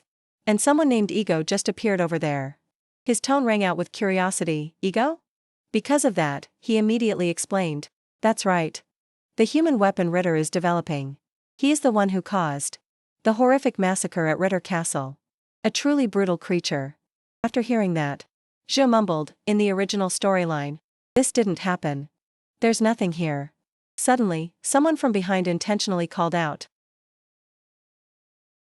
causing him to stop and observe. Before that, he carefully informed Lord Cuban, Thanks for the information. I'm hanging up now. Cuban also cheerfully said, All right, good luck. Then the eyes of Zhe shifted to the crazed figure of Robin. He himself was not panicked at all, and actively snapped his fingers to provoke him.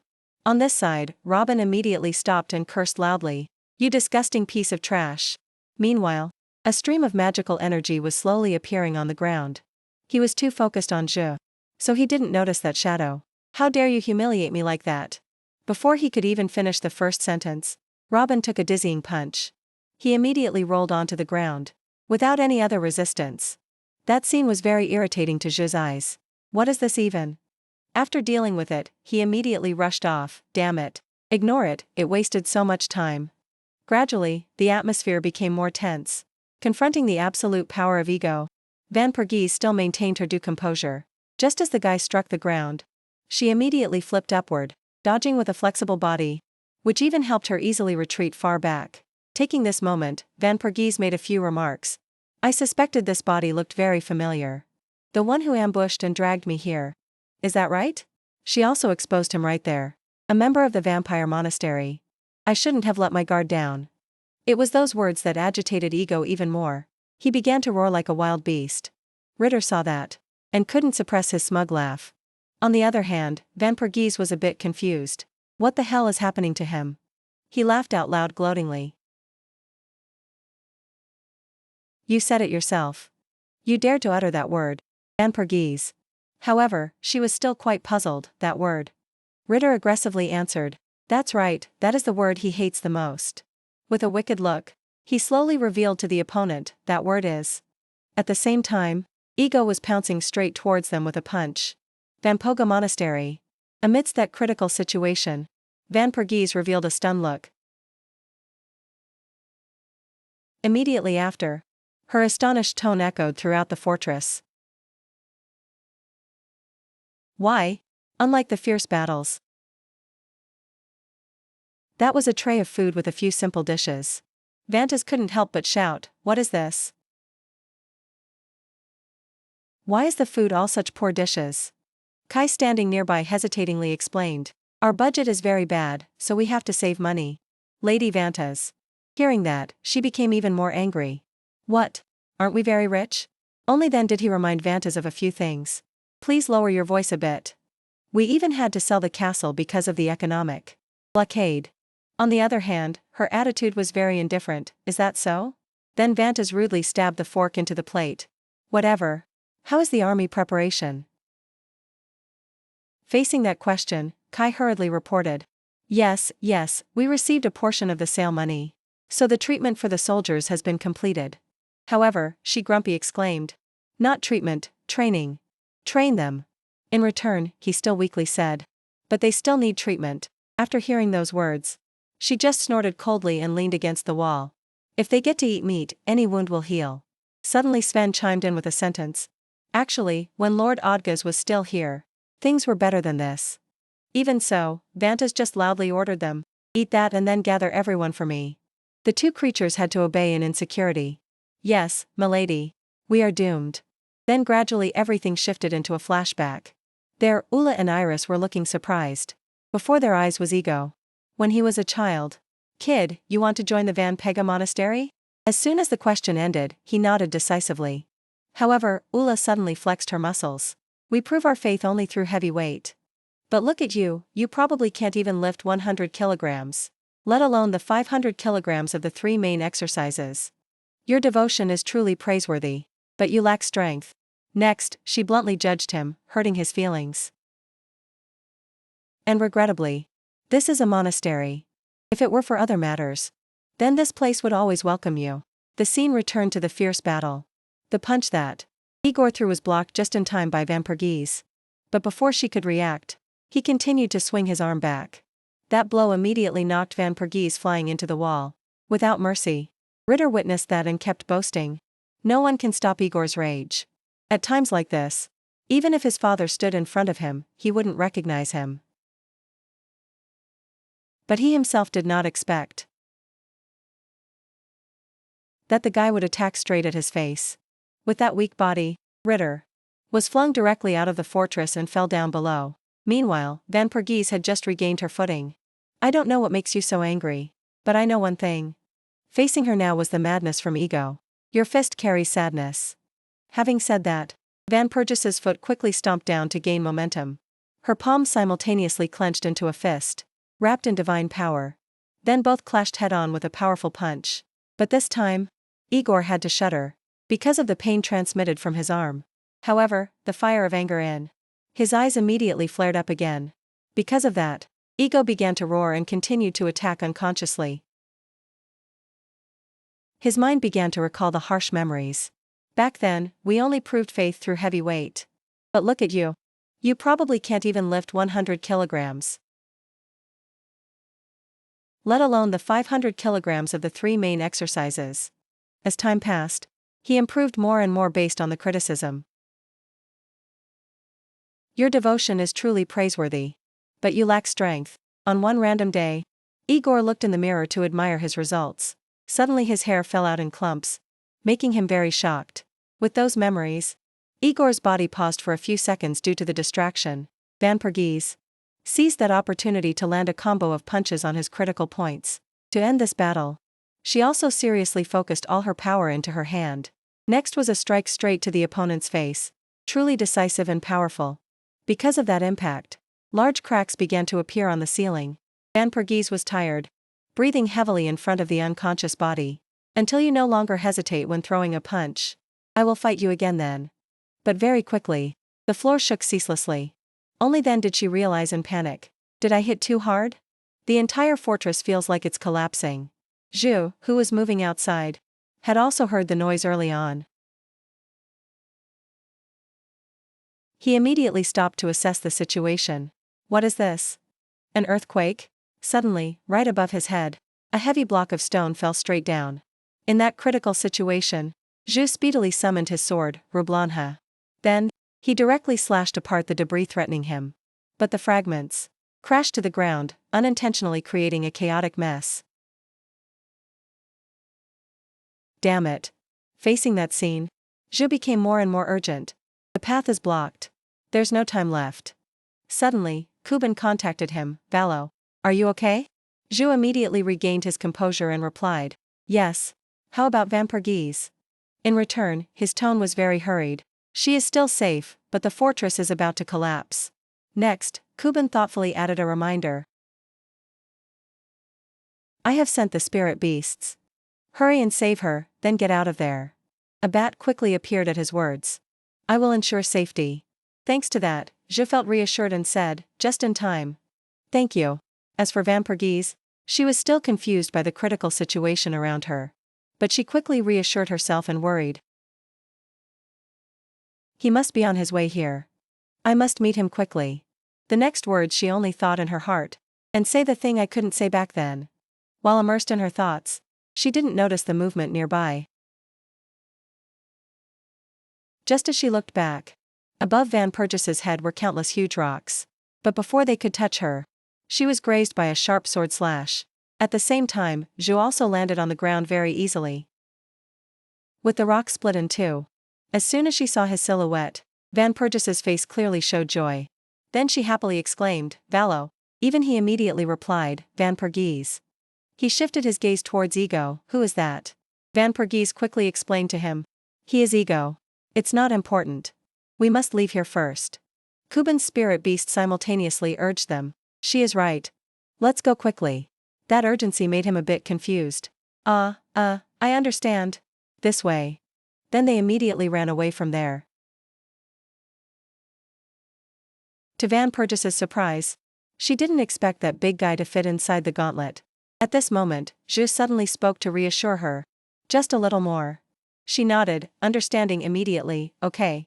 Thanks to that concern, the smile on Van Pergese's lips became even warmer. Right after that, she exclaimed. I have something to tell you. On the other hand, Zhu urgently said. I have many things to say too. Let's get out and then talk. But Van Pergese insisted to him. It is very important. And finally, he went along with her. All right. Waiting for just that opportunity, Van Pergese gathered more courage to confess. Actually, Van Pergese is just a fake name. My real name is different. Zhu in front answered perfunctorily. I heard you.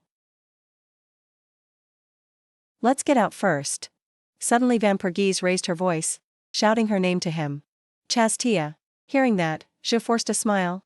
Really? That is a beautiful name. But at the same time, his eyes glanced upward with surprise. The name? Just a second later, everything started to collapse, making him pale. Chastia on this side only managed to utter a warning. Valo. Behind you. Be careful. In return, he was surrounded by rocks and debris. So he was rooted to the spot. Then they crashed straight down, creating a shockwave, causing the spirit beast to startle too. It panicked so much it hurriedly screamed. Valo was about to die, but Zhu immediately denied, I'm not dead yet. At the same time, he looked at the sky revealed overhead. The ceiling collapsed. And behind him, Chastia hurriedly asked about the situation. Sir Valo, are you okay? Zhu stood on the pile of rubble and answered, I'm fine. And you? She quickly responded, I'm fine. Suddenly Hera appeared from afar. Great atmosphere, huh? As soon as he saw her, he hurriedly called out. Just in time. Come help us. Once he had flown up, he hurriedly reached out his hand towards Chastia. Van Pergese, take my hand. She also reacted immediately. Just like that, two hands strove to reach each other, helping the distance gradually close. Meanwhile, Hera marveled when she saw something. She even cheerfully announced news that made them panic. The fortress will collapse in 5 seconds. Amidst those brief moments, he became even more urgent. Hurry up. Chastia on that side also tried hard to lean closer to him. Valo. Thanks to that effort, both their hands seemed about to touch. At this same time, the fortress did not wait any longer and turned into a chaotic mess. Chastia.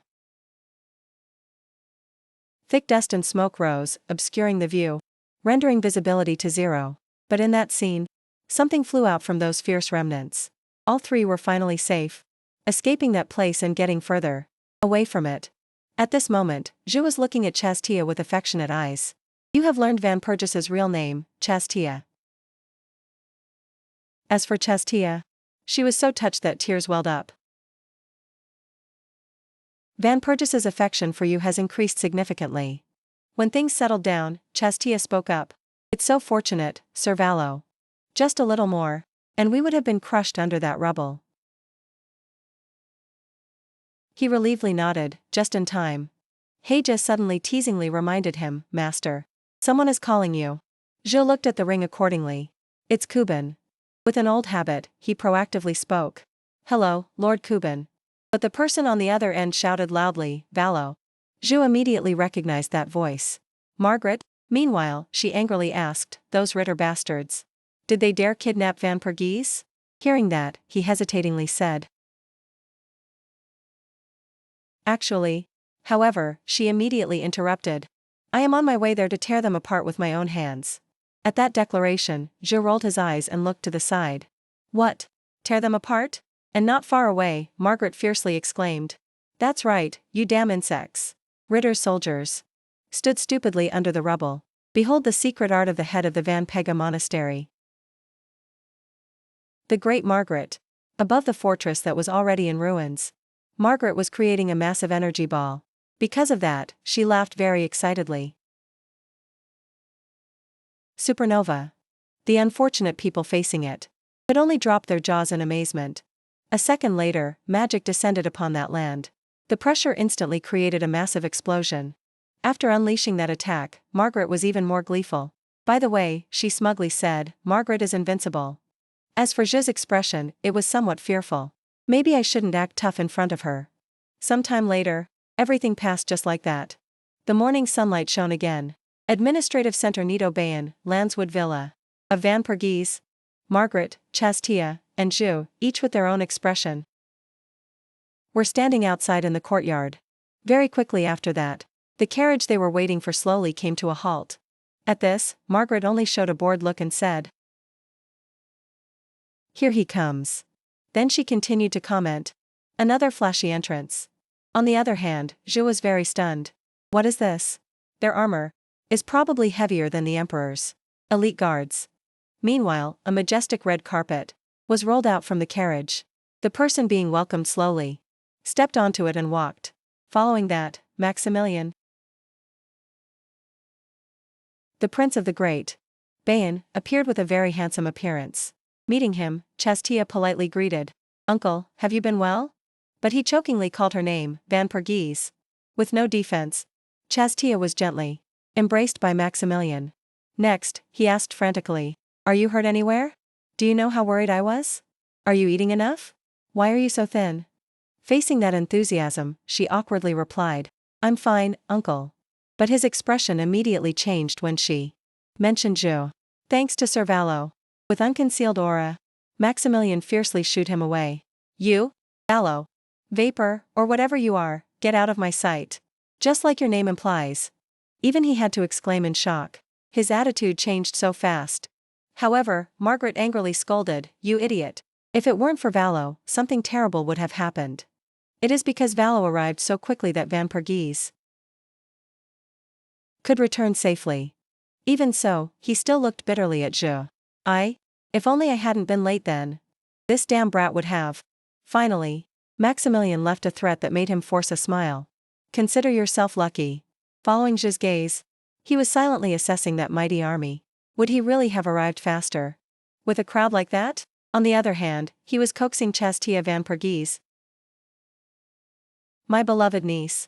Sleep with your uncle tonight, okay? That was immediately stopped by Margaret. Stay away from her. Even she was awkward, follow uncle? And only he stood aside observing them. It seems Van Pergese didn't have an easy childhood, did she? Then after that welcome, they moved into the villa. Valo step Valo. For your great contribution, you will be granted the title of knight. Maximilian solemnly declared to him. Serve Van Pergese with loyalty. That never wavers. On this side, Zhu also carefully bowed to respond. Thank you, your highness. In his heart, he thought. Today, the Grand Prince of Bayern granted me the title of knight. He cannot deny the merit of rescuing my vampire. When observing Maximilian again, Zhu was also a bit concerned. And he doesn't look very happy either. Regarding Ritter's debt, the contract states the Ritter Knight House will repay Valor. Step Valor with the Ritter territory. In lieu of debt repayment, it has been sent in the form of a land deed. Furthermore, there was still noise behind Zhu. Some people looked annoyed about that. To resolve that, Frank's face immediately appeared on the screen. He immediately waved his hand at them. Do you have any problem with my beloved nephew? Thanks to that, he thought with satisfaction. The emperor said that life is money and power. And taught us a lesson. Zhu even turned up his nose in delight. This feeling is so satisfying. Finally, the last place he sought was the bed. And so a long day passed. I'm dead tired. After complaining, Zhu tiredly turned over. The harassing Ritters. Van Pergese has disappeared. Now I am an official knight. And I even have my own territory. Following that train of thought, his eyes flashed with an indescribable emotion. Even so, it's really surprising. Memories with Chastia thus appeared before his eyes. I have watched over her countless times. That radiant smile suddenly confused his thoughts. Yet until now, everything about her has become so new. But Zhu hadn't relaxed for long before someone interrupted. When he looked back, he exclaimed in surprise, Callione? In return, her expression was very angry. You. Then Callione immediately criticized him. How could you do that? You told me to follow closely, and then suddenly disappeared like that. What was I supposed to do? Facing the situation, he tried to reassure her. Calm down. However, she still resentfully said, How can I be calm? Suddenly, a hand was gently placed on Callione's shoulder. Princess Callione. Just like that, Jolin's gentle smile immediately came into her view. Jolin? She slowly advised. For now, just step back. Calm down before you challenge him again, okay? Hearing that, Callione asked in surprise.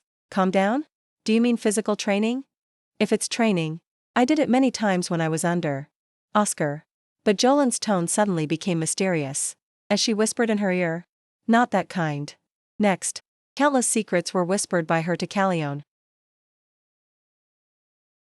making her blush with embarrassment. With that shyness, she hurriedly exclaimed. I understand. I will retreat right now. Valo. Remember to answer immediately when I call. She also cheerfully saw Callione off. Goodbye. On the other hand, Zhu was secretly suspicious. What did those two say to each other? Only after she left did he politely speak up. Jolene, you saved me. Hearing that, she gently replied. After all, suddenly disappearing from the capital would surely make anyone shocked. Then Zhu yawned deeply as he prepared to go back to bed. Well, it's time to sleep. But suddenly, someone else appeared beside him. Valo. This time, Chastia appeared in casual attire, but was still extremely beautiful. With that charm, she hesitatingly made a request. Can you take a walk with me for a bit? Forge. Unable to resist that, he hurriedly replied. Let's go. Let's go right now. Just like that, they walked together under the full moon. It really was a chaotic day, huh? Zhu beside her kept smiling awkwardly. Right. After that exchange, The two suddenly fell into an awkward silence. But very quickly, he found a topic. By the way, Vanperghese, is that name fake? This question was met by Chestia, replying with a very slight nod. Next, she explained further. More accurately, it is my baptismal name. The festival honoring Vanpega is called Vanperghese. Hearing that, Zhou marveled, ah, that's why it sounds similar to the name of the goddess of mercy. At the same time, he also recalled some knowledge. In this game, there are countless different gods. Reuben, the god of justice. The face of Vanperghese appeared with a clear countenance. Vanpega, the goddess of mercy. Next to that is a figure still hidden. Orbiana, the goddess of nature and life. The next name is also a mysterious figure. Mega, the god of light. Suddenly, his tone faltered a bit when mentioning the last one. And the wielder of space-time. Aquila. But Zhou quickly thought of something else. Because she serves at the monastery of Vanpega. Chastia, that name is truly beautiful. The compliment from him made her very happy. Really? As for him, he was still contemplating. And it suits her very well. Then she suddenly shyly spoke up. You can call me by that name when it's just the two of us. Seeming to understand that sentiment, he immediately agreed. Then when the two of us are alone, I will call you by that name. Zhou himself was becoming more and more excited. Very good progress. At this speed, we might even get to a kissing scene. But just as that thought ended, something immediately landed right next to them.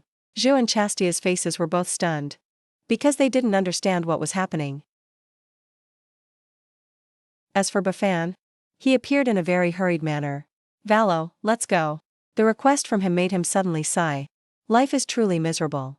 Then at the same time, but on Vantas's side, she stood in front of the demon army and declared, everyone gather. Those under her command. All just bowed their heads obediently, to listen to the order. Seeing that, she wondered, why are you all wearing only underwear? Kai quickly popped out, because we have no money. Hearing that, Vantas started grumbling. But we sold the whole castle, didn't we? He shrugged and explained further. Payment is delayed due to the economic blockade. Even so, she still insisted on ordering. Enough, handle it quickly. Sven then added words to persuade her. That is impossible. Put that aside for now. Vantas decisively pointed forward. Anyway, with her confidence, she immediately said. The place we are heading to now is the lair of the dragon demon. Gross locker. Following the direction of her hand, Vantas eloquently shouted the slogan. Face fear and swallow everything. Finally, she aggressively pointed to the sky and shouted. The dragon demon must belong to me.